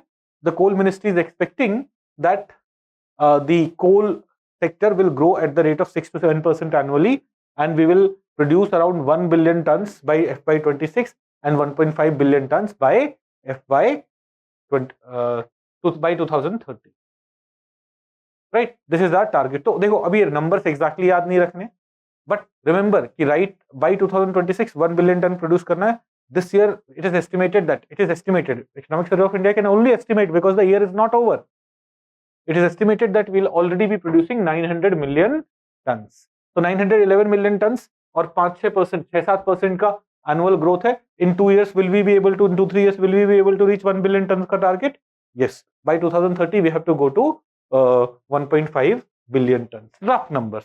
एक question आ सकता है, total coal production in India is 100 million tons. You'll be like, no, it's around near 1 billion tons. You know, we do not have to exactly remember 911 million tons. But you should know कि around 1 billion tons hai. By 2026, we are expected to reach there. 100 million, 1 billion का variation can be asked by UPSC. UPSC will not ask you 911, 912, 913. UPSC will not ask you. BPSC may. UPSC will not. Okay. Brajinder Deep Ji is asking, sir, on one side, the prices were high. How can government ask to import coal to plants? Yes, that is why government had to ask. If prices were low, then coal plants would have anyways got whatever coal they were needing. Now see, if government did not force these plants to import coal, what would have happened? Eventually they would have ended up having no coal, energy production would have suffered, electricity supply band ho jati, and that is why at the time of high prices, government forced them, you import at least 10% of your coal requirement. Import based power plants, you ensure that you are functioning at full capacity. Rajinder ji, I hope you understand the reason. Yes, Mitesh.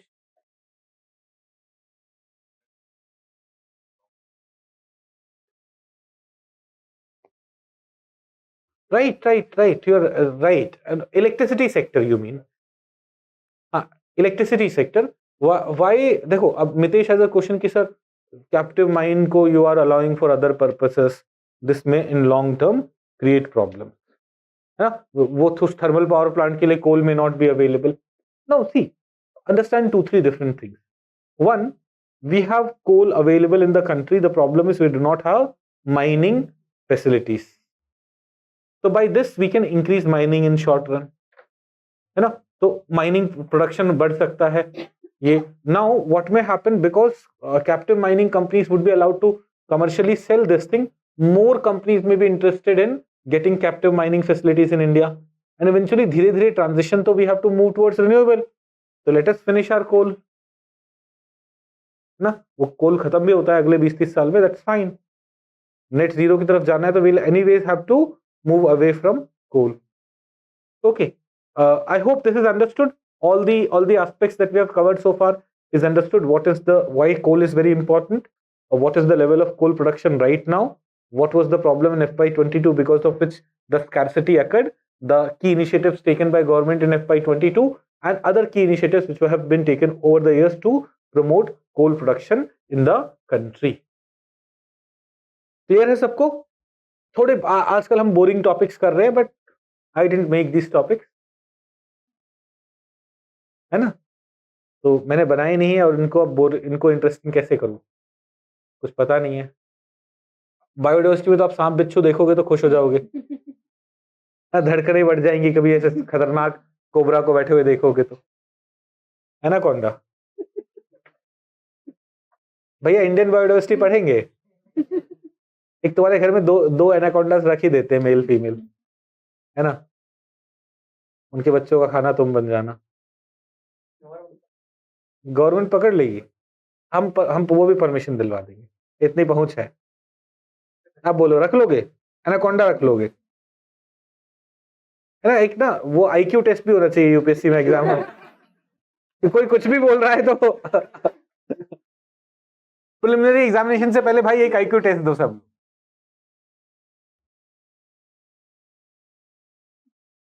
Ritu Pandey has another question. Sir, in environment we study India is reducing coal use, but here it is talking about growth in coal industry. How? देखो, we are not saying we are reducing coal use. We are saying कि हमारा जितना energy production हो रहा है उसमें कोल का percentage will keep getting less, है ना. बट एनर्जी प्रोडक्शन इतना ज्यादा बढ़ रहा है कि coal production also we have to increase. Did you understand it? Now some institutions, the Ministry of Coal is the Ministry for Coal Production in India. Under it there are 3 important PSUs. Coal India Limited. Coal India Limited is one of the largest employer in the country, one of the largest PSU. 3 lakh से ज्यादा लोगों को employ करता है ये directly. It is Maharatna, headquartered in Kolkata. Then we have Niveli Lignite Corporation. It's located in Chennai. Then we have Singareni Collieries Company Limited. It's a joint sector undertaking of Government of Telangana and Government of India, with an equity ratio of 51:49. ये 3 PSUs होते हैं. Then there is this institution. I generally did not cover this institution. हर बार पढ़ते थे इसके बारे में, मतलब personal level पे, but we never covered it in class. But last year prelims में पूछा है ये, तो मैंने कवर किया. लास्ट ईयर मैंने नहीं कवर किया था. Last year in prelims when I looked at this question, was like ये छोड़ने वाला है, but still I am covering it, क्योंकि अभी रिसेंटली मैंने कुछ उसे न्यूज में देखा, मैंने कहा ये पूछा भी था, इस बार पढ़ा देते हैं, सिलेबस थोड़ा बच्चों का बढ़ा देते हैं, है ना. इग्नोर कर देना अगर नहीं पढ़ना हो तो, because this is not important. तो यूपीएससी में they ask you 10-15 questions about which you should not be worried कि यार ये नहीं आता, कोई इशू है. This was one of those question. This topic was one of those topics. So coal controller organization. What is coal controller organization? देखो, if you go back to World War I, World War I में energy supply was very important. Coal supply was very important because the trains were running on steam engine. तो war के लिए, mobilization के लिए आपके resources चाहिए, and other industries were also running on coal. So government wanted to control how much coal is getting produced, where is it getting produced, where is going, what quality of coal is getting produced, and for that this organization was created, Coal Controller Organization. यही नाम है इसका, CCO. This was the primary purpose for which it was created. Over the years, its responsibilities have changed slightly, but the name remains same, Coal Controller Organization. It's a subordinate office of Ministry of Coal and is headquartered in Kolkata. Coal India Limited का headquarter भी कोलकाता में है. It's headquartered in Kolkata with field offices in Dhanbad, Ranchi, Bilaspur and Nagpur. History हमने आपको समझा था ना. What are its functions currently? It inspection of collieries to ensure correctness of class, grade and size of coal. Basically when coal mine is saying we are producing this much coal, तो उतना ही produce कर रहे हैं. Correctness of class, grade और size of coal. Second, to issue directives for the purpose of declaration and maintenance of grades of coal, ensuring that when a coal mine is saying ki I am producing this grade of coal, that coal is of that grade, quality maintenance. To act as appellate authority in case of dispute. In case there's a dispute between consumer and owner arising from the grade or size of the coal, the matter will go to coal control organization. Regulate disposal of stock of coal or expected output of coal in the colliery. Quality surveillance with respect to maintenance of grade, etc. Granting opening, reopening permission of coal mine, seam or a section of seam. Assessment and collection of excise duty levied on raw coal. Submission of monthly coal data to different ministries of central and state governments. These were the overall responsibilities. एक बार read करके ignore कर देना. Why have I done it? क्योंकि आप last year का question देखो तो उसमें बहुत परेशान ना हो जाओ. Otherwise, it's not going to be asked this year again. है ना? So it's not very important. Everything else could have been important so far that we have studied. This topic as such would not be very important. Okay. Kusal Banerjee Singh sir video क्या करो video का? तो video का spelling तुमने गलत लिखा है. क्या होता है वीडियो का स्पेलिंग? VIDEO होता है ना, इसने VEDIO लिखा है. हाँ, क्या प्रॉब्लम है कुशल वीडियो के साथ? तो स्टक हो गया था. Kushal, for everyone else is it fine? हाँ, तो कुशल तुम्हारा इंटरनेट गड़बड़ है. Recent reforms and policy. एक तो ना मिशन शक्ति है, शक्ति पॉलिसी है. तो शक्ति ना देखो, एक शक्ति उसका भी है, विमेन एम्पावरमेंट का, है ना. we will not talk about that शक्ति है. This Shakti policy is of the coal sector. यहाँ पे प्राइमरी पर्पस इज कि coal transparently should be available to all the power plants and should be available through auction. So now to understand what was the need of Shakti policy, though it's a 2017 ka news wala, but because Economic Survey of India has mentioned it this year, I've included Shakti so that ESI se kuch question ban raha ho to you should not be blank about it. So let's understand the background of it. See, till earlier what used to happen before the coal block coal scam and coal block allocation ka cancellation and all those things, coal supply to thermal power plants were done according to new coal distribution policy of 2007. Under this policy, Coal India Limited was the largest coal supplier, coal miner and supplier, provided letter of assurance for around 1,08,000 megawatt capacity by 2010. So basically, Coal India Limited had assured thermal power plants, we'll be providing you this much coal, we'll be providing you this much coal, we'll be providing this much coal, to a total capacity of 1,08,000 megawatt. Later, Cabinet Committee on Economic Affairs directed CIL to sign fuel supply agreement with thermal power plants of around 78,000 megawatts. So 1,08,000 megawatt को उन्होंने क्या दिया था? Letter of assurance. But Cabinet Committee on Economic Affairs, after the coal scam wala problem and all, asked CIL to sign fuel supply agreement with this much energy supplier. So remaining 30,000 megawatt power plants were not left with, like, where would they get their coal from? This was the problem they were left with. To resolve this problem, Mission Shakti was brought into play, or Shakti policy was brought into play. Objective क्या था?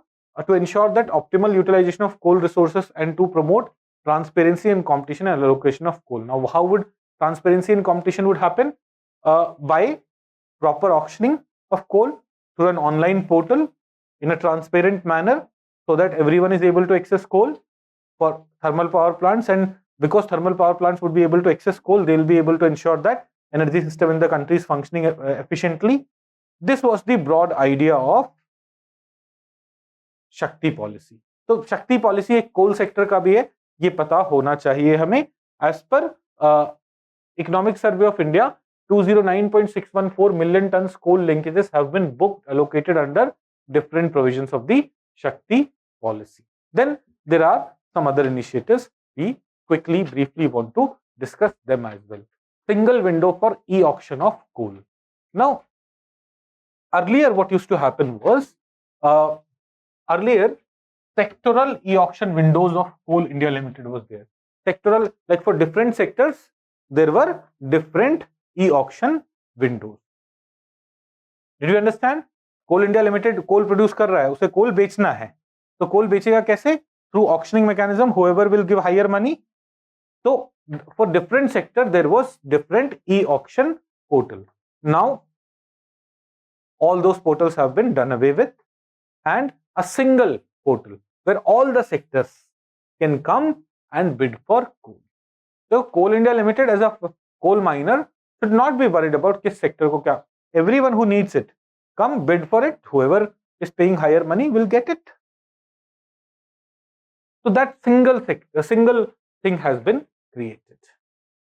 Okay, all the non-linkage coal of the coal companies would be sold through one e-auction window of Coal India Limited or Singarin Collieries Company Limited. This single e-auction window will cater to all sectors like power and non-regulated sector, including traders.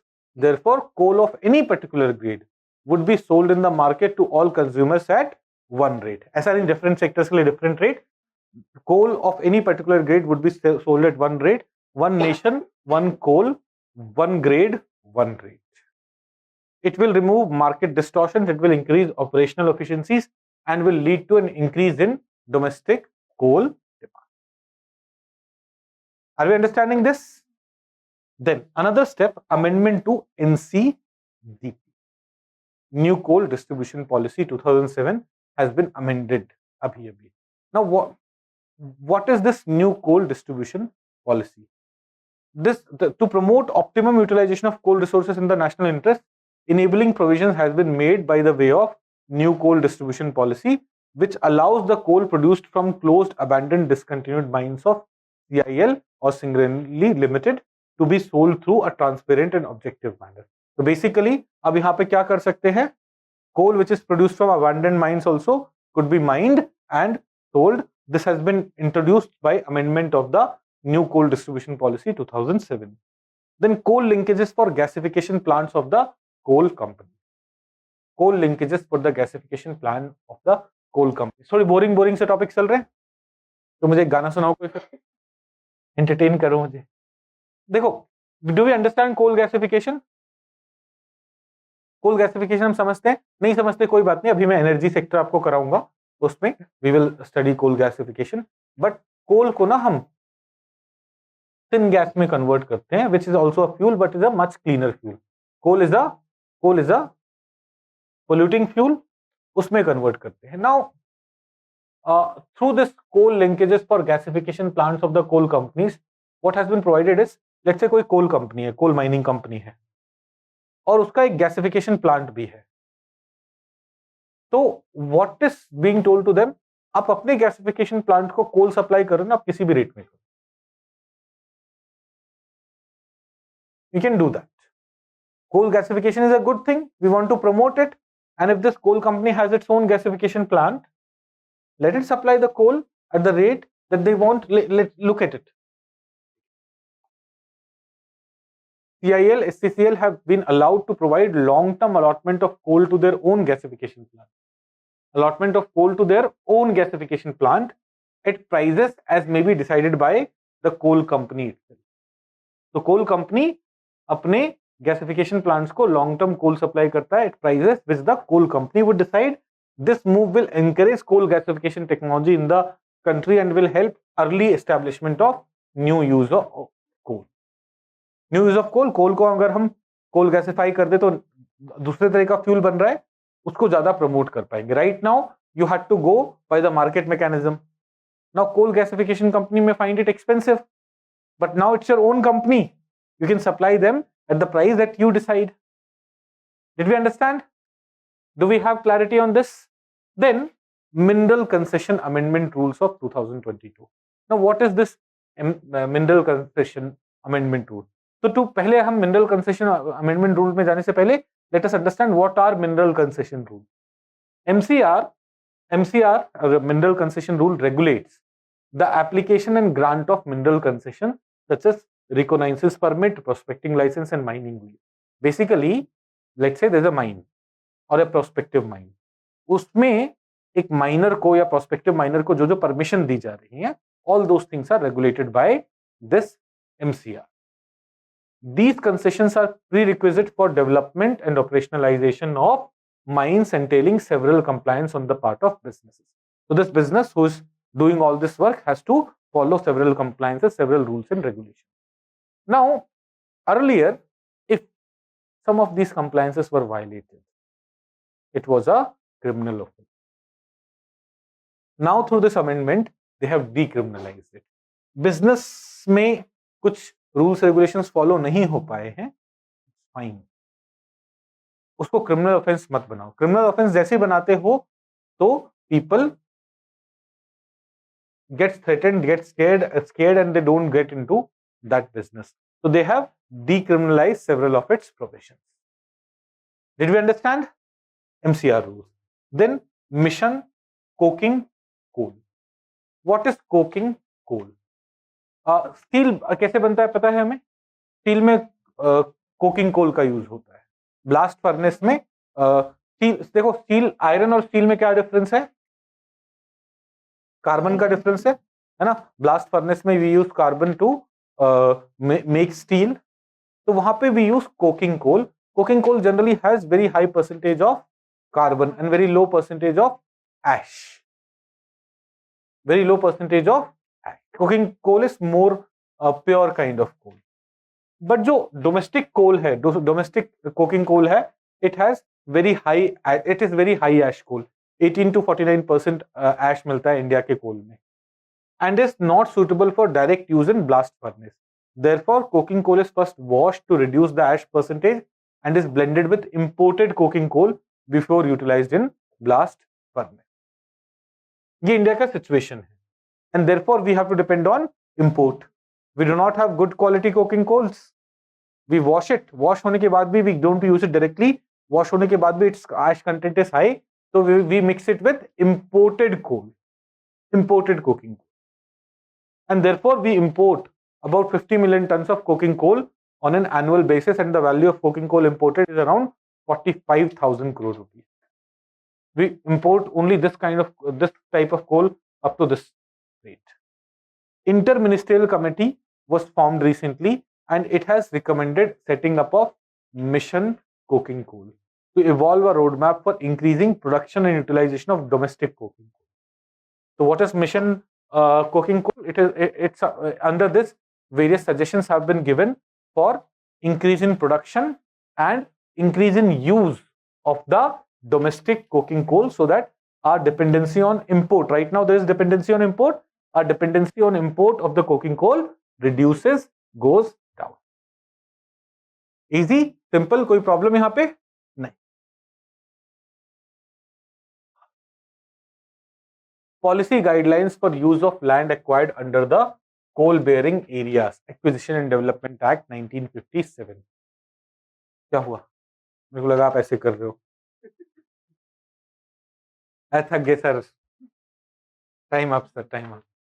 अभी तो नहीं है, 9:30 तक तो मेरा right है, उसके बाद ड्यूटी है ना. 9:30 तक तो कुछ नहीं हो सकता.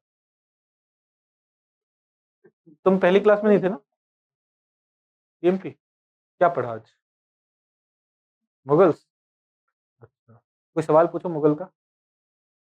मुगल गार्डन. अच्छा, इधर देखो, ये मुर्गा बना दूंगा दोनों को.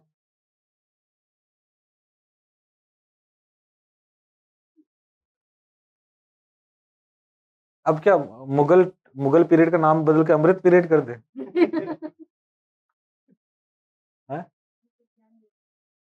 क्या हम वो तो सही है, वो तो सही है, पीरियड का नाम बदलना है। हाँ तो क्या पढ़ा, मुगल्स पढ़ा। अच्छा, तो अलग अलग जनरेशन ऑफ मुगल पेंटिंग बताओ।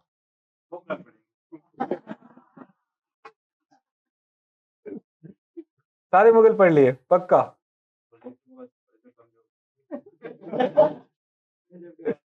अच्छा, तो when did Akbar start ruling? पक्का? और जहांगीर ने कब शुरू किया? ये पढ़ा है सर ने? नहीं पढ़ा है ना? मुझे वही तो लगता है सर ये सब पढ़ाते नहीं है।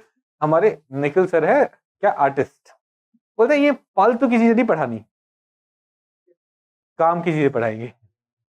अच्छा हरियाणा में आएगा इसलिए, ओके ओके। चलिए let's come back to this. मैं भूल गया यार, मेरा हिस्ट्री कितनी अच्छी हुआ करती थी। हैं?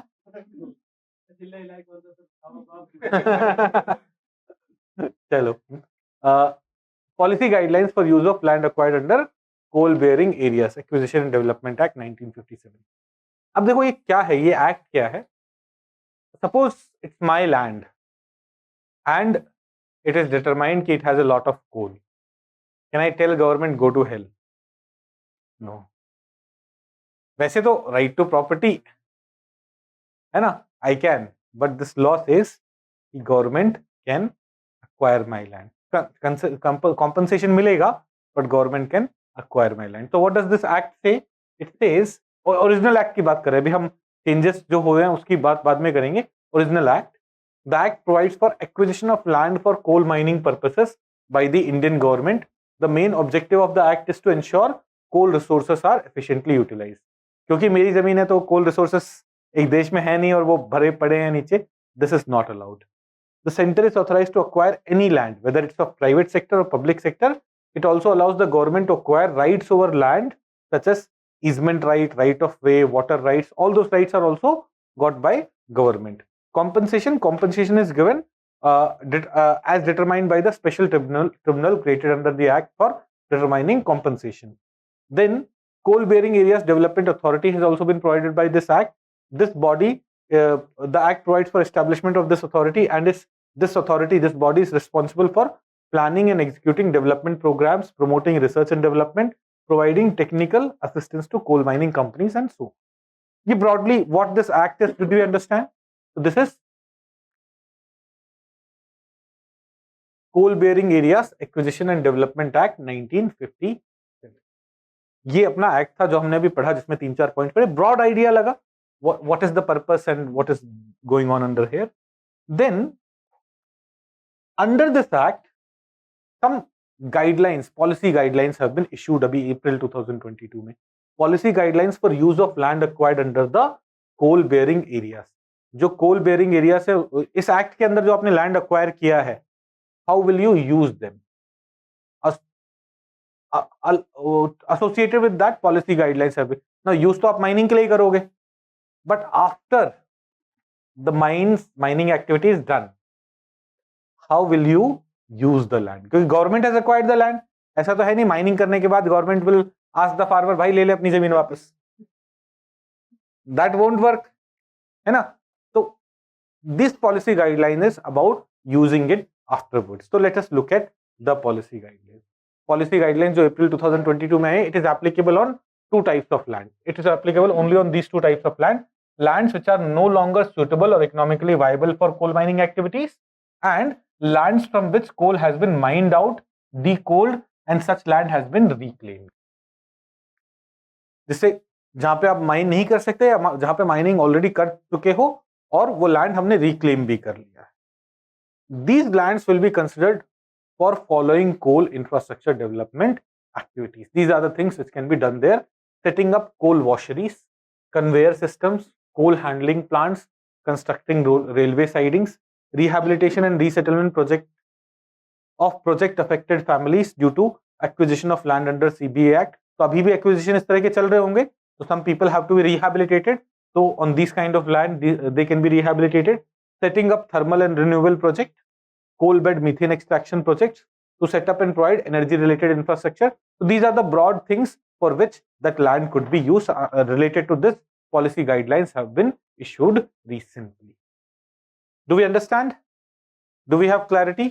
देखो बहुत सारी ऐसी चीजें हुई हैं कोल में, so we have to do. All this has happened in last 1 year only, and that's why we have to cover. But as I said, कि opening up of commercial coal mining वाला topic, we would be studying in more details. So let us come to this topic.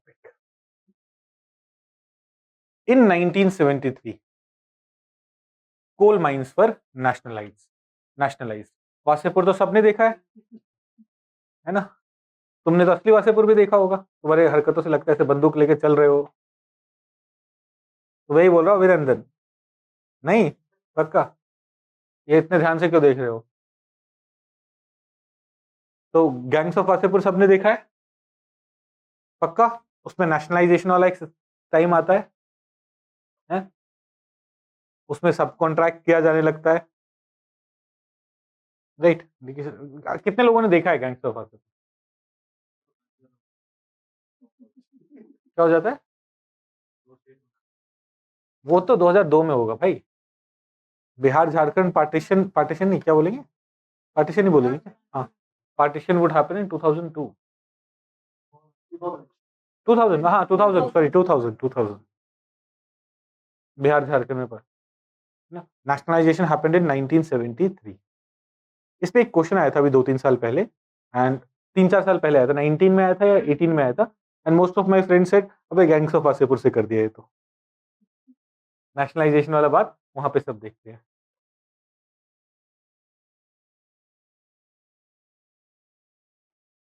साक्षी तिवारी बोल रही UPSC point of view से नहीं देखा।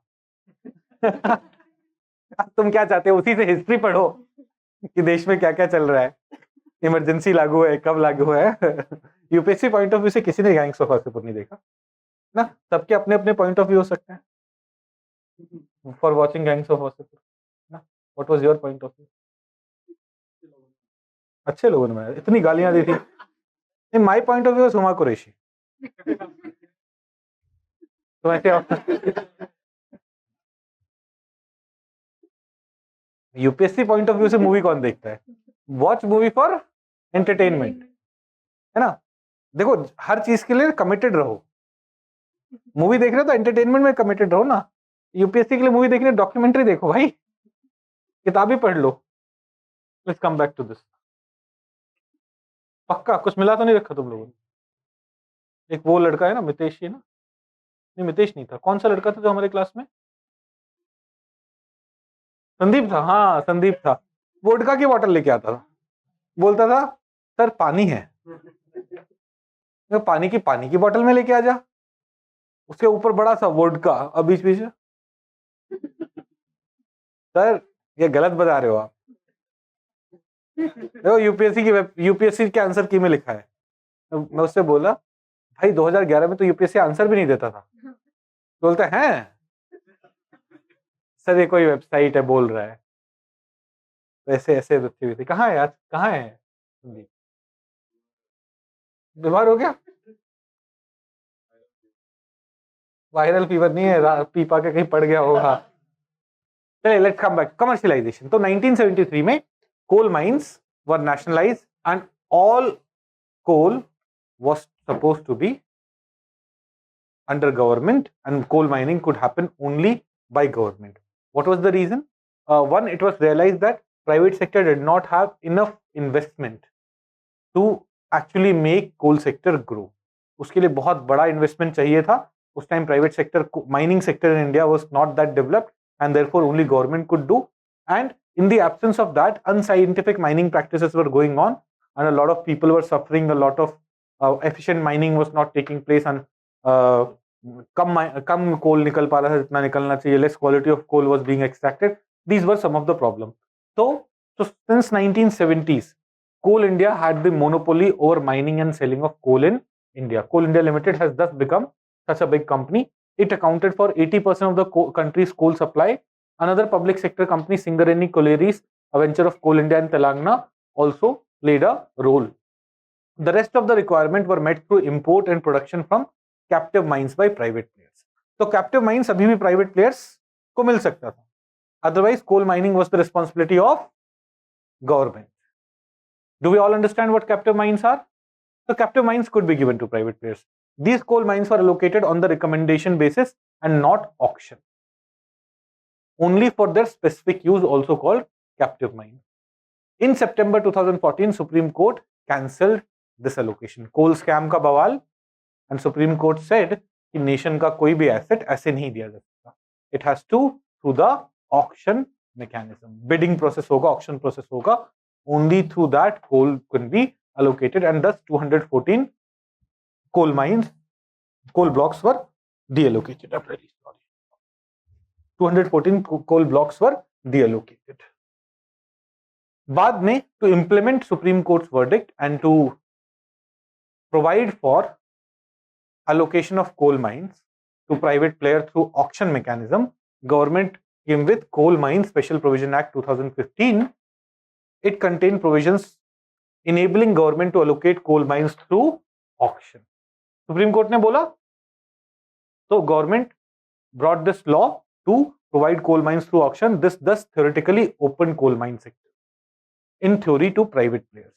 Why are we saying theoretically? Because right after this, auction होना शुरू नहीं हुआ. Later, in 2018, cabinet approved bidding process for coal mining. There we said कि auction के through होगा, but what would be the mechanism? What would be the process? Nothing like that had happened. So in 2018, cabinet approved bidding process for commercial coal mining. Key provisions included ascending forward auction. Do we understand ascending forward auction? One company says, I'll give you this much money, this much share. Other says, I'll give you higher share. Third one says, I'll give you usse bhi zyada. So forward. Ascending forward auction on online platform where the bid parameters will be the price offer in rupees per ton. For coal that you're mining, what price will you give, which will be paid to the state government on the actual production of coal. No share for center from commercial mining. No restriction on sale or utilization of coal from mine. Commercially, when you are mining coal, there will be no restriction on where will you be using it, where will you be selling it. No cap on price and type of coal. These are some of the key things. Then in 2019, 100% FDI allowed in coal through automatic route. We have already seen this. This change was done in 2019. Then government unveils auction process for coal mines in June 2020. इसे basically वो coal scheme बोलते हैं, जो हमने बोला था कि detail में पढ़ी. This marks the full opening of commercial coal mining for the private sector through auction and ends 7 decades of various restrictions that had been going on. Commercial coal mining auctions are completely different from the earlier regime of restricted sectors use and price. Now there is no such restriction. Terms and conditions of the auctions are also very liberal. आप कहीं भी बेचो, कैसे भी करो. Even first timers could come and bid for the things. जिनका experience नहीं है. It was very liberal. The system was very, very, very liberal. Okay, इसमें एक चेंज हुआ है अभी जनवरी 2023. चेंज नहीं, some update is there. In January 2023, it was there in PIB. Commercial coal mining, Coal Ministry offers relaxation in revision of performance bank guarantee and extended bid due date for commercial coal block auction. Complicated कुछ लग रहा है? Simplify करते हैं. तो बातें कर लो पहले.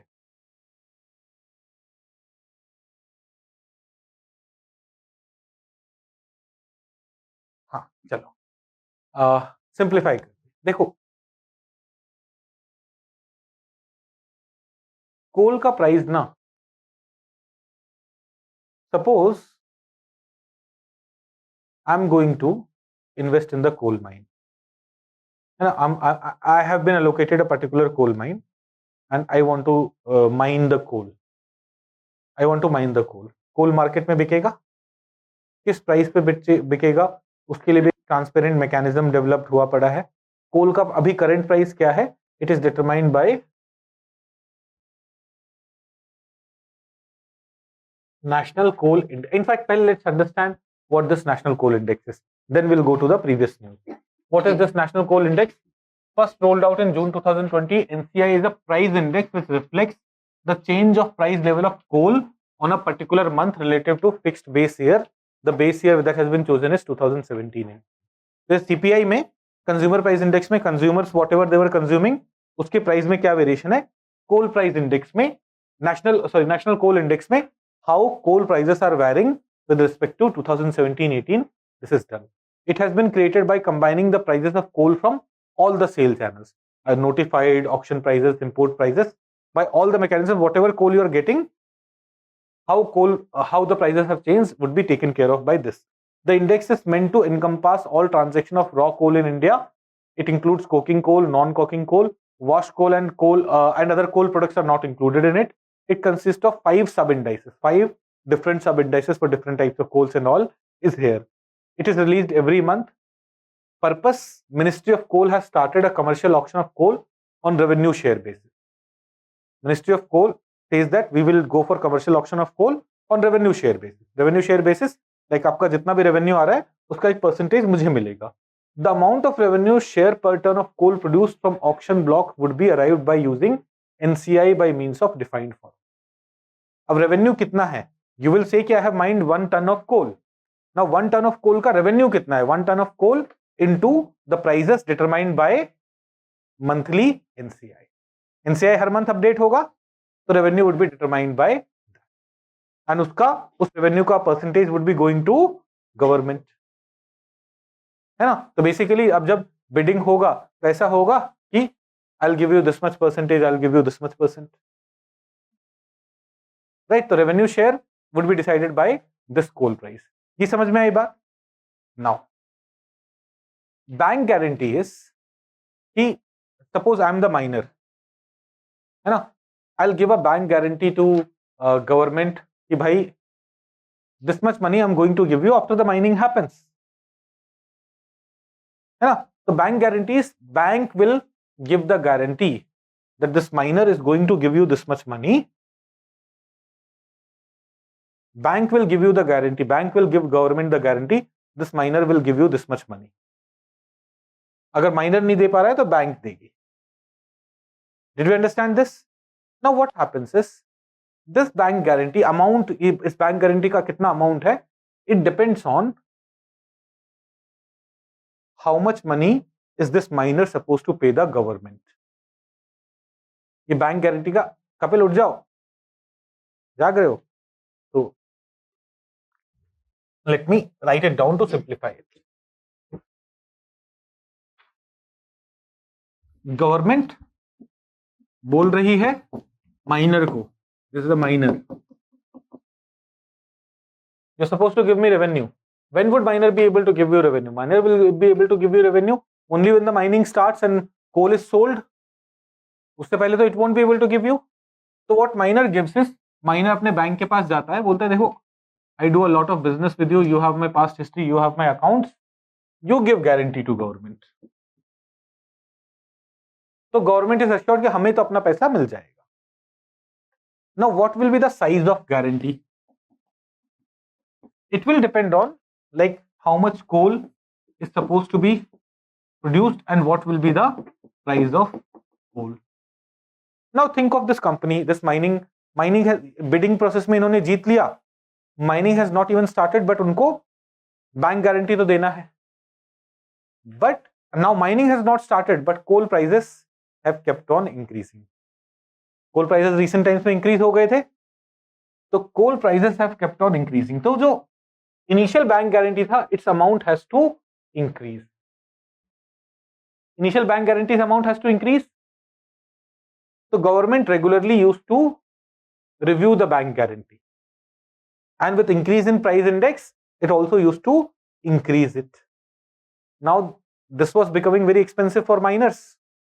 And even government and miners had not expected that prices of coal would increase like this. So now government has given relaxation to them. कि बैंक गारंटी का जो हम रिव्यू कर रहे हैं वो ऐसे नहीं करेंगे. Their government has given relaxation. Let's go back to our news.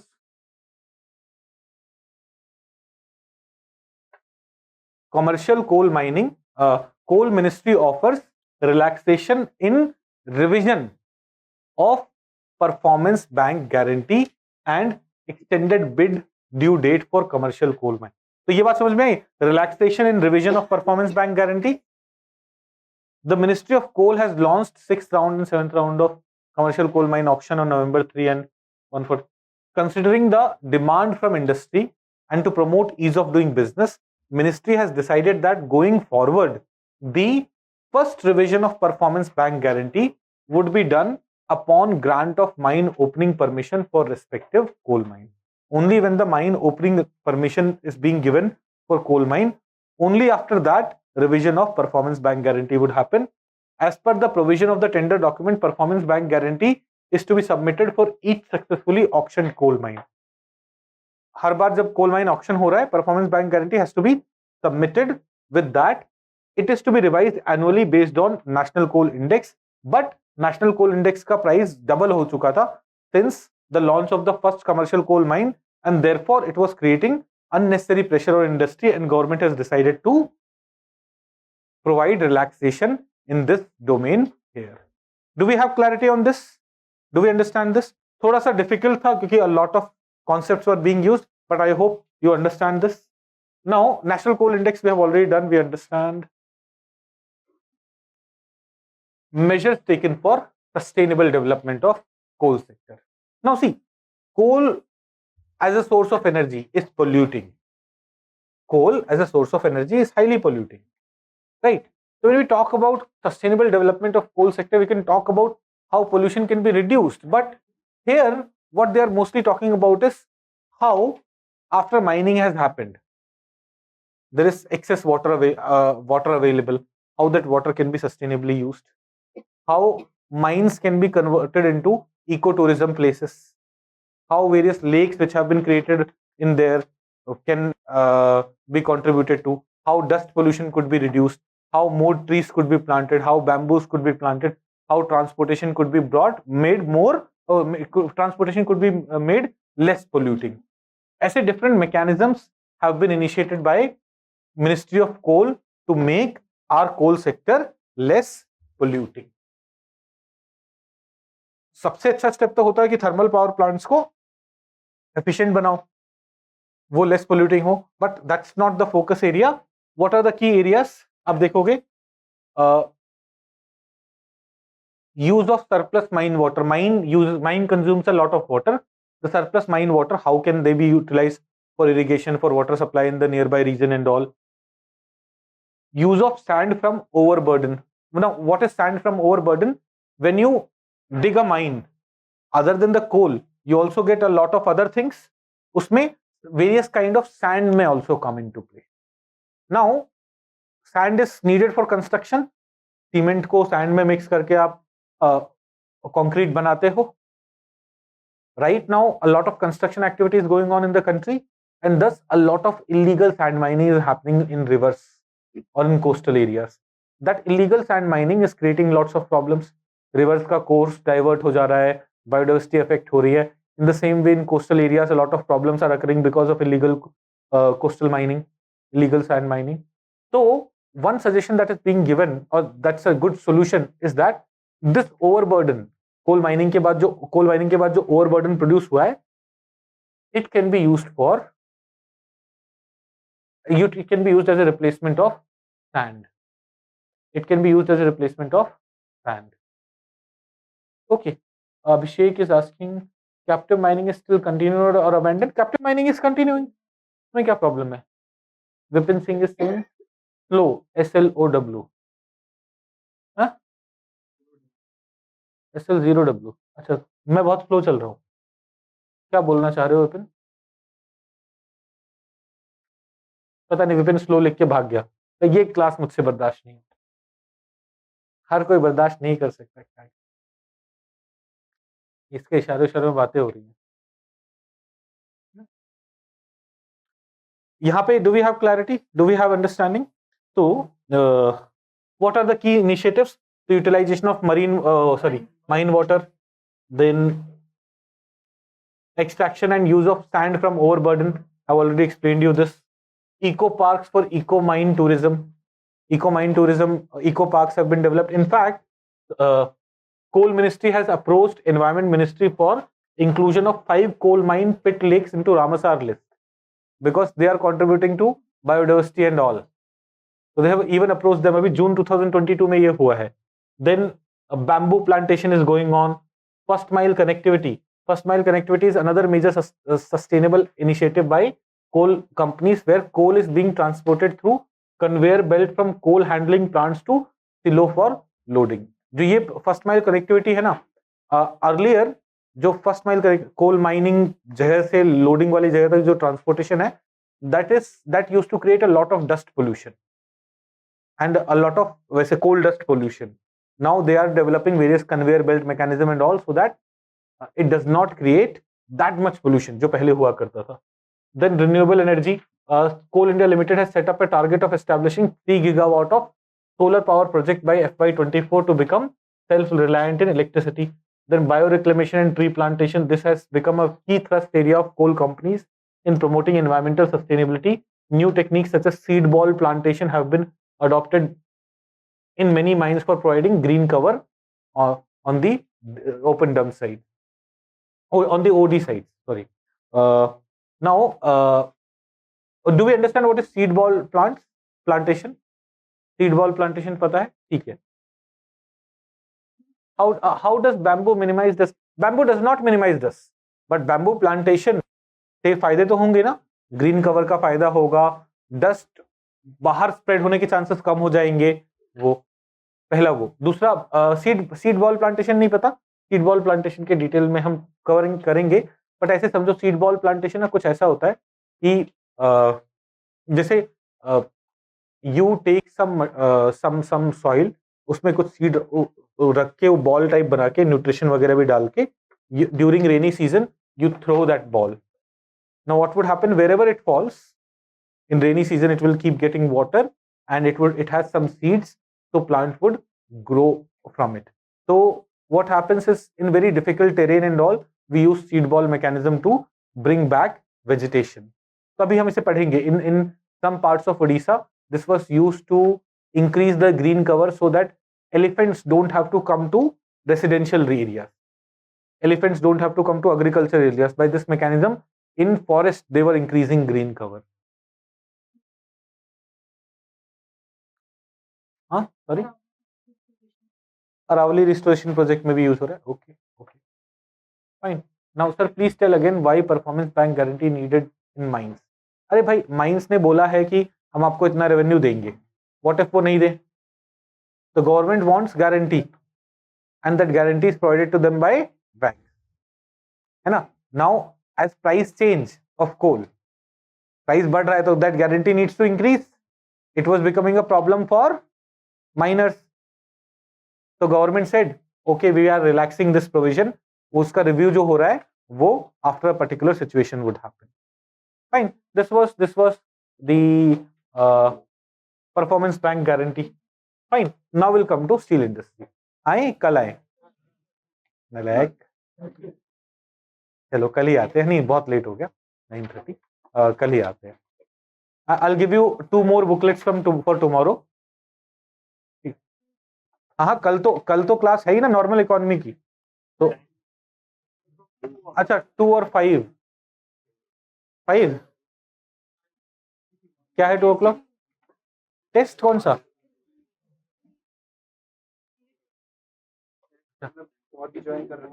अच्छा, देखता हूँ मैं सुबह बताता हूँ, है ना. I'll confirm it in the morning. मैं रात भर कितना काम कर पाऊंगा उसके बेसिस पे कि whether the class would be from 2 PM or 5 PM. Okay. Next week तो एनवायरमेंट. क्या एनवायरमेंट? थर्सडे से. हाँ, ज्योग्राफी पढ़ाऊंगा थोड़ी मैं, टेस्ट में डालूंगा. और ज्योग्राफी आपको खुद पढ़ना है. अरे करते ना, ठीक है. तो we will I will see you tomorrow. मैं आपको सुबह बताता हूँ 2 PM या 5 PM. Okay.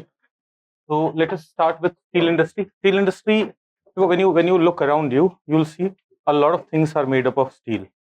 So whenever a country is developing, or even when a country is advanced, steel sector plays a very crucial role, and that is why it is one of the core industries. Be it automobile sector, be it construction sector, be it like the spare sector, be it any sector, steel would be very crucial. So, India mein, as per Economic Survey of India, we are doing very well in steel production. In fact, you would see that in the 6 months of this financial year, the financial year which is going on, April to December only, we have had a production of 88 million tons.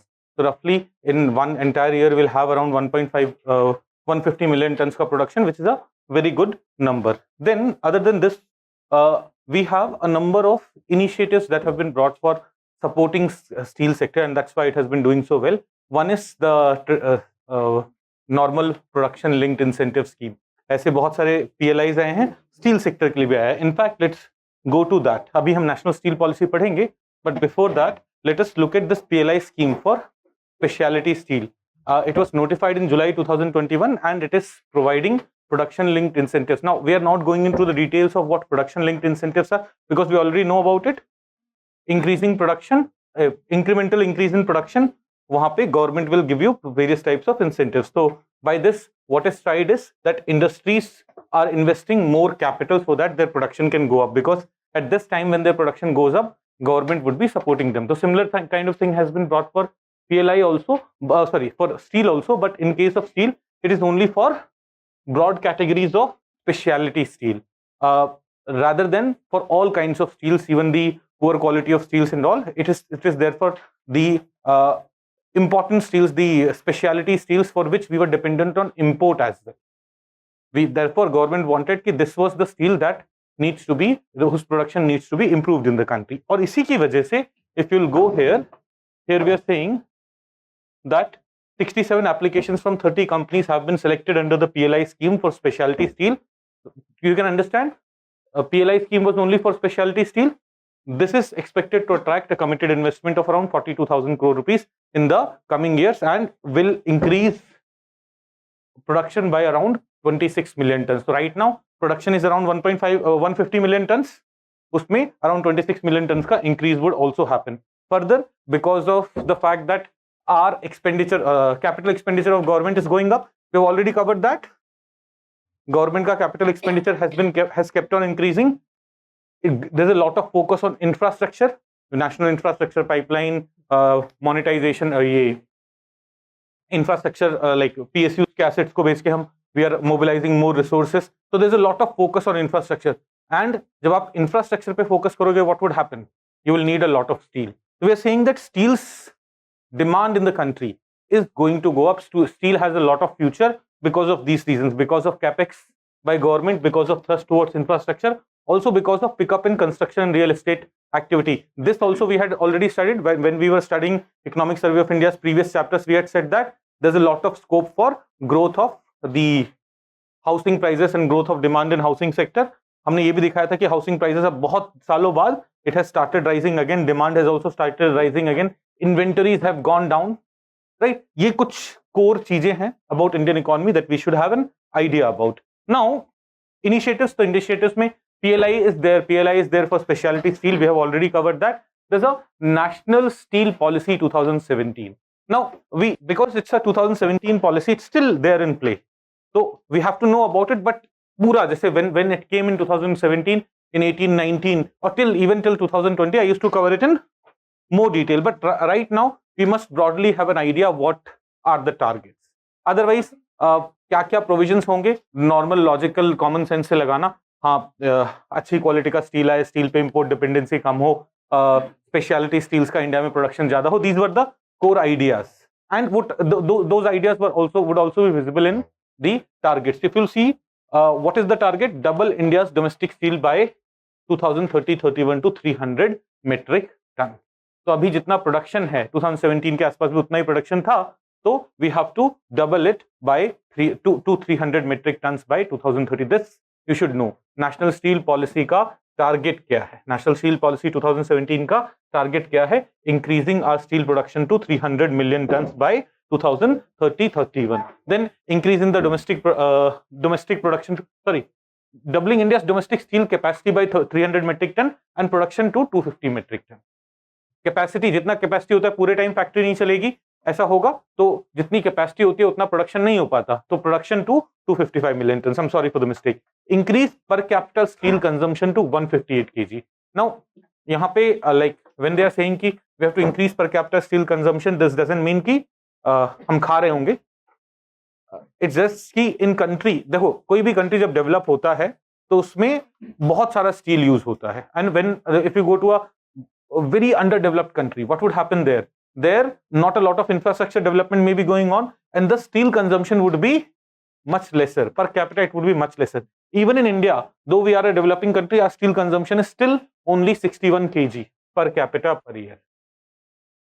We want to make it to go to 158 kg per capita per year. Do we understand this?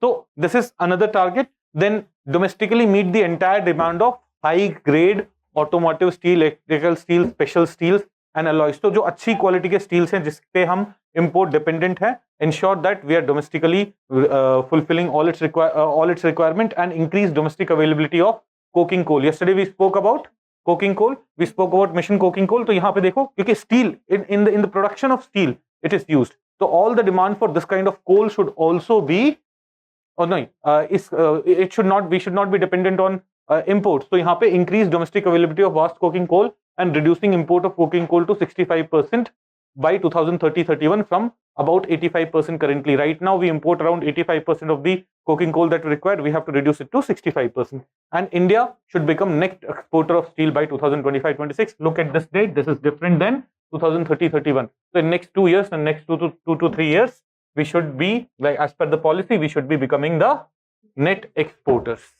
National steel policy mein, these are the broad ideas. Now see, this is not current affairs. This was not even given in Economic Survey of India, but we have seen pattern of questions in UPSC. Last year उन्होंने कोल controller organisation के बारे में कुछ वैसे पूछते हैं, तो national steel policy के बारे में तो they can definitely ask. So it's important that we have broad ideas, like 4-5 core ideas about what is there in the national steel policy. Right? Not everything. I have removed rest of the things, but what is national steel policy? What is it targeting? We should be aware of that. Are we comfortable with national steel policy? Okay. Now PLI scheme we have done. There's another initiative. Abhi recently news mein tha, or recently it was also there in Economic Survey of India. Brand India in steel sector. मतलब made in India steel should be respected outside. We want to become net exporters, and it should be considered. जैसे हम made in China products देखते हैं तो we have a, नहीं चलेगा, है ना, बहुत ज्यादा नहीं चलेगा, चाइनीज है. We should ensure that for steel, if a steel is made in India, it should be of high quality. So Ministry of Steel has undertaken the initiative of Made in India branding of steel produced in the country. Major steel producers have been onboarded regarding the importance of Made in India for steel. Initially, Made in India branding will be started with pilot rollout of few selected products of SAIL and Jindal Stainless Steel Limited. Later, QCI is taking consultation with Jindal Stainless Limited and SAIL for creating IT platform for creating this brand. Later, we'll be jumping onto other steel products as well.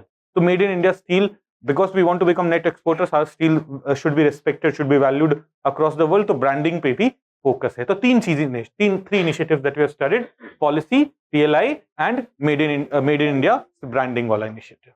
Okay, so even if it gets asked in the mains examination, the steel से related industrial policy syllabus में है, if you remember, है ना?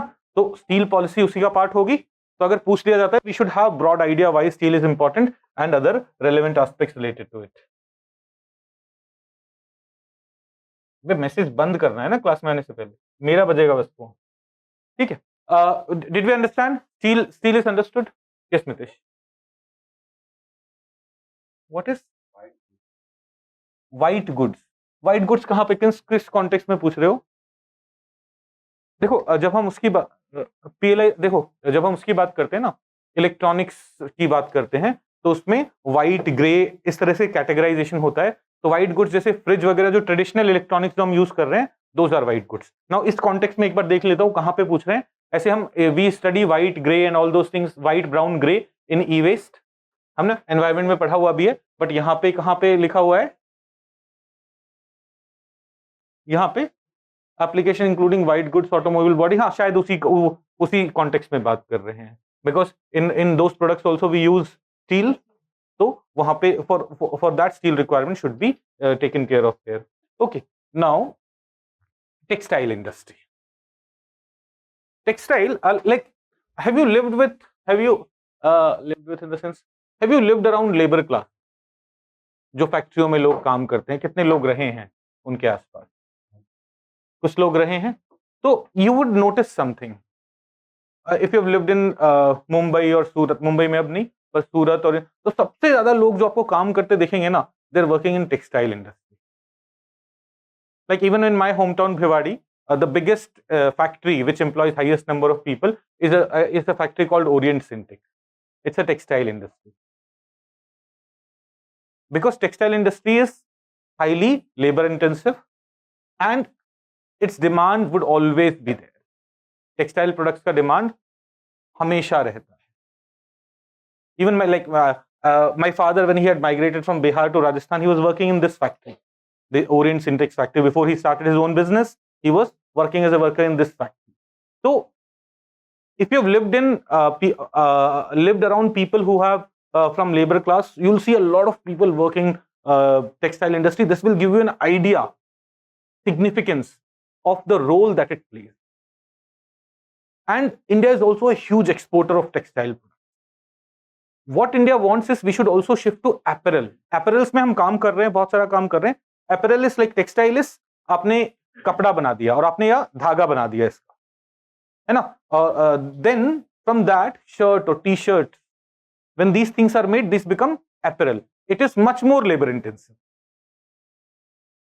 and it gives you much higher amount of value addition. This is the thing that we want to jump onto. But textile industry very crucial. पहले ये वाला part समझिए, क्योंकि आप लोग रहे नहीं है ऐसी जगहों पे. आप जैसे दिल्ली में भी जाओगे तो दिल्ली में अगर आप थोड़ा सा वैसी अनऑथराइज्ड कॉलोनीज और उन एरियाज में जाने लगोगे जहां पे लेबरर्स रह रहे हैं, you will see a lot of people around you who are working in textile industry. या फिर like my father also has a grocery. तो मैं जब ग्रोसरी पे बैठता था तो I could like I knew my father when he used to write names, he used to also write names of the company where they were working to identify them. Mahesh नाम के 3 customers हो सकते हैं. How do? तो ऐसे Mahesh, Orient Syntex. तो by that also we used to recognize that a lot of people. Like I can right now, मेरे दिमाग में अब मैं अपने होम टाउन में 2006-7 से नहीं रहा हूँ. It's been 17 years. मेरे दिमाग में अभी भी 3-4 फैक्ट्रीज के नाम है, PSL and Orient Syntex and all that, which are textile industries. हमने कभी सुना भी नहीं होगा उनके बारे में, बिकॉज उनसे चीजें बनती हैं, हम उसे लवाइस के फॉर्म में और बाकी फॉर्म में कंज्यूम करते हैं. तो it's that significant. That is what economic survey of India is also saying. Textile industry is one of the countries most significant source of employment generation and 4.5 crore people are directly engaged in this sector, including a large number of women and rural population. They're directly engaged in this sector. This will give you an idea. 4.5 crore people. सोचो India में कितने लोग काम कर रहे होंगे? 50-60 करोड़ लोग काम कर रहे होंगे. बहुत सारे लोग बच्चे हैं और बूढ़े हैं जो काम नहीं कर पाते. A large section. But there are some challenges this textile sector is facing. One is moderating exports. Again, when compared to 2021-22, 21-22 में क्या था? Opening up. Do you remember during COVID-19 were we buying a lot of clothes? नहीं, जितने पुराने कपड़े थे उससे काम चला ले, because we had to stay inside, है ना? हमें जब घर के अंदर रहना होता है तो we don't much worry about what we are wearing, हम मोटे लग रहे हैं कि नहीं. It's when we come out we start buying clothes. So 2020-21 was the time when we had everything closed and thus we were not buying a lot of clothes. But in 2021-22 there was a boom even in textile industry, because the kind of lockdowns that we saw in 2020-21 were not seen here. So 2021-22 had seen a boom, but in 22 same problems. What problems? High inflation, loss of employment, unemployment rates becoming very high has led to this sector also facing problems. Exports are moderating. Further, FDI inflow in this sector has still not reached that level. Which level? Pre-pandemic. Okay. Do we have clarity? Do we have on this? What is happening to the textile sector now? Various initiatives which have been taken in last year for preliminary examination. Initiatives which have been taken for textile sector. One is PM Mitra. So prelims में सवाल आ जाएगा, PM Mitra किस sector से associated है? PM Mitra is about textile sector. Look at the full form of Mitra, Mega Integrated Textile Region and Apparel. Mega Integrated Textile Region. Textile. So here they are setting up areas, regions where textile companies can come and set up their plant. Integrated Textile Region and Apparel. The government has approved setting up of 7 PM Mitra parks throughout the country where apparel sectors may come up, textile sector may come up. The parks will not only reduce logistic cost. Do we understand? ये cluster वाली चीज हमने समझी थी. In the same way, when we create these kind of regions, then what happens? Common facilities could be provided. Transportation cost could be reduced. Logistic cost could be reduced. So this will not only reduce logistic cost and improve competitiveness of Indian textile, but will also boost employment generation, attract domestic investment in FDI, and position India firmly in the global textile market. ये सब तो होगा ही. When the efficiency of our textile industry improves, will it not lead to these advantages? Yes, it would lead to, and PM Mitra is focused on that. Can we remember this? PM Mitra is about textile industry. Prelims में ये तो पूछा जा ही सकता है. PM Mitra is about textile. Second is textile PLI scheme. PLI ने हमारी जान ले रखी है ना? For every sector, देखो, notice something. It is for labor intensive sector, manufacturing sector, where we are launching PLIs. Most of the PLIs are for this sector because we have already seen that India में जो jobless growth वाला perspective develop हुआ है, it's because of our jump from agriculture sector to service sector. Job intensive manufacturing sector में we haven't done well, and that is where PLI schemes are focused. So PLI scheme specialty steel के लिए भी थे. PLI scheme is also there for textile sector. So approved outlay of 10,683 crores to promote investment and increase in the production of man-made fiber and MMF fabrics and products of technical textile. Now note this carefully. यहाँ पे traditional textile पे focus नहीं है. Man-made fibers. What are man-made fibers? देखो, cotton, is cotton man-made? भगवान ने बनाया है. Nylon and these things, इनके जो fibers बनते हैं और फिर इनके जो apparels बनते हैं, जैसे nowadays we are having various kind of shoes which are coming up, which are not made up of leather, which are not made up of traditional cotton or those kind of products. They are made up of other. So these man-made fibers, so these MMF fabrics and product of technical textile के लिए we have launched what? PLI scheme. Now understand the reason behind it. We are focusing on exports, and even when we export products of traditional textile, then उसको इतना beautify नहीं कर सकते हैं. पहला problem, वो एक्सपेंसिव होता है. दूसरा problem, and because it's not that durable. Think of this cloth and nylon. We add nylon to increase durability, so its demand is also less. So therefore, we are focusing more and more on MMF. Indian textile products or Indian apparels are facing competition from MMF from all over the world, and therefore, as part of this PLI scheme, our focus is on MMF. And then on technical textile. अभी technical textiles को समझते हैं. Give me 2 minutes, but we'll understand. So MMF and technical textile is the focus area of PLI. Of this PLI. Do we understand this? Now, what is technical? अच्छा, technical textile पे आएंगे. अभी के लिए remember this कि textiles which are used for their special features and functions. For example, आपको कोई plaster चढ़ा है, हड्डी तो टूटी होगी, नहीं टूटी? अरे किसकी टूटी है? कपिल की क्यों टूटी थी? कितना गिरोगे? और कैसे गिर गए थे? हैं? सीढ़ी से गिर गए थे. कहाँ की हड्डी टूटी थी? यहाँ की हड्डी टूटी थी. तो हड्डी पे प्लास्टर लगता है ना? तो उसमें नोटिस किया, there's a fabric also there. There's a fabric there. That's the technical textile. It has been, that fabric or that cloth is something which is used for because of its technical features. Sometimes even in construction industry, you will see some kind of textile being used. Those are technical textiles. आप उसमें देखोगे कई बार seats होती हैं cars में, they are made up of textiles. Those are technical textiles. Okay, so we'll talk about technical textile. Give me some time. But our PLI scheme is not only focused on MMF, it is also focused on technical textile. इस बात को ध्यान रखना. So we have looked at 2 schemes so far. One is PM Mitra. PM Mitra में हम integrated regions develop कर रहे हैं फॉर टेक्सटाइल एंड अपैरल, है ना, integrated textile region and apparel, है ना। एम क्या था? Mega, mega integrated textile region and apparel, PM Mitra. Then PLI scheme for MMF and technical textile, PLI scheme for steel was for speciality steel, right. इन सबको ऐसे याद नहीं रखना है, पर ऐसे when you have heard it 2 3 4 times in class, you'll be like, हाँ ठीक है, याद है, स्पेशलिटी स्टील का ही है। When you look at the options, it would be easy to do. Okay, now let's come to विरासत. What is the full form of विरासत? Here विरासत does not have a full form. ये traditional विरासत ही बोल रहे हैं. Do not search for a full. जैसे मित्र had a full form. No, विरासत does not. विरासत is what? Our legacy, है ना? तो विरासत में what we were doing was Ministry of Textile had started a number of exhibitions of different textile product.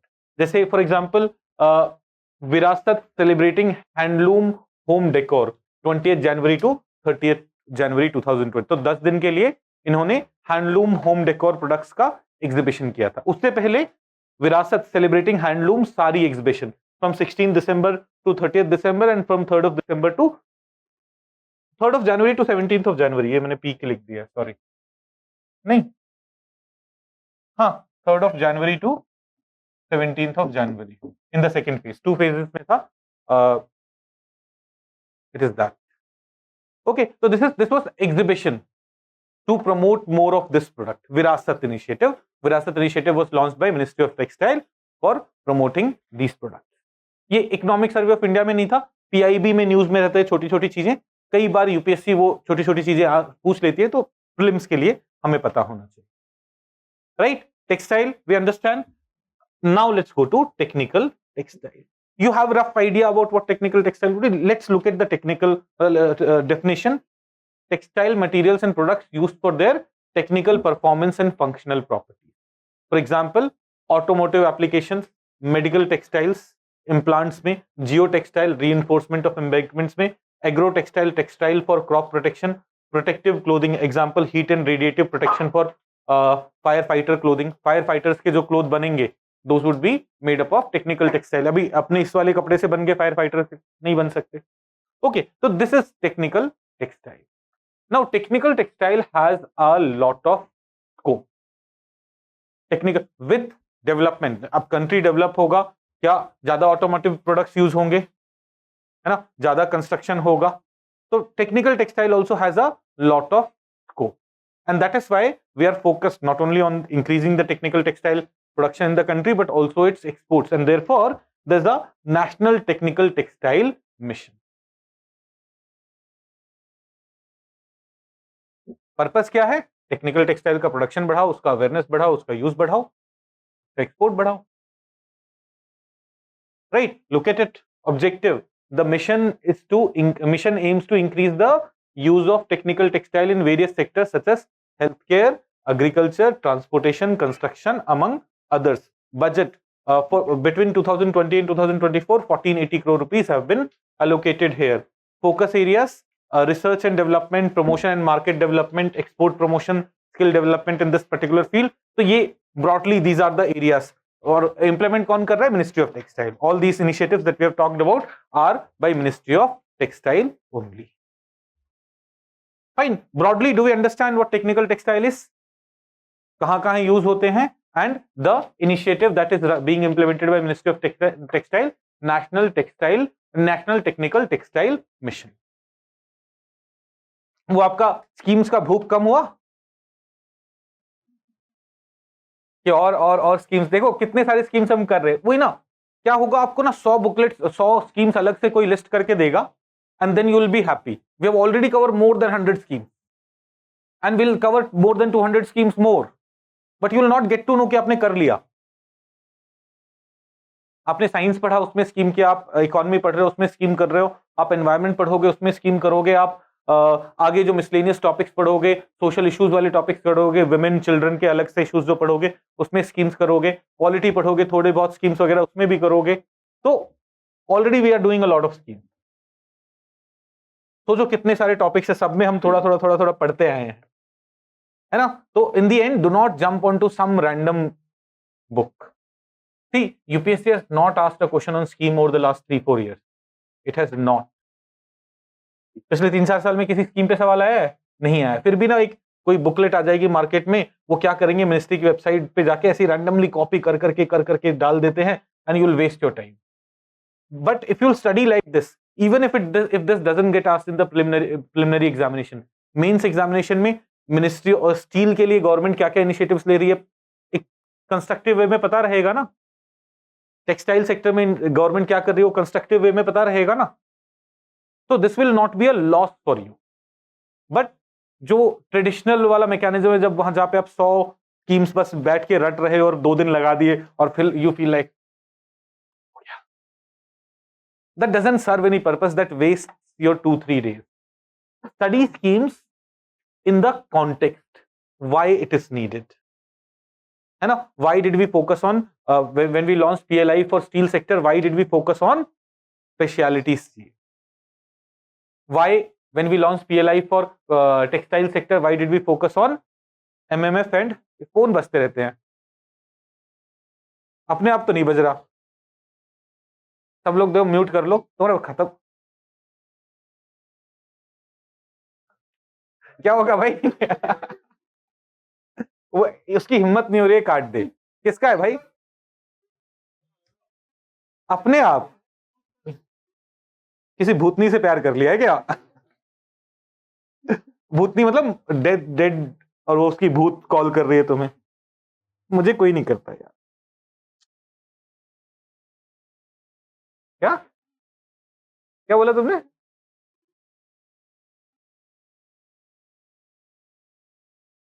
ना ना बहनों और भाइयों, ऐसा मत करना. I need sleep today. आज भाई जाके सोएगा. अभी have got a very good cook. आजकल ना बहुत अच्छा खाना मिल रहा है हमें, तो मैं बाहर का खाना नहीं खा रहा हूं, बट वो जितना अच्छा खाना बनाती है उतना ही बेकार नॉनवेज बना. मतलब यार चिकन कोई खराब कैसे बना सकता? फिश, मैंने जीवन में पहली बार फिश ना मुझे पसंद नहीं आई, इतना बेकार बनाती है. मैंने उनसे बोला दीदी आप बस वेज बनाओ, नॉनवेज भाई खुद बनाएगा. हैं? आज पार्टी है? ओ यस यस, चलो ठीक है, डन, आज पार्टी है. पर आपको इकोनॉमी इतने अच्छे से प्रिपेयर करनी है कि आगे भी पार्टियां मिल पाए. ठीक है, अभी हमने इकोनॉमी के 100 क्वेश्चंस किए हैं, हमें 400-500 क्वेश्चन और करेंगे, उसमें भी we should be able to do it right. Fine, let's go to national technical textile mission. Do we understand? Okay.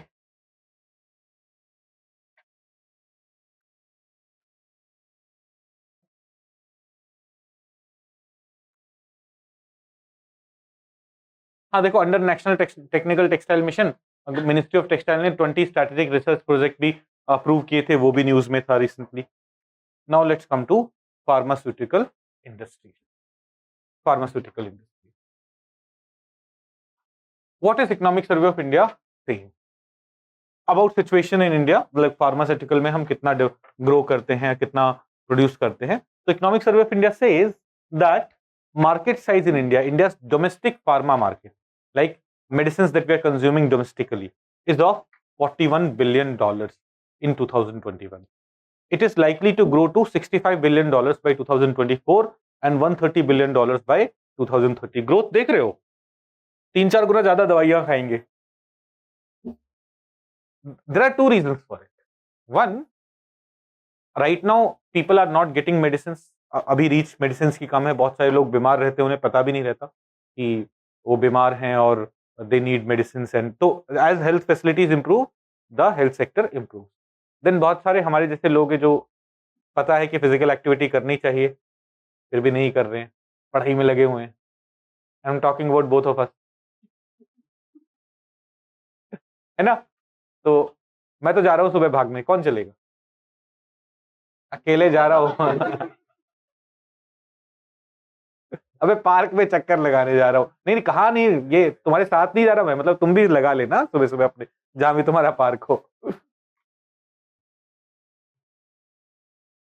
तुम्हें सबका पता है कौन कब जाता है, कहां जाता है, और तुम्हें इसका पता है। चल क्या रहा है? अब तुम नहीं, तुम तीनों आज क्लास में चुप रहोगे, कुछ नहीं बोलोगे, नहीं तो मुर्गा बन जाओगे यहीं पे, कुछ नहीं। चलिए, तो pharmaceutical consumption, it clearly indicates the domestic consumption of in pharma sector is going to increase, it is increasing. Then India is ranked third worldwide in the production of pharma product by volume, but when it comes to value it is 14, because we produce generic medicines जिनका value थोड़ा सा कम होता है।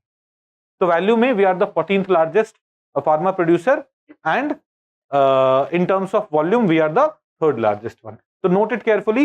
Generally if we do not study this stat, तो ऐसा हो जाता है कि we tend to say that India is the largest pharma producer. That's not the case. ये perception था हमारा कि सबसे ज्यादा मेडिसिन हम ही बनाते हैं। That's not the case. Even in terms of volume, we are the third largest pharma producer. और इस तरह के क्वेश्चंस आते हैं, जैसे if you look at 2019 का क्वेश्चन, उसमें एक स्टेटमेंट था India is the largest coal producer in the world. Something like this. There was a question, है ना? ऐसा एक कोई क्वेश्चन था, कोल या स्टील किसी पे क्वेश्चन था। हाँ, नहीं, राइस का, वो तो एग्रीकल्चर का है, वो अलग है। इंडस्ट्री वाला भी एक क्वेश्चन था। हाँ, एक है। हाँ, वो उसकी वजह से गलत हो गया, उसकी वजह से we could attempt the question, but I am saying in that question there was this kind of statement as well. Okay, India is also the largest provider of generic medicines globally. In terms of generic medicines, we are the largest provider, and 20% of the global supply by volume is taken care of by India. We are also the leading vaccine manufacturer globally with a market share of 60%. तो pharmaceutical products में वैसे we are third largest, but vaccines में दुनिया के आधे से ज्यादा vaccines India is manufacturing.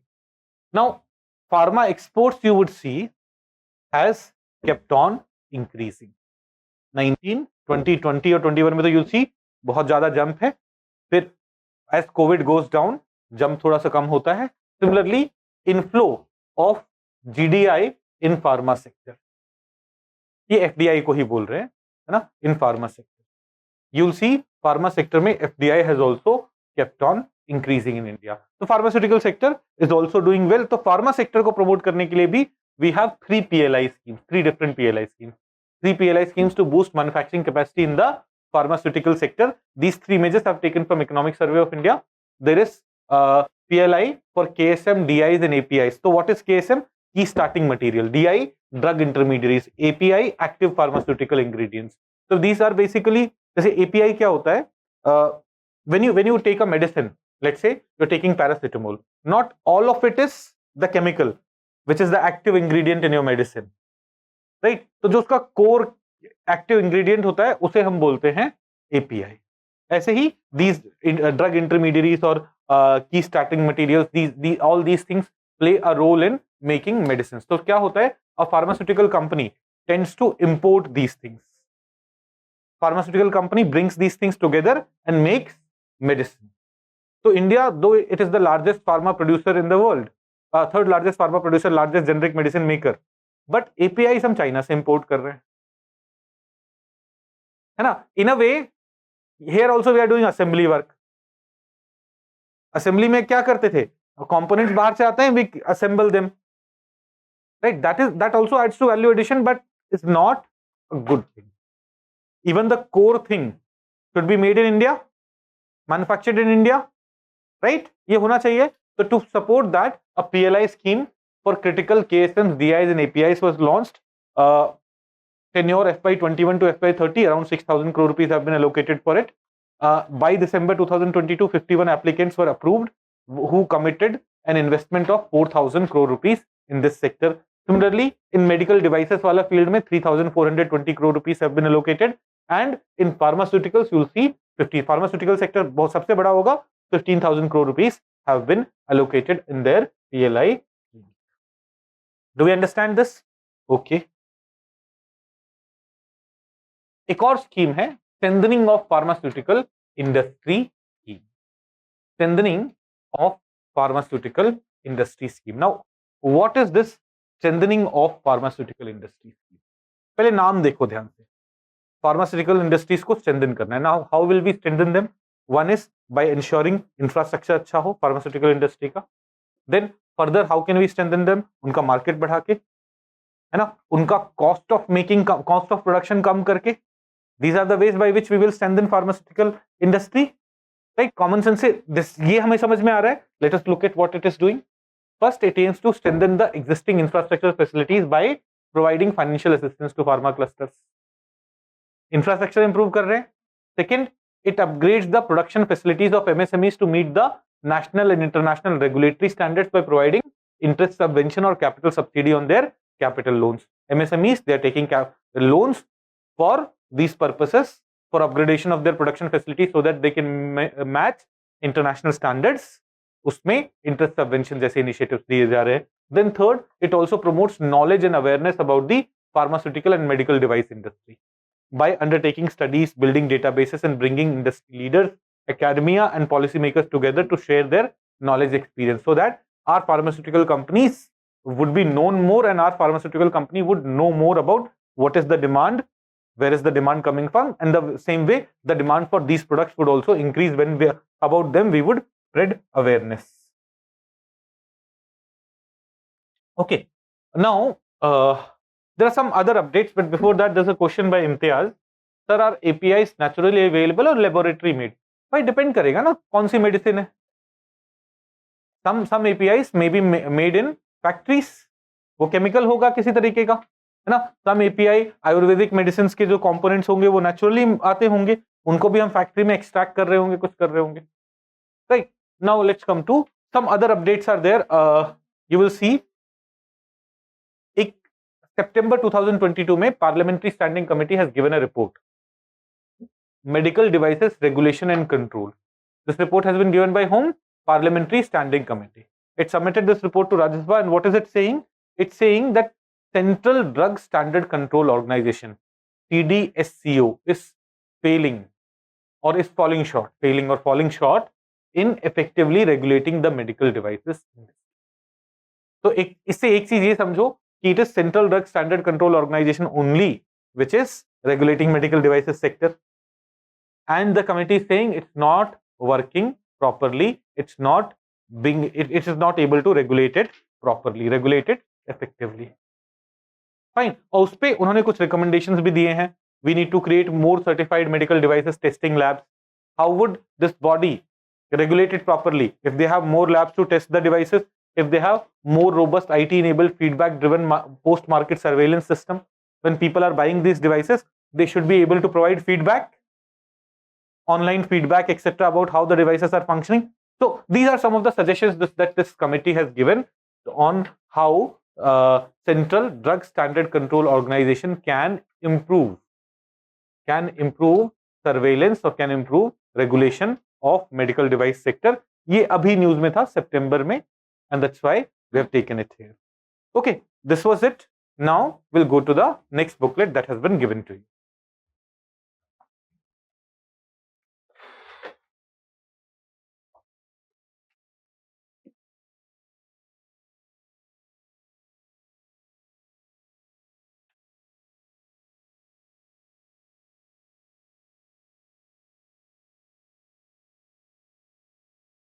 See, there would be a lot of teachers who may be telling you कि इकोनॉमिक सर्वे ऑफ इंडिया नहीं पढ़ना है, रियलिटी में नहीं पढ़ना है, बट उसका जो रिलेवेंट पार्ट है वो करना है, ये सारे स्कीम्स ये सब करना है, and that is what we are doing.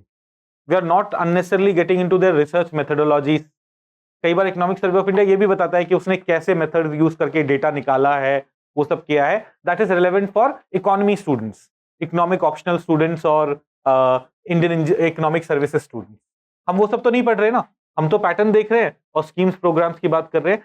This is relevant, ये पढ़ना होता है. ओके,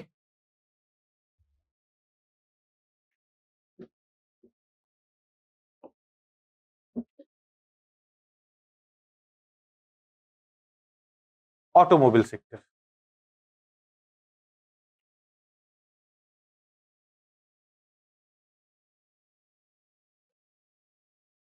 एक और सेक्टर जो कि plays a very important role in the manufacturing sector of India.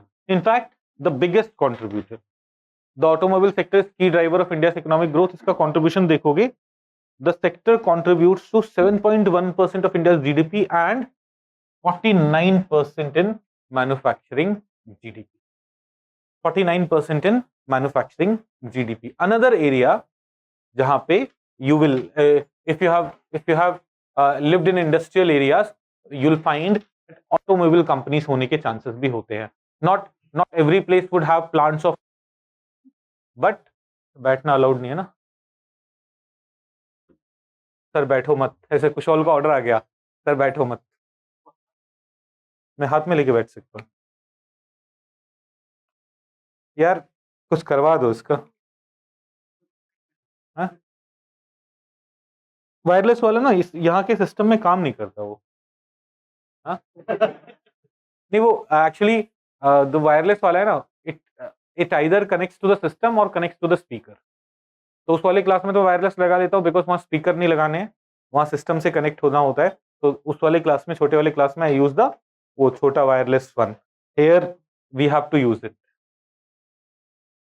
है ना। कुशल ऐसे बोलो, सर प्लीज बैठो मत, ऐसे बोलो सर बैठो मत। This is what he has typed. Okay,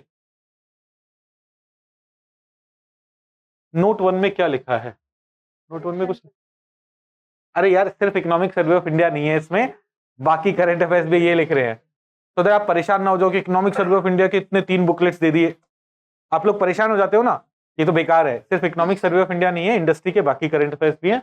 दूसरा, प्रीवियस बुकलेट में एक करेक्शन है, foreign investment promotion board FIPB को, वहां पे ना हमने कुछ फॉरेन पोर्टफोलियो वगैरह कुछ वैसा लिख दिया था, तो it is foreign investment promotion board, please correct it. Second point, FIPB मतलब एफआईपीबी हैज बीन अबॉलिश्ड, पर उसका अबॉलिश तो हो गया बेचारे का, हमने नाम भी गलत लिख दिया था, है ना, हमने नाम उसका गलत लिख दिया था पिछले बुकलेट में। It is foreign investment promotion board, FIPB.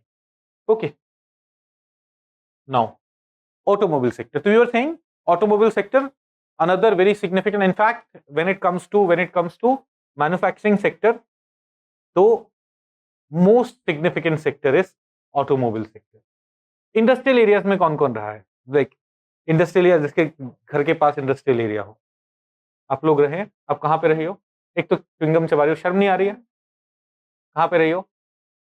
Faridabad. तो फरीदाबाद में you must have seen there are automobile industries nearby, है ना। और जमशेदपुर में ऑटोमोबाइल इंडस्ट्रीज है, टाटा मोटर्स है वहां। अच्छा, नाइस।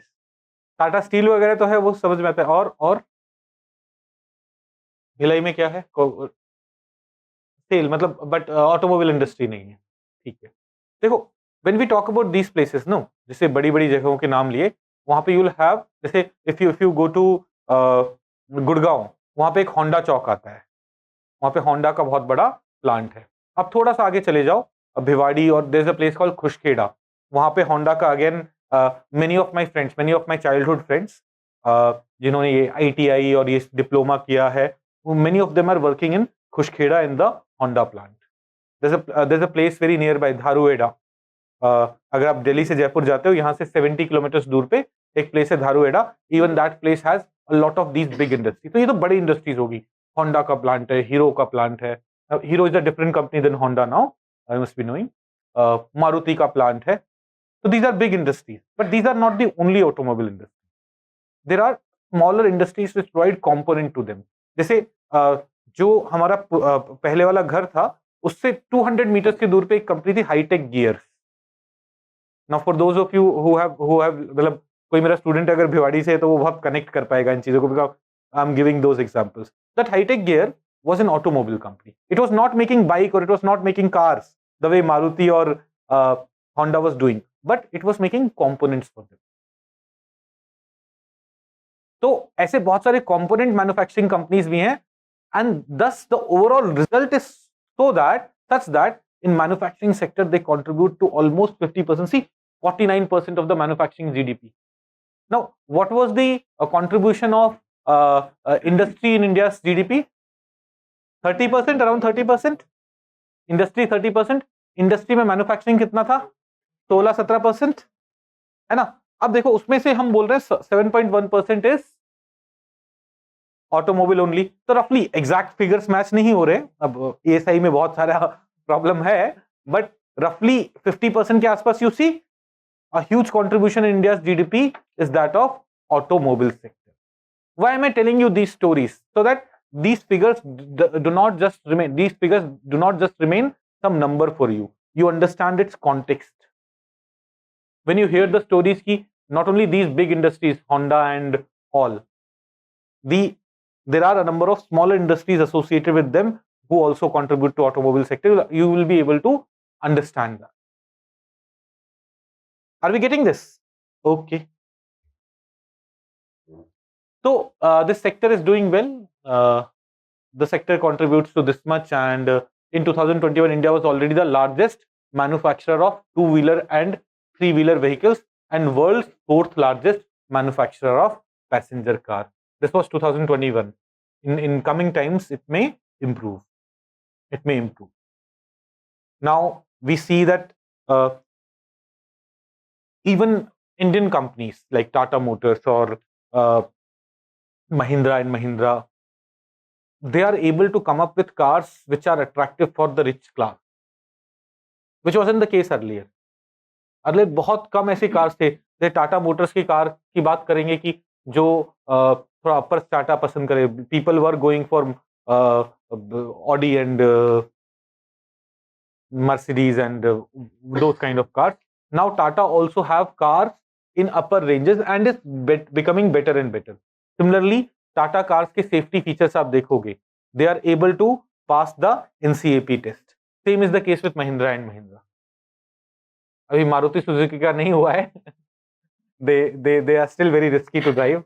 अब यार तुम मेरे ऊपर ना केस वेस मत कर देना, है ना. मेरे सारे वो हैं सरकारी नौकरी वाले स्टूडेंट्स, इनको गवर्नमेंट गाड़ी देगी ना, मैं तुम्हारी गाड़ी बिकवाने की कमी नहीं कर रहा.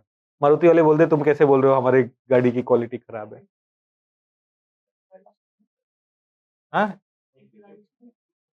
हाँ, ऐसे इशरार बोल रहे एक भी गाड़ी नहीं है तुम्हारी 5 स्टार रेटिंग में.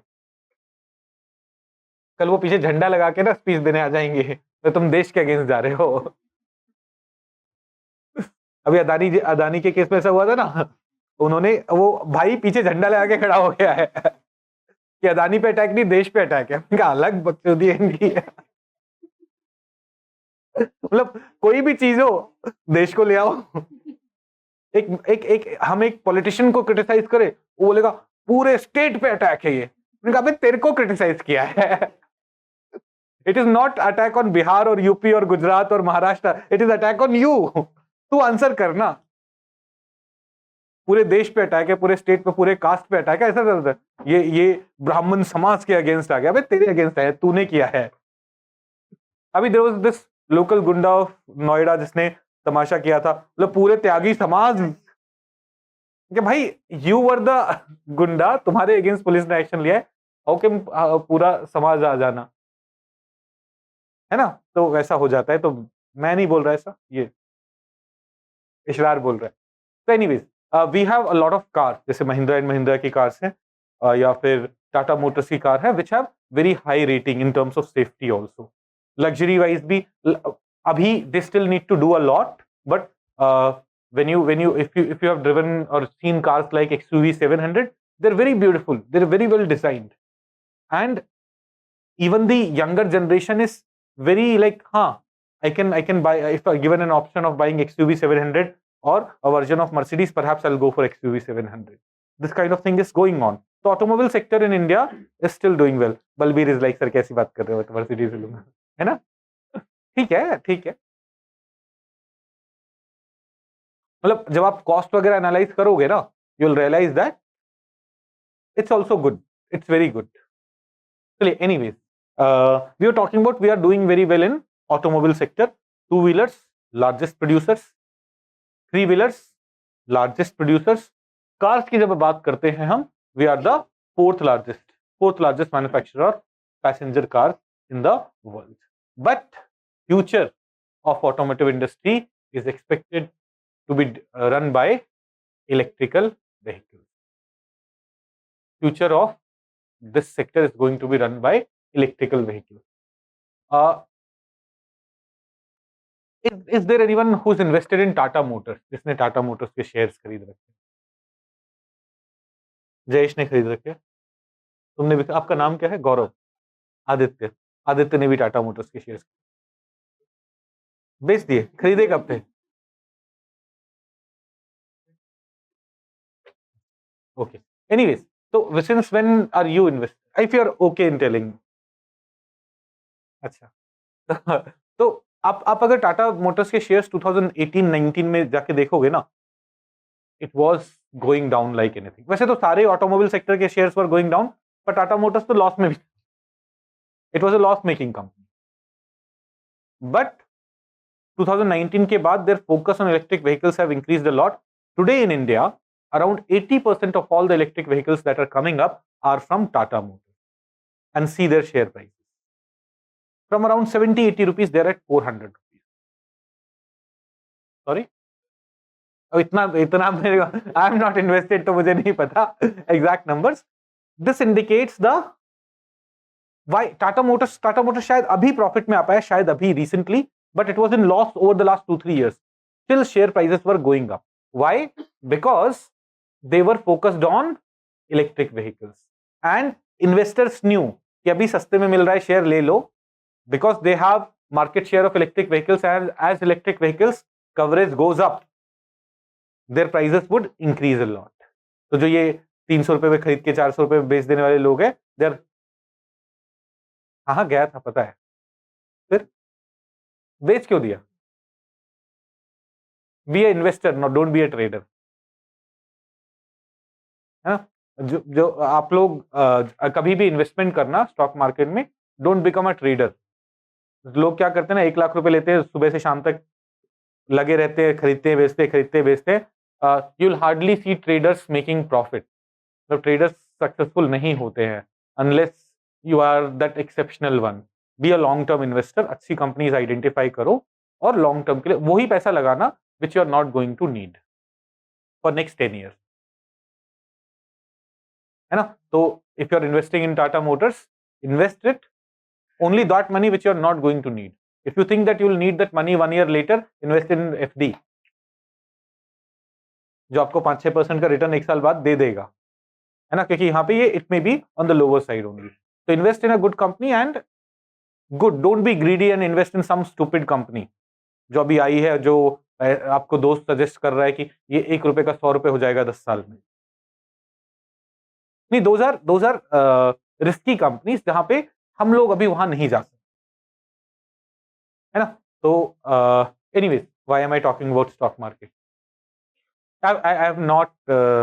I'm not a active member there, so I don't know much about it, but I've seen a lot of people suffering.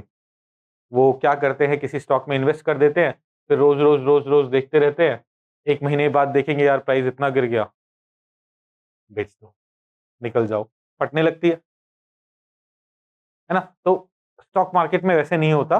Stock market में if you think that the company is good, if you have done your studies, leave the money at least for 5 years, if possible for 10 years, and just name any good product, any like आज से 10 साल पहले या 20 साल पहले, name a brand which you like, जो अच्छा product था, and you see its stock market का valuation, it has done very well. अगर आप उसे रोज देखते रहते ना, तो टेंशन में पड़े रहते और लगी रहती. Think of something like Hindustan Unilever.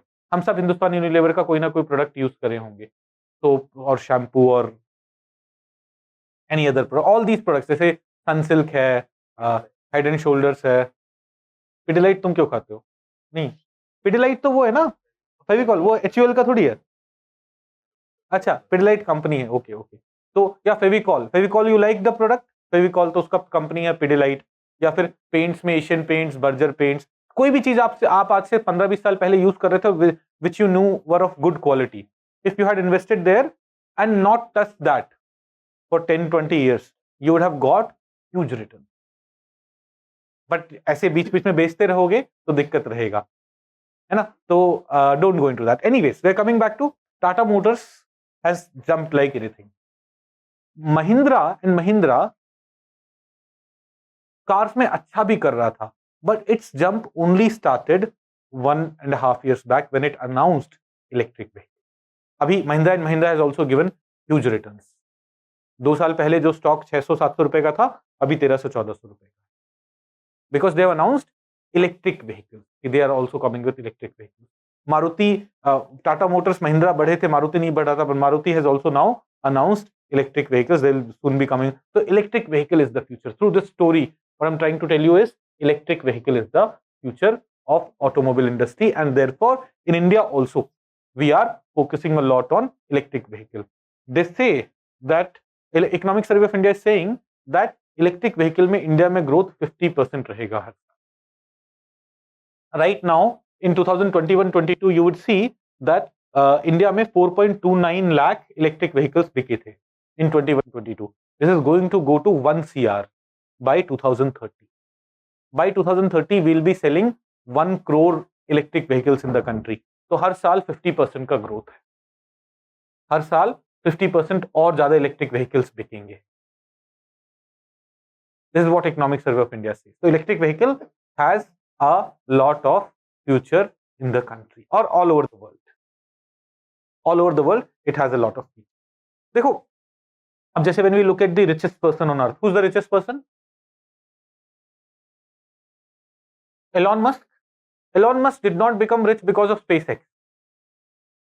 He became rich because of Tesla. He became rich because of Tesla. Though he has investment in so many other companies, he could become the richest because of Tesla electric vehicle. You're getting this? So electric vehicle has a lot of scope. Electric vehicle has a lot of feature. 50% हर साल जब growth होना है इसका, तो any company which is there in electric vehicle is going to do well. Anyways, why? A number of reasons. A lot of government initiatives are there. We'll talk about those schemes, programs. Charging infrastructure is expanding in Delhi. Now, आपको आसपास पता है charging infrastructure कहाँ है? यहाँ पे है ना, पास में पटेल नगर के तरफ. अच्छा, अग्रवाल स्वीट्स के पास भी है. Okay, nice nice. वॉल्स पे लगे हैं. We did not see this 5 years back, है ना. तो even if I bought a electric vehicle, रास्ते में चार्ज खत्म हो गया तो प्रॉब्लम हो सकती थी. Now infrastructure is improving, specially in Delhi the infrastructure is improving, and then diesel and petrol के प्राइसेस बहुत फ्लक्चुएट करते हैं. The travel is expensive using diesel and petrol, and that is why very soon as these cars become more affordable, as infrastructure improves, people, India में तो हम लोग वैसे ही कंजूस हैं, हमें मौका दे दिया जाए कि ये चीज आपका 20% कॉस्ट बचा सकते हैं, will shift to this. India में you can not give environment का आर्ग्यूमेंट कि environment, people would be like who care, but उनसे बोलो कि आपका तेल का पैसा आधा हो जाएगा, we're like, yes, this is the car we are going to buy. So those are some of the factors because of which electric vehicle sector needs to would improve. But why do we need more coverage of electric vehicle? These are the core advantage. One, fuel security for India. हमें dependency on petrol, diesel, all these things would go down. Right now we import 80% of them. Dealing with pollution in big cities. If Delhi में vehicles, electric vehicle बन जाए, electric vehicle do not emit any pollution, है ना, उनका electricity कहीं और बन रहा है, दिल्ली में नहीं बन रहा है. So as such, they would not be causing pollution, and the problem that we face may be reduced, reducing greenhouse gas emission and thus achieving Paris targets. Competitive domestic manufacturing ecosystem. Now, what is this competitive domestic manufacturing ecosystem? Here we are trying to say that when in the world automobile industry was coming, India remained backward. India में automobile industry का 4-wheelers में specially Maruti के आने के बाद कुछ बड़े level पे चीजें होनी शुरू हुई. Then after liberalization, privatization, globalization, a number of other private companies started coming in and automobile industries did well. But we will still not be able to compete with, let's say, US companies or German companies in international market, because they have developed their ecosystem, they have developed their research and development facilities and are creating better and better quality of vehicles. But when it comes to electric vehicle, now we are starting from scratch. So electric vehicle is giving us an opportunity that we become the world leaders. And therefore we are saying that competitive domestic manufacturing ecosystem, technology development and Make in India can make sure that we are in the right direction. Then EVs can also act as storage for solar energy. Now this is another big advantage. See, right now a major problem with solar energy is solar energy दिन में मिलता है हमें, our consumption may not be very high in the afternoon, है ना, morning evening में consumption ज्यादा हो सकता है, रात में भी जरूरत हो सकती है उसकी. तो what happens is when entire solar energy is available during day times, we need storage facilities and storage is kind of expensive. But these electric vehicles, they'll all have batteries, they'll all need to get charged. In the morning hours you may be traveling to office, in the evening hours you may be traveling back from office. In the day hours you are consuming electricity to get your car charged. So they will in a way also promote renewable energy sector. They would be able to promote renewable energy sector in this manner. Because storage is a problem for renewable energy, they'll be able to contribute there. So to support important things for preliminary examination. So few important things were who were the largest producers and all those things. Then these initiatives, schemes for automobile sector. First scheme is FAME, faster adoption and manufacturing of electric vehicles. Iska phase 1 was launched in 2015 and it incentivized buyers who purchase these hybrid and electric vehicles through monetary support. Government किसी तरह का monetary support देता था, discount देते थे. In FAME 2, we have learned from phase 1 and 10,000 crore rupees have been allocated. This FAME 2 was started in 2019 and under this the target is that 10 lakh electric two-wheelers, 5 lakh electric three-wheelers, 55,000 electric four-wheelers and 7,000 electric buses would be supported. जैसे मैं जब अभी four wheeler खरीदने जाऊंगा from under FAME initiative, government से मुझे कुछ subsidy मिल जाएगा. तो electric vehicle would be cheaper for than the real market price of electric vehicle. Do we understand? Okay, तो फेम पे क्लैरिटी है. नाउ किसी ने पूछा है, there are multiple questions, I'll take it one by one. Ayush is asking, carbon footprint of lithium ion batteries is huge, how can EVs contribute in greenhouse gas reduction? देखो, carbon footprint of lithium ion batteries may be huge because of the production, but overall जब वो storage के लिए use हो रहा है और renewable energy electricity store करके जो advantage दे रहा है, उससे it may be compensating for that. Okay. FAME is under which ministry? FAME मेरे ख्याल से मिनिस्ट्री ऑफ हेवी इंडस्ट्रीज है. एक बार वेरीफाई, हाँ वही तो बोला मैंने, मिनिस्ट्री ऑफ हेवी इंडस्ट्रीज है, पर एक बार वेरीफाई कर लेना. यहाँ पे लिखा है क्या? नहीं लिखा, एक बार वेरीफाई कर लेंगे. मिनिस्ट्री ऑफ हेवी इंडस्ट्रीज होना चाहिए. Swati is also saying perhaps heavy industry. Okay, एक बार वेरीफाई कर लेना. Oh, did we understand FAME? FAME phase 2 is going on right now. Then PLI schemes. PLI schemes में देखो, notice something. There is PLI scheme for batteries, advanced chemistry cell. FY23 financial year 2022-23 से FY27, that is financial year 2026-27 तक ये valid है. 18,000 crore rupees have been allocated and focus is on reducing prices of batteries. It will lead to faster EV adoption. A net saving would be of 2 to 2.5 lakh crore on oil import bills over the next 5 years as more and more of these batteries come into play, as more and more of electric vehicles come into play. So देखो, there are two PLI scheme. One PLI scheme is for cells, batteries, and other PLI scheme is for auto and auto component. इसके लिए 26,000 crore rupees have been allocated and so far जब तक economic survey of India publish हो रहा था 85 applicants were approved. यहाँ पे for electric automobile sector के लिए PLI scheme for incremental improvement you will be getting support from government. Do we understand?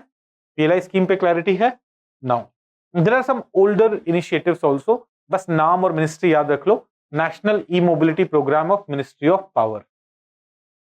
Under this, aggregate demand by procuring electric vehicles in bulk to get economics of scale is something being promoted. तो Ministry of Power क्या करता है? It supports government कि भाई you order 1,000 electric vehicles at one go, 10,000 electric vehicles at one go. It will जिससे आप order कर रहे हो उसको डिमांड ज्यादा मिलेगा तो वो भी स्केल पे प्रोड्यूस कर पाएगा, उसका स्केल बड़ा होगा एंड एनवायरमेंटली भी बेनिफिशियल होगा, पावर सेक्टर के लिए भी beneficial. Then National Mission on Transformative Mobility and Battery Storage, approved by Cabinet in March 2019. So this mission was focused on improving the quality of batteries, improving the production of batteries. Then there are a number of tax concessions. For example, you will see in budget 2019-20, tax subsidies for electric vehicle, additional income tax deduction of rupees 1.45 lakh on the interest paid on loans taken to purchase electric vehicles before 31st March 2023. So if I take a loan to buy a electric vehicle, तो उस loan में जो interest amount जा रहा होगा ना, up to 1.5 lakh rupees of interest amount would not be taxable. देखो अभी let's say my income is 12 lakh rupees, 1 lakh rupees every month.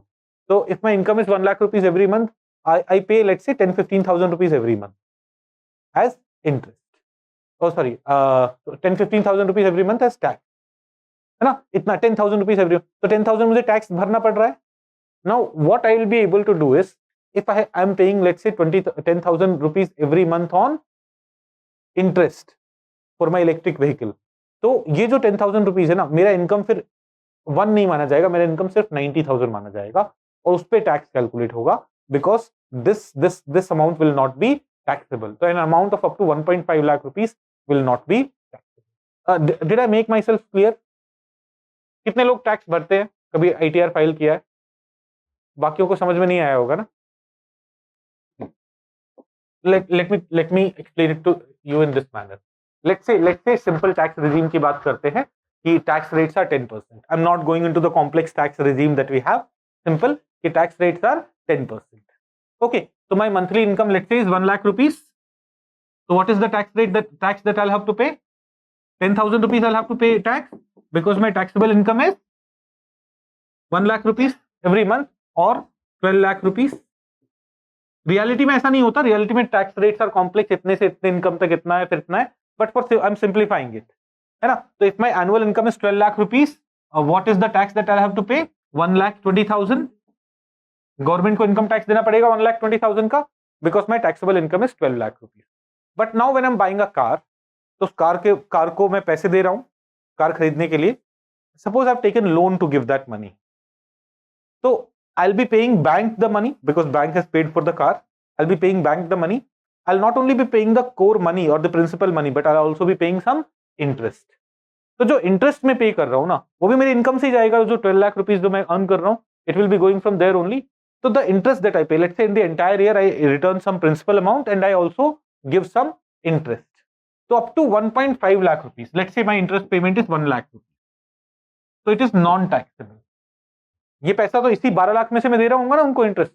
तो गवर्नमेंट विल से कि your taxable income is not 12 lakh, 1 lakh you have paid for electric vehicle interest, तो your taxable income is only 11 lakh. तो you only pay 1,10,000 as income tax. तो आपको 10,000 रुपए का benefit हो गया. क्यों? Because that money was spent on 1 lakh rupees was spent on interest for electric vehicle loan. Now did we understand it? Sure? Okay.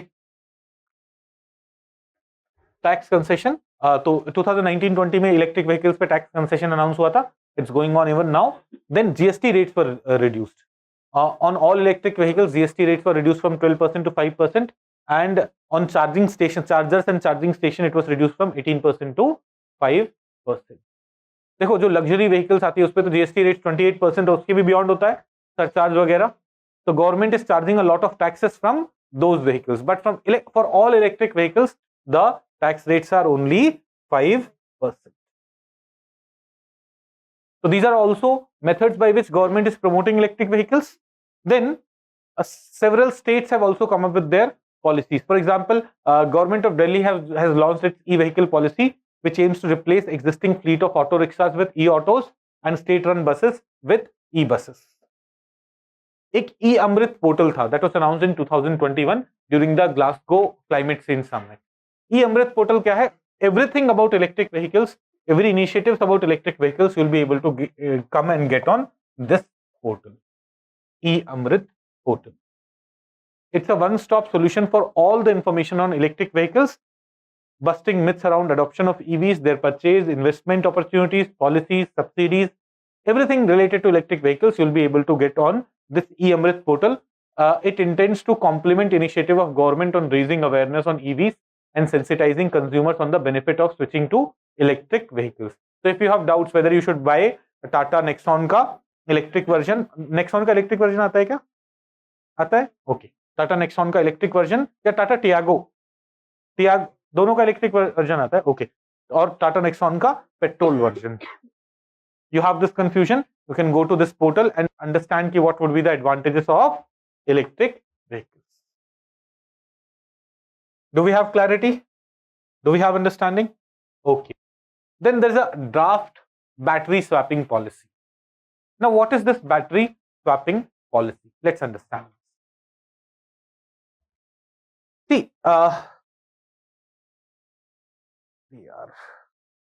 you're driving your car, और आपका petrol खत्म हो जाता है. So what do? You go to a petrol pump, you get the petrol filled. It takes 1 or 2, 3 minutes, 5 minutes at max. Unless there's a long queue, it takes a very less time to get this thing filled. But when it comes to electric vehicles, you'll have to get your batteries charged. So you may have to wait for, let's say, half an hour. And this is not something that you would like. है ना, कि आप travel कर रहे हो Delhi to Jaipur, you have to reach Jaipur in, let's say, 4 hours. And then suddenly half an hour आपको charging के लिए वेट करना पड़ा. तो इसका एक सोल्यूशन है battery swapping. This is cylinders, gas cylinders, you swap filled cylinder with the unfilled one. In the same way, you can swap charged batteries with the uncharged one. This is battery swapping. Did we understand the idea of battery swapping? So battery swapping will fast track that. Right now, अगर आप charging stations लगा भी देते हो, so what would happen? People will go and plug in their car and would stay there for, let's say, half an hour. Problem? You'll have to have lots of charging stations. So one solution that is being discussed is, can battery swapping policy be something? Can battery swapping be a mechanism by which we can make electric vehicles more popular? So last year, Niti Aayog had published a draft policy. Abhi, it was expected January end तक बात कर रहे थे वो लोग कि the final policy would be published, but it hasn't happened. Still, it is still the draft policy. It is still the draft policy that is going on. Do we understand? So, what is this draft policy? So, before draft policy, do we understand what battery swapping is? Now, battery swapping hasn't been successful worldwide. Other countries have also tried it. There are a number of reasons for it. High cost of batteries, and that of battery swapping is one of the reasons. Now, lack of standardization is another big reason. Old batteries, new batteries, that becomes a concern. Let's say you have bought a Mercedes Benz. आपका Balbir, your car, which is your favorite car? बोलो. ये वो कुछ ऐसा नाम बताएगा जो मुझे पता भी नहीं होगा. कोई तो फेवरेट होगा. You made fun of me when I said XUV 700. No, that's not my favorite car. मेरी कोई favorite car नहीं है. मेरी favorite car वो है जो ड्राइवर के साथ है. बताओ. फिर भी one thing that comes to your mind when you see yourself driving a car. क्या बोला है? मैंने बोला कोई तो अजीब सा. बताओ, फिर से बताओ. कैडिलैक. हाँ, कुछ सुना सा है. देखो अमीरों की कार होगी ना. What is it spelling? CADILLAC. Cadillac. Let's say Balbir. And how much does it cost, Balbir? 5 crore. इसीलिए तुम्हें मेरा 10 करोड़ का सपना इज लाइक तुच्चा सा सपना लग रहा था. I don't know. Like Balbir is saying कि the car cost 5 crore. Okay. Balbir bought a electric Cadillac. Am I pronouncing it correctly, Balbir? मन में बोला है गवार आदमी. ऐसा प्रोनाउंसिएशन तो हो नहीं रहा है ना. ये कितना हंस रही है. तो Cadillac जो भी Balbir's car. Balbir bought that car in 5 crore rupees. है ना, एकदम hi-fi car with good quality battery. And now you're saying you swap that battery with some other battery. In the battery swapping stations, not all the batteries would be of a standard. है ना? Now you're saying you swap that battery. That's some people would not like that. Cylinder was okay. It was costing 1500 rupees and the gas filled was exactly the same. Right? But here people won't be okay. So this is another reason. Then standardization would be another problem. Standardization is Cadillac and किसी दूसरे person का Tata Nano Electrical. Their batteries may not be getting, they both can run on the same petrol or same diesel, but they cannot run on, their batteries may not be interchangeably used. So lack of standards, lack of openness and divergent technical and economic interests amongst the key stakeholders. Now what is this? See, the technology which Tata is using, the technology which Hyundai is using, the technology which Mahindra is using, उसमें कोई standardization नहीं है. Because of that, there is no common thing getting created. So swapping के लिए वो सब होना जरूरी हो जाएगा. Objections from manufacturers to opening up their vehicle structure. When you standardize things, then then you'll have to provide ना कि इतना battery size है, सबको same रखना पड़ेगा, and the manufacturers may not be ready for it. These Cadillac people will say, no, we'll have our own unique design, which is only suitable for Balbir. In that design will not fit in your standards. Then lack of adequate government support. अभी तक इस पे as such कोई support आया नहीं, और all over the world also government support on swapping thing was missing. But still Niti Aayog came up with a policy. What were the goals? Promoting swapping of batteries. They feel that by this EV adoption may increase.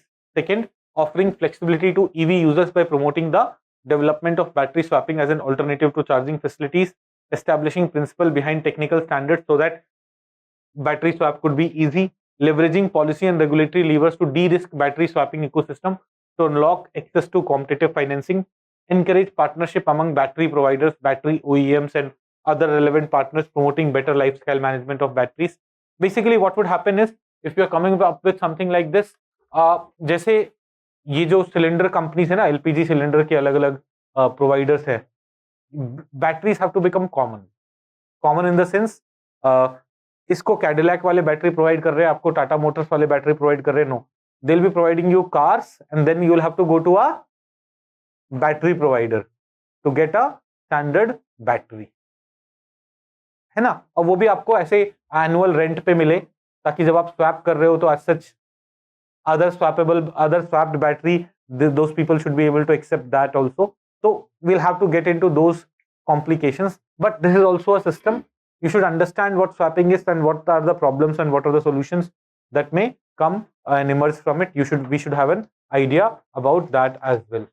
Okay, in subscription based model can work. हाँ, वही subscription साल भर के लिए आप subscribe कर रहे हो for battery, something like that. In India, every car is king until Fortuner Legender 4x4 arrives. Ayush को Fortuner पसंद है, गुंडा होगा कोई. Full form of OEM. What is full form of OEM? Original Equipment Manufacturer. हाँ, यही होता है. Okay. So this was about electric vehicles or battery swapping policy. Let's now go to India's prospects as a key player in global value chain.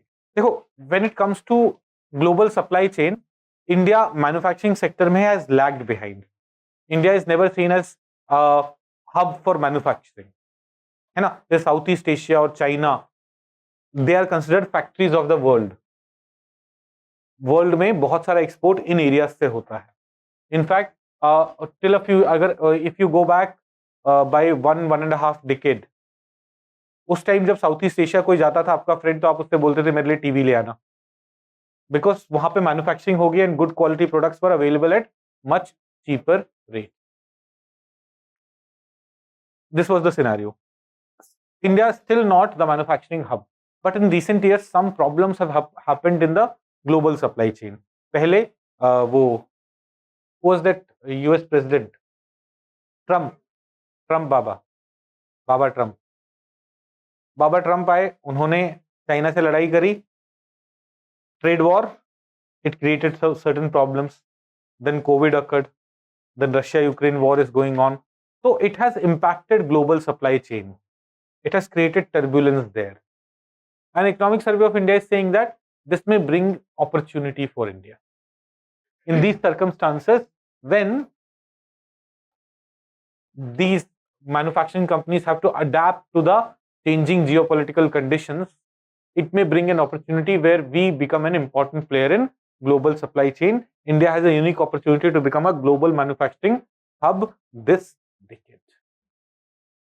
Here, Economic Survey of India also talks about 3 key assets which we can capitalize to achieve this goal. One, potential of significant domestic demand. Our population is going up, socio-economic condition is improving. Domestic demand would be high of manufacturing products, so our industries can benefit from that.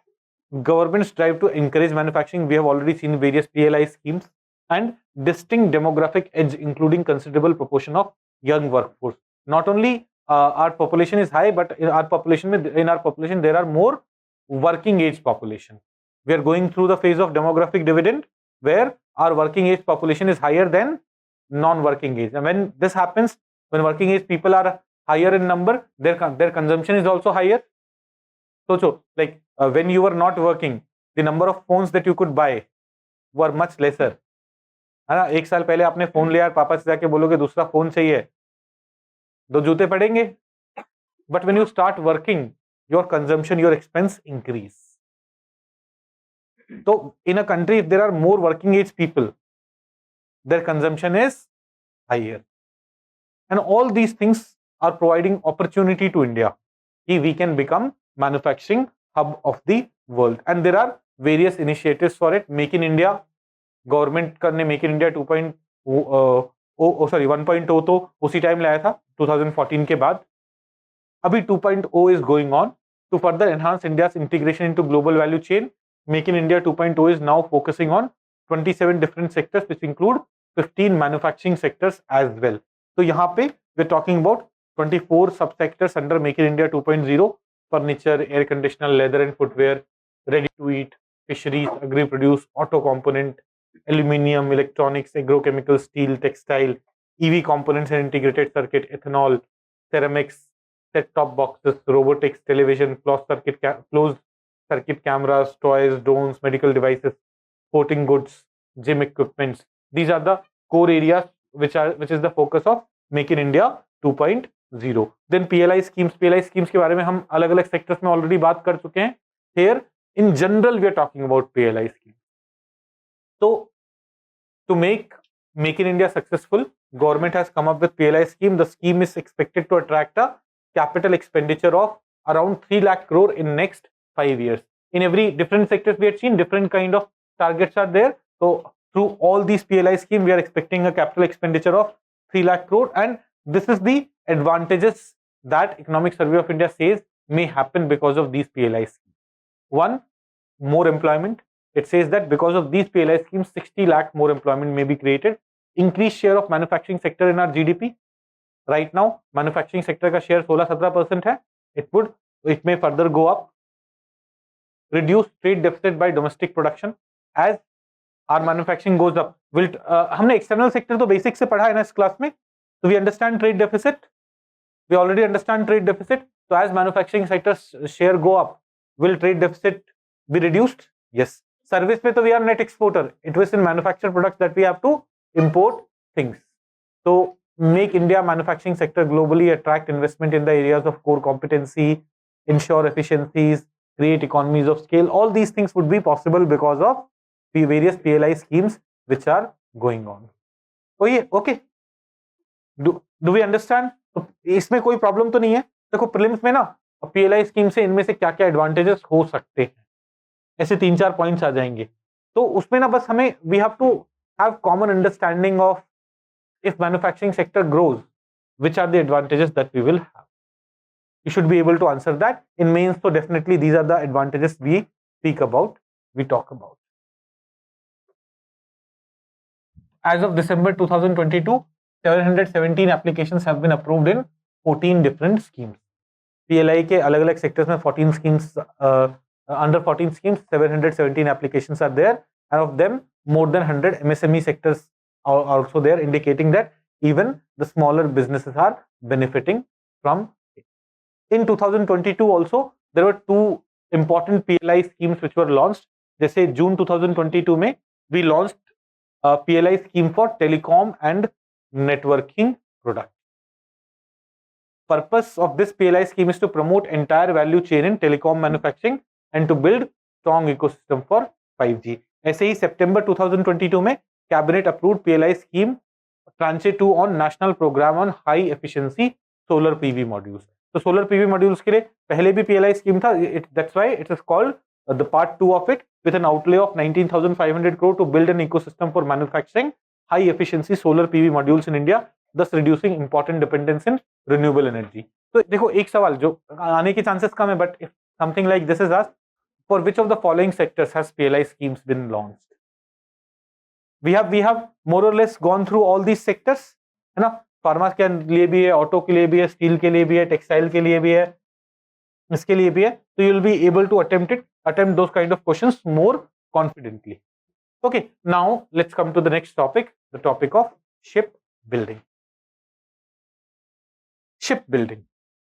Ships कितने लोगों ने देखी हैं? आपने देखी है ship? आपने भी देखी है? अच्छा, वो छोटी वाली नहीं, बड़ी बड़ी बड़ी वाले रियल शिप जो मर्चेंट वाली शिप्स होती हैं, देखी हैं? कितनी बड़ी होती है? हंस रहे हो यार? कितनी बड़ी होती है शिप? प्रभा ने भी देखी है. प्रभा, कितनी बड़ी होती है ship? Ships can be even 100 metres और मोर देन दैट. अब कोई 100 मीटर का शिप है, सोचो. It has length, width, height, है ना. It may be equal to thousands of buses, thousands of trucks at one go. Do you understand this? है ना. thousands क्या, उससे भी ज्यादा हो सकता है, उससे भी ज्यादा उसका वेट हो सकता है, उसमें कंपोनेंट्स हो सकते हैं, उससे भी ज्यादा पावरफुल उसके इंजन्स हो सकते हैं. When we talk about shipbuilding industry, that shipbuilding industry may be producing a few ships a year, but its overall impact is much higher. Do we understand this? जब हम INS विक्रांत की बात करते हैं, the aircraft carrier we'll study, अभी हम defence वाले section में आएंगे, miscellaneous topics में, there will talk about INS Vikrant and other of those things. So other aircraft carrier that we are building under the Vikrant class, we'll see that uska length, width, height बहुत ज़्यादा है, and a lot of metal has been used in it, a lot of steel has been used in it, a lot of other components have been used, a lot of electronics have been used in it, and thus its direct impact is not only on defense sector but is on a lot of industries. Hundreds of MSMEs may have played a role only for one INS Vikrant.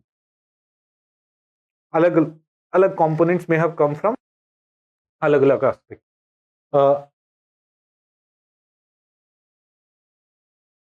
Avinash बोल रहे हैं हमने तो सिर्फ Titanic देखी है. Jatin is saying, sir, I saw Maersk ship of 120 meter at Port Blair. They are huge. Okay, great.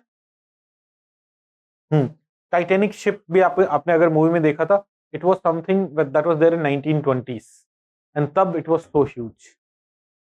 अभी तो technology advancement and everything has happened. The ships can be much larger in size. Okay, so as we were saying, the ships impact is not only on defense sector, not only on transportation sector, but a lot of other sectors get affected by it. So Economic Survey of India पहले बोल रहा है कि it's strategically important sector for energy security. Why for energy security? हमारे energy requirements ships के through fulfill होते हैं when crude oil comes. National defense, navy, how shipping sector is important for it, and the development of heavy engineering industry. Heavy engineering industry would be the providing input for this sector. It has thus potential to increase the contribution of the industry and the service sector to the national GDP. इसका direct और indirect linkage है with a number of other sector, steel sector, aluminium sector, electric machinery sector, equipment sector, and it's huge dependence on infrastructure and service sector of the economy. Why infrastructure and service sector? Ships बना लोगे, वहां पे products भी तो पहुंचने चाहिए, right? तो other railways and roadways all would it would have dependence on these sectors also, and thus the impact of ships are too very much. Say Indian Navy ship projects currently in progress at various Indian shipyards are poised to provide requisite impetus to the industry. इसमें आप जैसे for example देखते हैं with the object more than 130 Indian Navy warships have been constructed at various Kochi shipyard. ऐसे we have multiple shipyards where defense के ये बनते हैं. Similarly, if you'll come to this thing, this heading boost to ancillary industries, you'll see that the shipping sector can contribute to develop. Come here. It is noteworthy that a significant proportion of value addition, approximately 65% in the construction of a ship, is derived from other ancillary industries like manufacturers of shipboard, material, shipment systems, and so on. Then investment and employment generation multiplier effect देखोगे so for shipbuilding sector the investment multiplier would be approximately 1.82. So if you invest 1 crore rupees in the shipping sector, its impact on GDP will be of around 2 crore rupees. Its positive impact on GDP would be of around 2 crore rupees. Shipbuilding has one of the highest employment multiplier of 6.4. Another advantage. Then the indigenization initiative implemented by Indian Navy is also contributing a lot. Indigenization initiative like Indian Navy is now demanding more and more indigenous products. So उसमें देखो when INS Vikrant was developed, it alone engaged approximately 500 MSMEs, 12,000 employees from ancillary industries and 2,000 shipyard employees. Similarly, there are 7 P-17A ships which are under construction. A study undertaken by Indian Navy for the construction of 17A ships revealed that around 3/4 of the total project cost of warship is invested back into the Indian economy. So sometimes we may feel कि अरे $1 billion ship पे खर्च करने की क्या जरूरत है defence के लिए, but most of the money is being invested in Indian economy. When you are spending $1 billion on a ship, you are also creating jobs, because वो शिप बस वहां पे बाहर बन गया और बस डिफेंस वालों ने नहीं बना दिया है. Common people have contributed in it. Thus, it has a lot of important role. Then ये वाली बात कि investment is flowed back into the economy through indigenous sourcing of raw material. Raw material, steel, and all those things are coming from here. Development of equipment and systems installed on board ships. Other manpower services which may be needed on these ships. Further, because right now shipping sector is dominated by foreign players. So when we are importing things, when we are importing products, हम उनको भी पैसे दे रहे हैं. हम कुछ export कर रहे हैं तब भी हम फॉरेनर्स को रेंट दे रहे हैं for taking our products to other countries. With the development of shipping industry and more ships coming into India, more ships being developed in India by Indian companies, we will also reduce freight bills and forex outgo would reduce, because freight bills abhi high hai and are being taken by other countries, foreign countries, so our forex outgo is also very high. For that can also be reduced. So these are the things which were mentioned in Economic Survey of India about why shipbuilding industry is very very crucial. Economy को benefit कर रहा है, defence को benefit कर रहा है, हमारी energy security के लिए यूजफुल है, हमारे ट्रेड बैलेंस के लिए यूजफुल है, हमारे फॉरेक्स के लिए यूजफुल है, and thus it has to be given priority. No, these things were not there in economic survey of India, but still हम कवर कर रहे हैं. प्री के लिए यूजफुल हो सकता है. For example, ship building industries globally is dominated by 3 countries: South Korea, China, and Japan. Most of the ships are produced in these 3 countries, which together have more than 90% share of the shipbuilding market.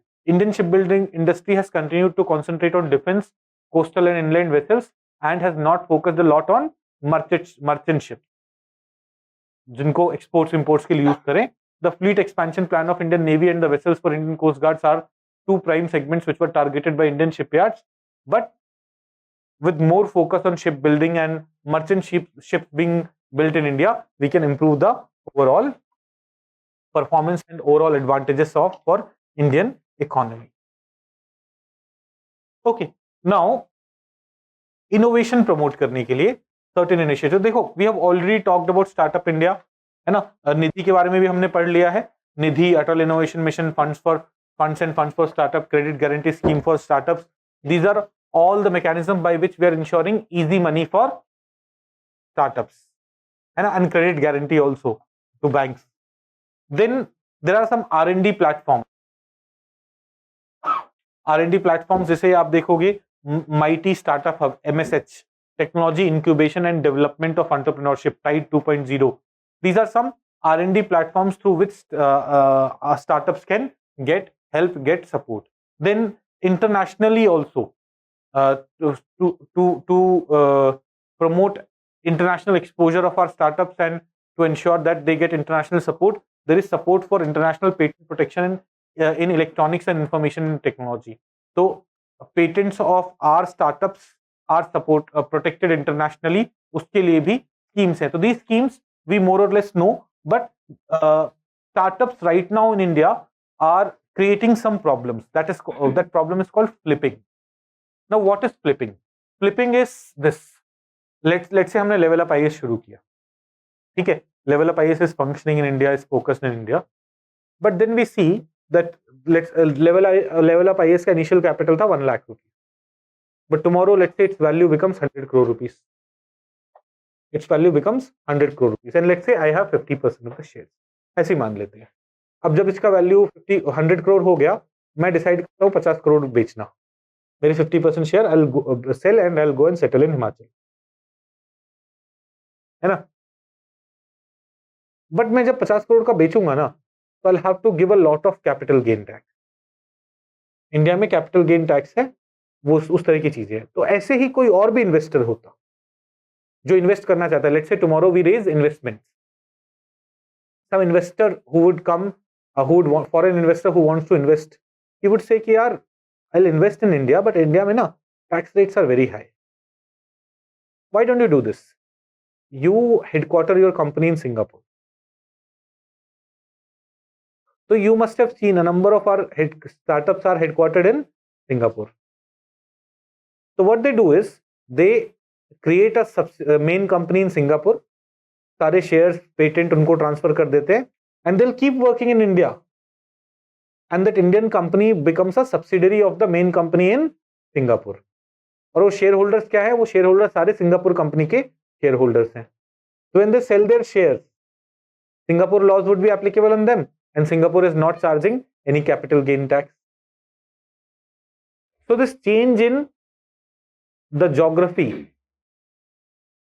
from India shifting company to Singapore or UAE or Netherlands, जहां पे some of these benefits are available, is called flipping. Technical jargon है flipping, flip कर लेना, flipping. Startups are doing this. तो economic survey of India has also discussed this problem. तो इस तरह के क्वेश्चंस आ सकते हैं. फ्लिपिंग एक टर्म न्यूज में था, वो किससे एसोसिएटेड है, या उसमें क्या होता है, या इनमें से किन फैक्टर्स की वजह से फ्लिपिंग होती है. If they want to go in detail. No, it's not similar to round tripping. Round tripping is an illegal thing. Illegal thing in the sense, वहां पे आप शेल कंपनी बनाते हो ना, यहाँ पे you don't create shell company. But हाँ, similar बोलना चाहोगे तो हाँ, similar तो है कि now, so it doesn't only happen for tax saving. There are other reasons also. Sometimes your market is more located internationally, and doing business internationally is much more easier from some other facility, from some other country. You switch your main company there. Sometimes your investor, there's an investor who has agreed, yeah, I will invest in your company. You have good idea and you have good future also. They've agreed, but the investor says that I don't want to invest in India. The laws here are too complicated. If you can headquarter your company in Mauritius, I'll do that. So there are a number of factors because of which the startups have to flip. But did you understand the meaning of flipping? Sure? Flipping का idea?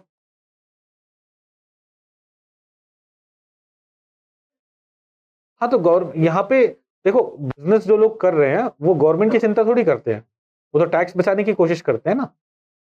Government को नुकसान होगा, definitely होगा, right? This is the idea of flipping. Government does not want that this should happen. So they are taking steps so that अनफ्लिपिंग हो पाए या reverse flipping हो पाए. फ्लिपिंग हो चुका है वो बदल पाए. So let us understand this in somewhat more detail. Why is flipping done? What are the major reasons for flipping? So major market of the product may be offshore, and running business from offshore may be easier. Investor preference.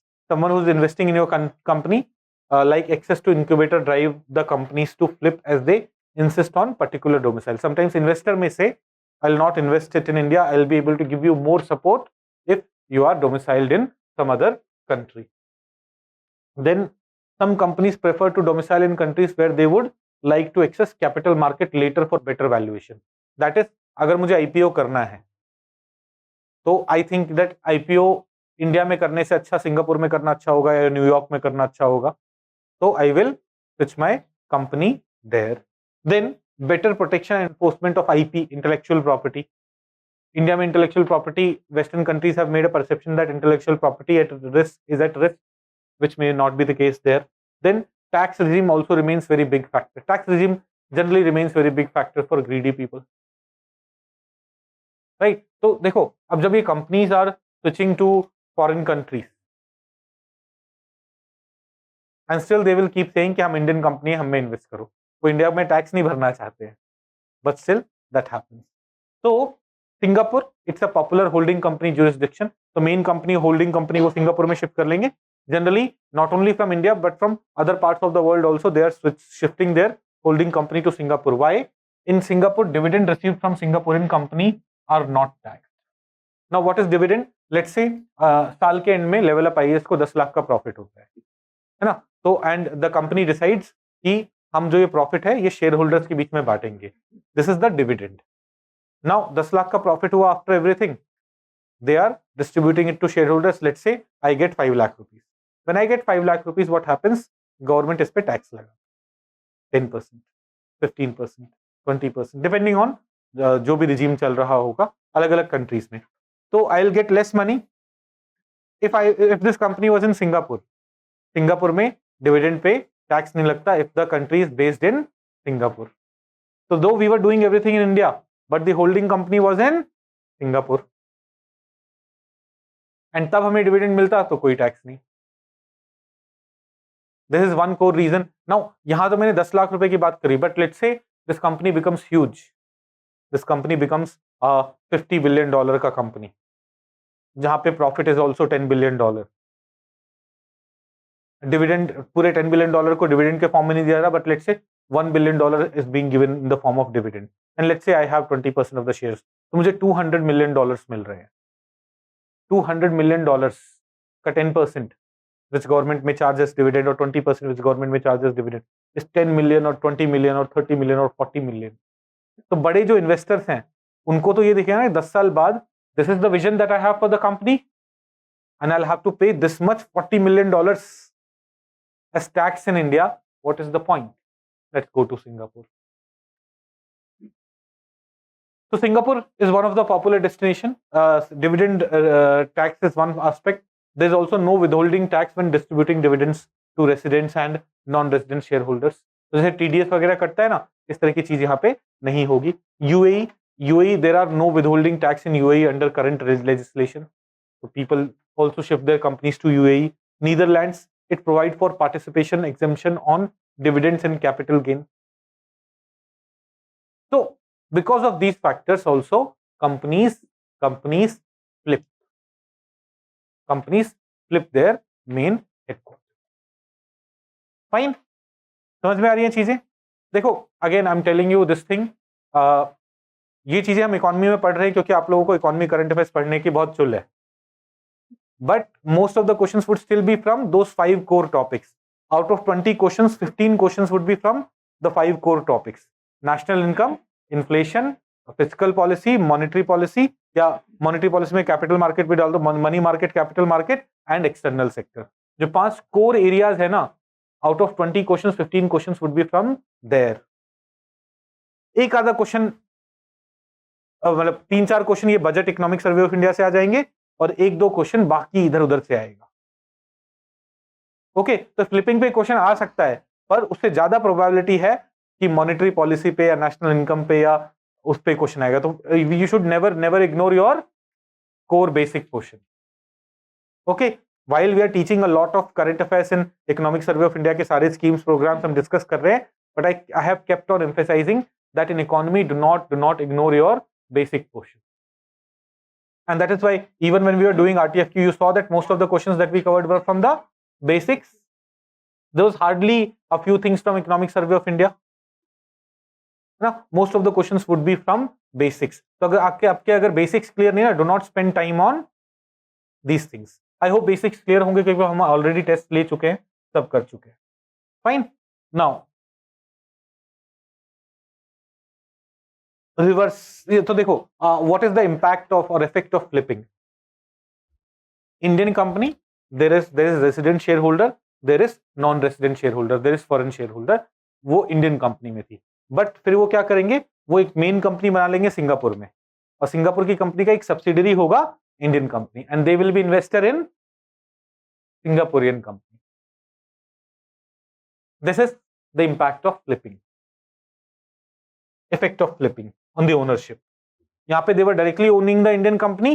Here they will create a Singapore का company और US का company और Netherlands का company और UAE का company,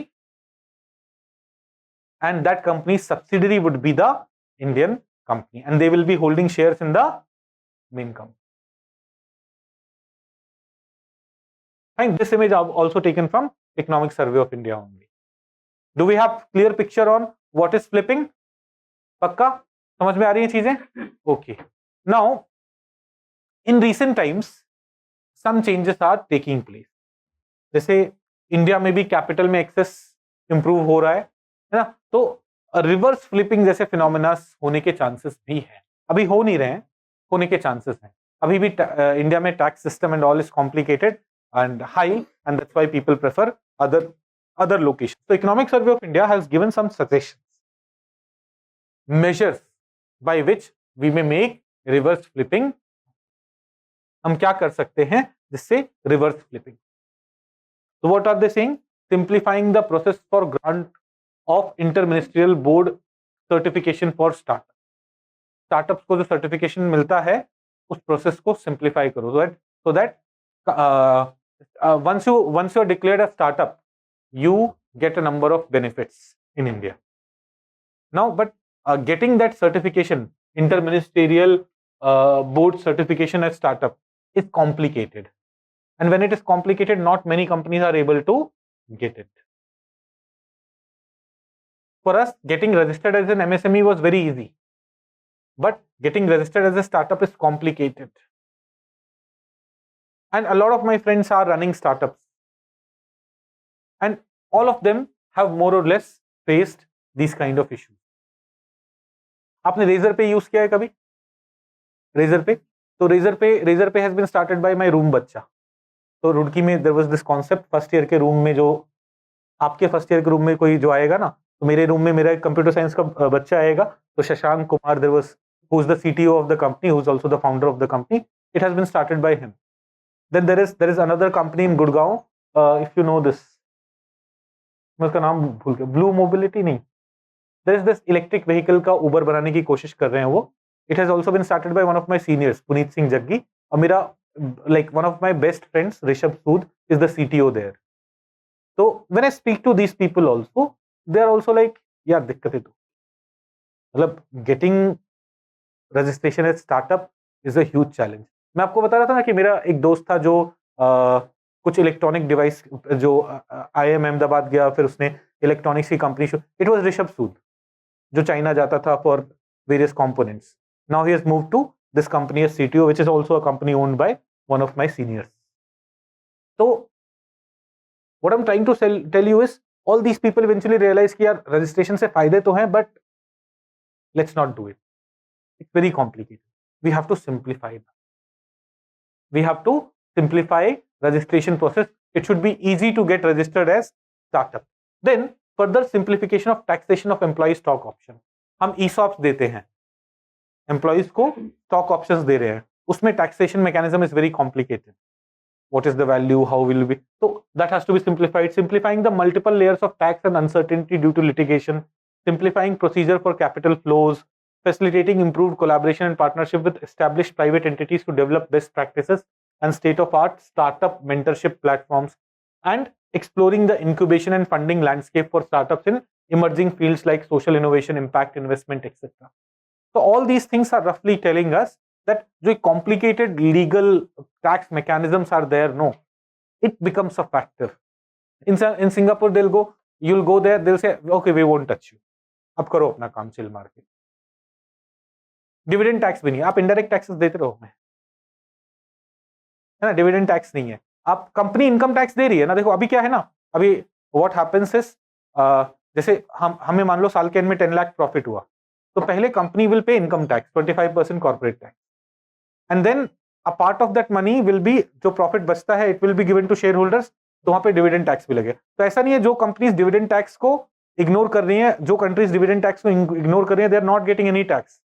they will be getting indirect tax, they will be getting income tax. Income होगी तभी तो कंपनी को शेयर होल्डर्स को डिविडेंड जाएगा ना. तो they have not done away with income tax, they have just done away with dividend tax. Got it? तो with these improvements we may go towards reverse flipping. Flip can be reversed with the collective action of government related regulatory bodies and other stakeholders. Do we have clarity? Okay.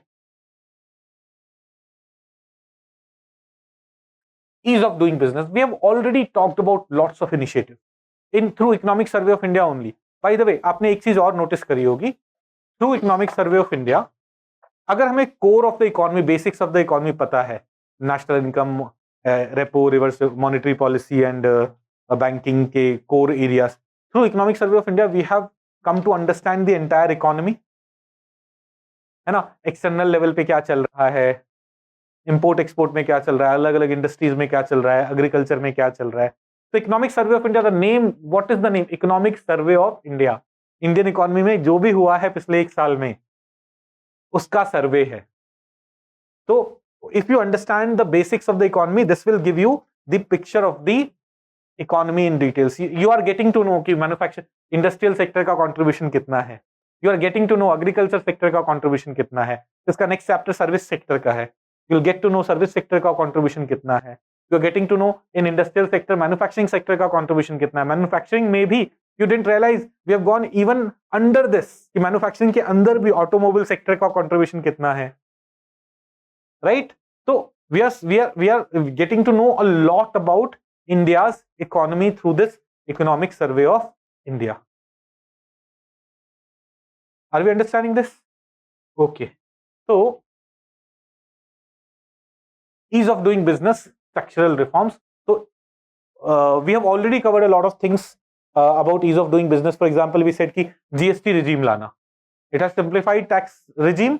Is it promoting ease of doing business? Yes. Insolvency and bankruptcy code. Insolvency and bankruptcy code ने आपका company बंद करना, शुरू करना आसान कर दिया है. Is it also शुरू करना नहीं, बंद करना आसान कर दिया है, या उसका इंसॉल्वेंसी रिजॉल्व करना आसान कर दिया? Is it promoting ease of doing business? Yes. See, closing a company should also be made very simple for promoting ease of doing business. Suppose, let's say tomorrow we want to close LevelUp IE, and there are too many regulations, too many rules, too many certifications, too many NOCs that we have to take. Then, as an entrepreneur, if I'm closing this business, I may want to start some other business soon by selling its assets and everything. But वो सब यहाँ फंसा रहेगा जब तक company close नहीं हो रही. So it's hampering ease of doing business, right? So even that step is helping towards ease of doing business. When in 2019 we reduced taxes, corporate taxes we reduced, we've already studied that. Corporate tax regime हमने 25% कर दिया था. That was also promoting ease of doing business. Then a number of other regulations, labor laws reforms have taken place. That is promoting ease of doing business. Did we speak about labor laws and changes there? Yes. That is also promoting ease of doing business. A lot of online platforms have come up where you can go and make grievances. Sectoral platforms are there. That is also promoting ease of doing business. MSME loans वगैरह लेना आसान हो गया. That is also promoting ease of doing business. MSME sector के लिए, most of the industrial sector is MSME only, no? MSME sector के लिए there is so much of initiative. That is promoting ease of doing business. है ना. तो a lot of things have already been done for ease of doing business which we have studied. Let us look at some more things, some more aspects. पहला, make in India. अच्छा, make in India का 2.0 हमने कर ही लिया था. Let's talk about business reform action plan, BRAP. DPIIT किसके अंदर आता है? Ministry of commerce and industry, है ना. Ministry of commerce and industry, उसका एक इनिशिएटिव है business reform action plan. What is this business reform action plan? Under this, it is asking states to make changes in their regulations to simplify life for businesses. And as per this, जो latest BRAP release हुआ है on 30th June 2022, it says there are 7496 reforms which were implemented across states and union territories, thereby significantly enhancing ease of doing business. Business Reform Action Plan by DPIIT. Is it directly focused on promoting ease of doing business? Yes. Similarly, reducing the compliance burden, RCB. Government ने बहुत सारी चीजों को, बहुत सारे regulations को पूरा बंद कर दिया या सिंप्लीफाई कर दिया, so that compliance becomes easy. जैसे GST has simplified the indirect tax compliance, ऐसे ही they have also simplified various forms of compliances and improved situation for businesses. For example, you would see ministries and states and union territories have reduced more than 39,000 compliances as on 17th January 2023. 3,500 provisions related to minor technical or procedural defaults have been decriminalized.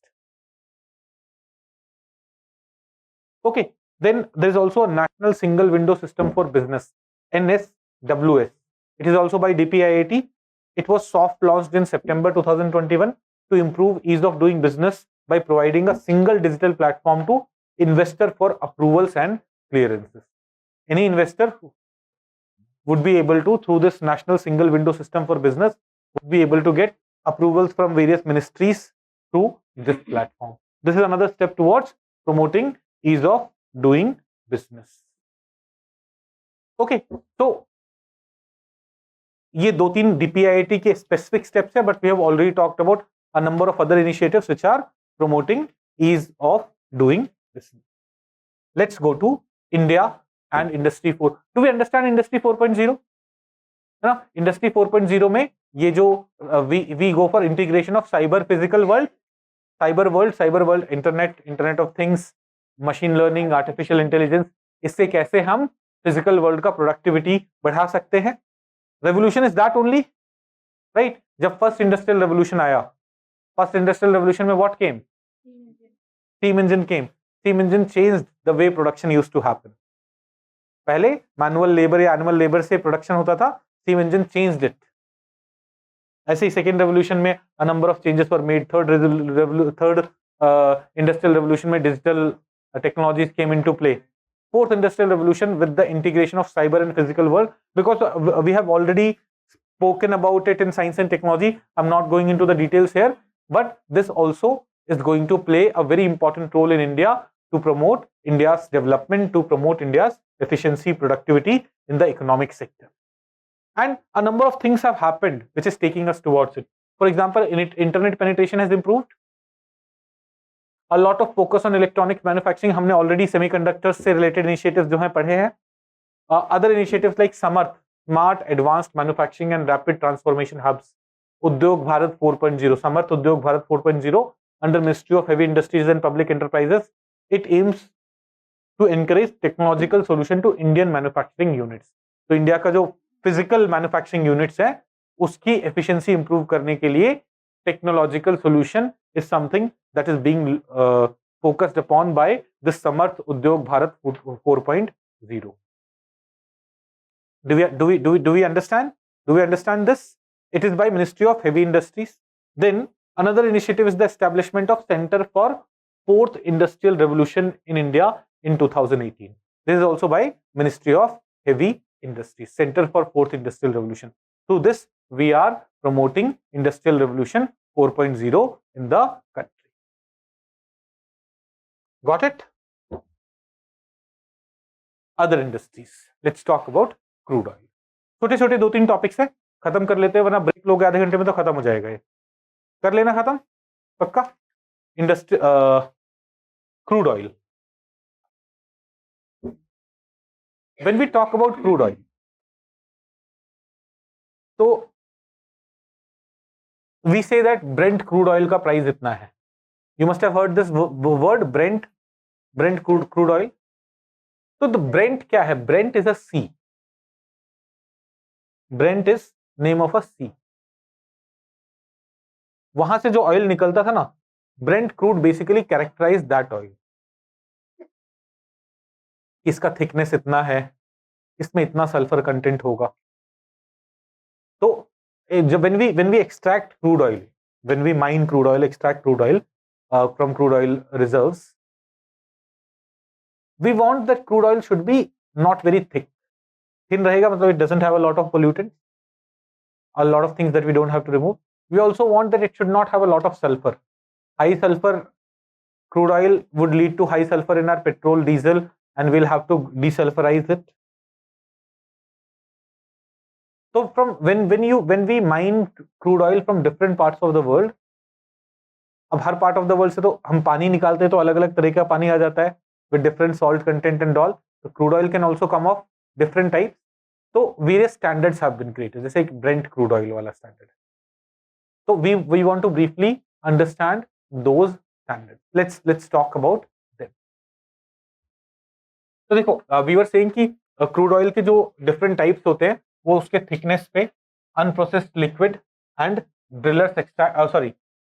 What is crude oil? Crude oil is the thick oil that we extract. Now, crude oil can be classified or उसके characteristic को you can classify in these types. When we say that a crude oil is sweet, it means it has low sulfur, which is sweet is good. Low sulfur crude oil is something that you would want. Similarly, low density or light crude oil is generally what is favorable when compared to high density, as refining it is much easier. Similarly, where the oil is being extracted, अगर वो ocean से आप extract कर रहे हो, तो shipping it is easy. But when you are extracting it from land, so land से you'll have to transport it to shipping destinations. From there you'll have to ship. So it also depends on like how favorable a crude variety is. It will also depend on where it is being extracted from. So there are three main benchmarks which are used all over the world: Brent blend, Brent crude oil, West Texas Intermediate, and Dubai, Oman. Look at this figure. देखो इस reason में, northern region में जो oil निकलता है ना, now we call it Brent crude oil, but in reality ये Brent, Forties, Oseberg, these are names of various oceans and all जहां से क्रूड ऑयल निकल रहा है. तो Brent was one of them. Initially वो होता था, but now this region is called the Brent region. The oil that is extracted from this region is Brent. ये देखो यूएस वाला जो रीजन है वो WTI. यहाँ पे we have smaller reasons also. So let us look at their characteristics. Brent blend. 2/3 of all crude contracts around the world reference Brent blend, making it most widely used oil marker of all.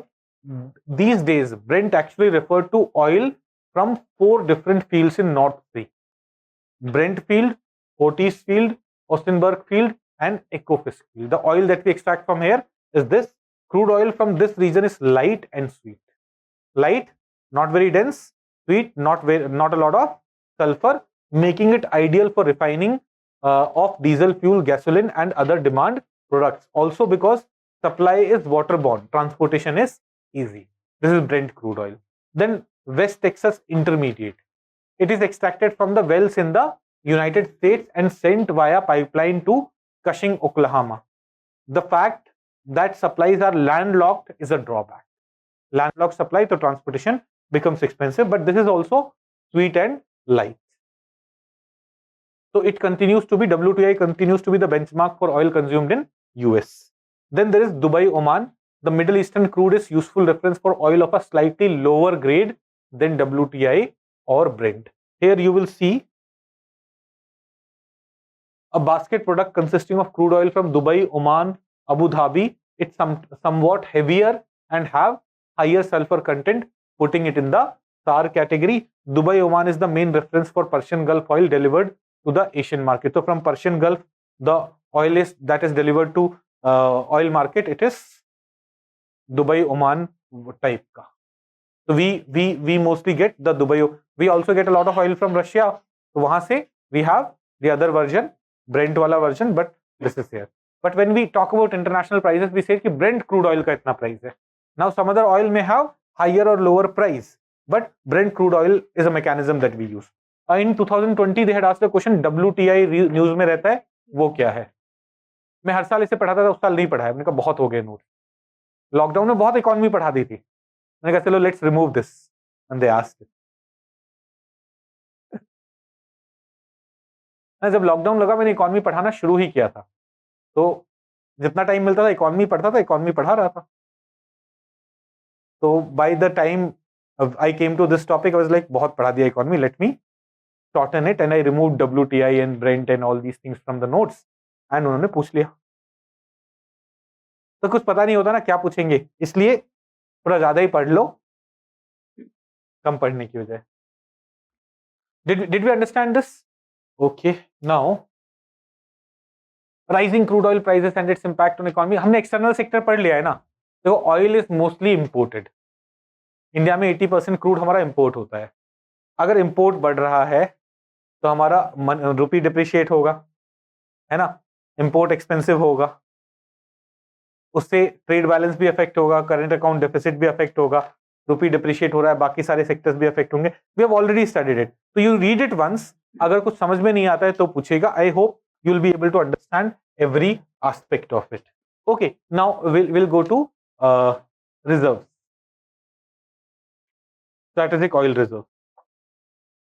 अच्छा, oil bonds भी बचे हैं. अच्छा, oil bonds भी बचे हैं. Let's talk about oil bonds.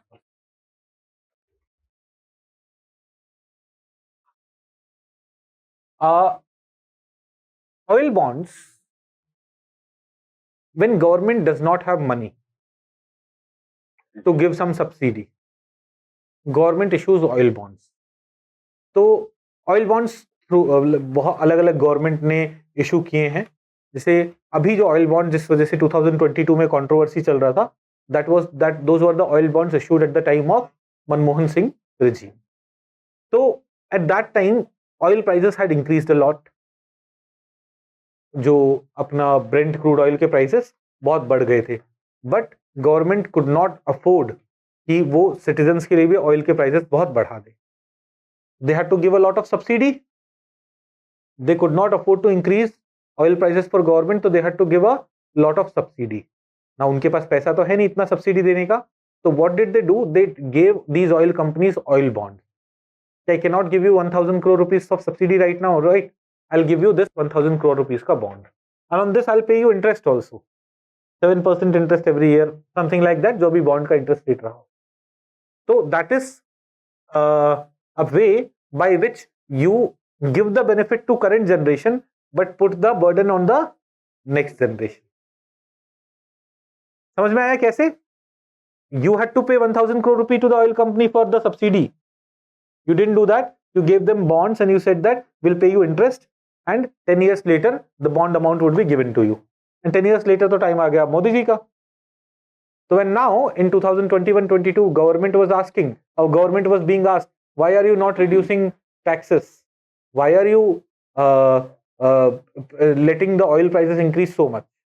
Nirmala Sitharaman ji said, the problem is with Manmohan Singh regime. They had taken a lot of oil bonds. अभी हमें उसके लिए पे करना है. And that is why we are not reducing the cost. But then came Indian Express. वो बोल रहे गोली दे रहे हैं. Because the payment that they have to make is minuscule of the amount that the government is earning from taxes. Government ने taxes बहुत बढ़ा रखे हैं और कई लाख करोड़ रुपए वो अर्न करते हैं. पेमेंट 2-4-5% उनको करना पड़ता है. तो अननेसेसरली पॉलिटिसाइज करके रखा हुआ है. Reason was not that. Reason was आप कम नहीं कर रहे थे because you had to get more resource. तो did you understand what oil bonds are? Oil bonds हमने समझ लिया. यहां पे ये they did this analysis. This is from Indian Express. Oil bonds NDA inherited.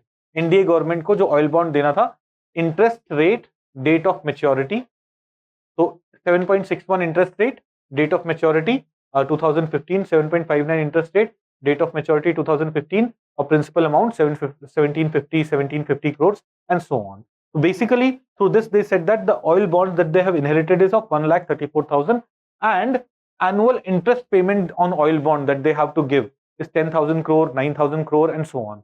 जैसे 2014-15 में उन्हें 10,000 crore वापस करने थे, प्लस 2014-15 में they had to return 1750 crore, मतलब 3,500 crore प्रिंसिपल अमाउंट भी रिटर्न करना होगा प्लस 10,000 crore ये, तो रफली उन्हें कितना 20,000 crore के 13,000 crore के आसपास पेमेंट करनी थी, but the taxes that you imposed on oil was of 3,32,000 crore.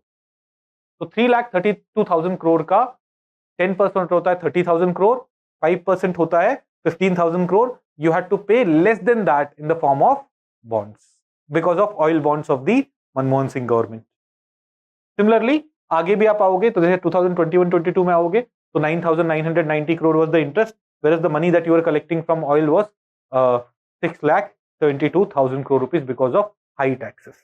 So oil bonds were not to be blamed for high oil prices. वो तो government taxes कम नहीं कर रही थी. Eventually they did. Eventually state government, central government, everyone had to reduce taxes. They were not doing it. See the income that government was getting. In 2014-15 they earned 3,32,000 crore from taxes on oil. It went to around 7 lakh crore in 2021-22. So when oil prices were very low, government kept the prices high by high taxes. But when oil prices increased, government did not reduce the high tax rates. वो taxes और बढ़ते गए and this happened. It is similar to no, windfall tax is a general term. मतलब it's not मतलब similar to this. तो general term होता है windfall tax की, आपको बहुत सारा टैक्स मनी मिल गया है ना. It may be for any reason, any purpose. Direct tax में भी when you get a lot of taxes it may be called windfall tax. Did we understand this? Did we understand the issue of oil bonds? So this was discussed by in April May 2022 economic survey of sorry Indian Express में ये discuss था. तो I've taken all these things from there. तो यहाँ पे देखो they have told you overall center and state together have earned 43 lakh crores between 2014 and 22 from taxing petroleum countries, petroleum products, countries ने petroleum products. तो states government और central government ने मिलके कितने पैसे कमाए हैं? 43 lakh crores just from taxes on oil. This brings down total payout of NDA government till date on account of oil bonds to just 2.2% of the total revenue earned during this period. And thus they cannot blame ये 2.2% पैसा वहां जा रहा है for वो आदत है ना हर चीज पुरानी गवर्नमेंट में. Even when the new government would come, they'll say कि BJP ruined everything. This would happen rather than talking about. तो वही ना, everyone should be more educated. Why politicians would not like educated people who would know numbers? उन्हें बेवकूफ बनाना आसान होता है. उन्हें कुछ भी बोल दोगे हो जाएगा. गरीबी हटा रहे हैं. उनकी पॉलिसीज में गरीबी हटाने के लिए कुछ होगा नहीं. 40 साल से हम गरीबी हटा रहे हैं, राइट? तो इसीलिए दिस पॉलिटिशियंस आर लाइक ये लोग डिसएम्पावर्ड ही रहें, अच्छा है, हमारी दुकान चलती रहती है. But if you are empowered enough and if you can read this data, then all of us would have gone online and would have said क्या बेवकूफ बना रही है. How can a finance minister come and so blatantly say that this is the reason when this is not the reason? Because she knows most of the people would not understand it. Most of the people would not understand that what she is saying is not the right reason. Just put it on the previous government and enjoy. Let the debate happen. So citizens need to be more aware, to hold government more accountable to whatever they are saying, whatever they are doing. Strategic Crude Oil Reserve Program. Strategic Crude Oil Reserve Program. अब देखो ये सारी चीजें ना economic survey of India की नहीं है, बाकी करंट अफेयर्स और भी कुछ हमें करने थे. We are doing it for that reason. Strategic Crude Oil Reserve Program. देखो, India depends on import of 80% of our crude is imported. Now, in this situation, what if tomorrow the import stops? A lot of businesses, Indian economy would come to a halt. We'll go through a very bad phase of recession. We don't want to be in that situation. So, planning commission NITI Aayog का predecessor था planning commission in 2006 identified supply market and technical risk as major threats to India's energy security and recommended that we maintain a reserve equivalent to 90 days of oil imports for strategic cum buffer stock purposes. हमारे पास 90 day का oil requirement का reserve होना चाहिए to deal with any problem that may crisis that we may face in future. Ayush is saying this chart is not from ESI, so we can use it in answers. Answers में chart ward बना नहीं पाओगे. Numbers you can use. You can say that center and state have got this much money and payment for oil bond was only 2%, 3%. जो भी number है, you can use that. Those numbers are correct.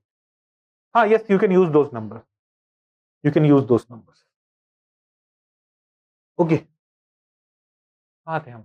Strategic crude oil reserve. तो what did the planning commission say? Planning commission say कि 90 days के reserve हमारे पास होने चाहिए. तो why do we need strategic petroleum reserve? Potential supply crisis में अगर price fluctuation at the time of very high prices we may use our own reserve, and at the time of low prices we may fill our reserves, and then exchange rate fluctuation because we're importing we have to pay in foreign currency. of Indian currency अगर बहुत depreciate हो गया वहां पे भी at that time we would not want to use import things, we would want to use our own reserve. तो crude oil storage facilities ना generally underground rock caverns में बनती हैं, underground rock caves में बनाई जा रही है. Why underground rock caves? Because they are strong enough for these rock caves must be strong also to be stable when they store some million tons of oil. A wide range of rock types are suitable for this purpose: igneous, metamorphic, and so on. Why underground caverns? What is the reason we are using underground caverns for storage? One, safety from hazard of leakage. Underground है तो वो leakage, जैसे हम आप upper ground में tank में डाल दो और लीक हो गया तो लीक हो गया. अंडरग्राउंड में that won't be the case. Lower capital cost and lower operating cost. Tank underground, upper ground, उसमें inherent safety over above ground storage and safety from natural calamities and various forms of sabotage. For these reasons, we are going for underground storage. So right now, they are mostly located in coastal areas. Why? Because import होके वहीं store हो पाए. In India, we have presently oil reserves worth 5.33 million metric tons in 3 locations. Visakhapatnam has 1.33 million metric tons, Mangalore has 1.5 million metric tons, and Paddur in the Udupi district of Karnataka has 2.5 million tons of oil reserve. तो 5.33 million metric tons का oil reserve हमारे पास है. In phase 2 we have plans to develop another 2 sites, Chandikol in Odisha where 4 million metric tons and Paddur where 2.5 million metric tons का storage हो पाए. It was approved, it was given in principle approval in June 2018, but delays are happening as land acquisition में state governments का role आता है, वहां पे चीजें फंसी हुई हैं. तो planning commission had said कि we should have 90 days का reserve. Right now this 5.33 million metric ton is estimated to provide 9.5 days of crude oil requirement. Other than this, government also says that oil marketing companies, crude oil आ रहा है वो process कर रहे हैं उसे, and by the time it reaches market and all, they store around 64.5 days का requirement. तो 64.5 days का requirement हमारे oil companies के पास है and 9.5 days का requirement वहां पे है. Further, phase 2 में we may create 12 days का requirement और. Fine. So now see, look at an example कि कहाँ पे हम oil reserves use कर रहे हैं. In December 2021 when oil prices had increased a lot and OPEC countries had reduced the supply, problems का time था. At that time India announced that it will release 5 million barrel, not tons, please note it. Tons बहुत ज्यादा होते हैं, 5 million ton का तो हमारा storage है, उसमें से 5 million barrels would be released so that import dependency reduces और सप्लाई बढ़ेगा, प्राइसेस थोड़े कम. So this is an example how we will use these kind of reserves. Okay, तो आज यहीं रुकते हैं. अब आप लोग होली के बाद मिलोगे, तो सब लोग होली एंजॉय करना. कितने लोग यहीं ओआरएन में ही हैं? सारे लोग ओआरएन में ही हो? कितने लोग घर जा रहे हैं? तुम नीचे रखो. 1-2 लोग घर जा रहे हैं, 2-4 लोग. तुम लोगों का तो घर यही है, बाइक लेके पहुंच जाते हो. चलो अच्छा है तुम लोग ओआरएन में नहीं हो. ठीक है, तो आप लोग होली एंजॉय करिए, बट जो भी 1-2 दिन आप एंजॉय करने वाले हैं, उसके बाद आ जाइए आपकी लाइफ के सबसे डिफिकल्ट वाले फेज के लिए, जहां पे बहुत सारी मेहनत करनी होगी. और all of you should take a break. 1-2 दिन का ब्रेक ले लीजिए. वो 1-2 दिन का ब्रेक ना आपको फ्रेश फील करवाता है. You should not do this कि इवन ड्यूरिंग होली आप अपने आप को बंद करके पढ़ाई कर रहे हो और दोस्तों से. Spend 1 or 2 days in enjoying the festival. Even if you don't like playing colours, घर फैमिली से बात कर लो, दोस्तों के साथ मिलके पार्टी कर लो, कुछ भी कर लो, एंजॉय, फ्रेश हो जाओ.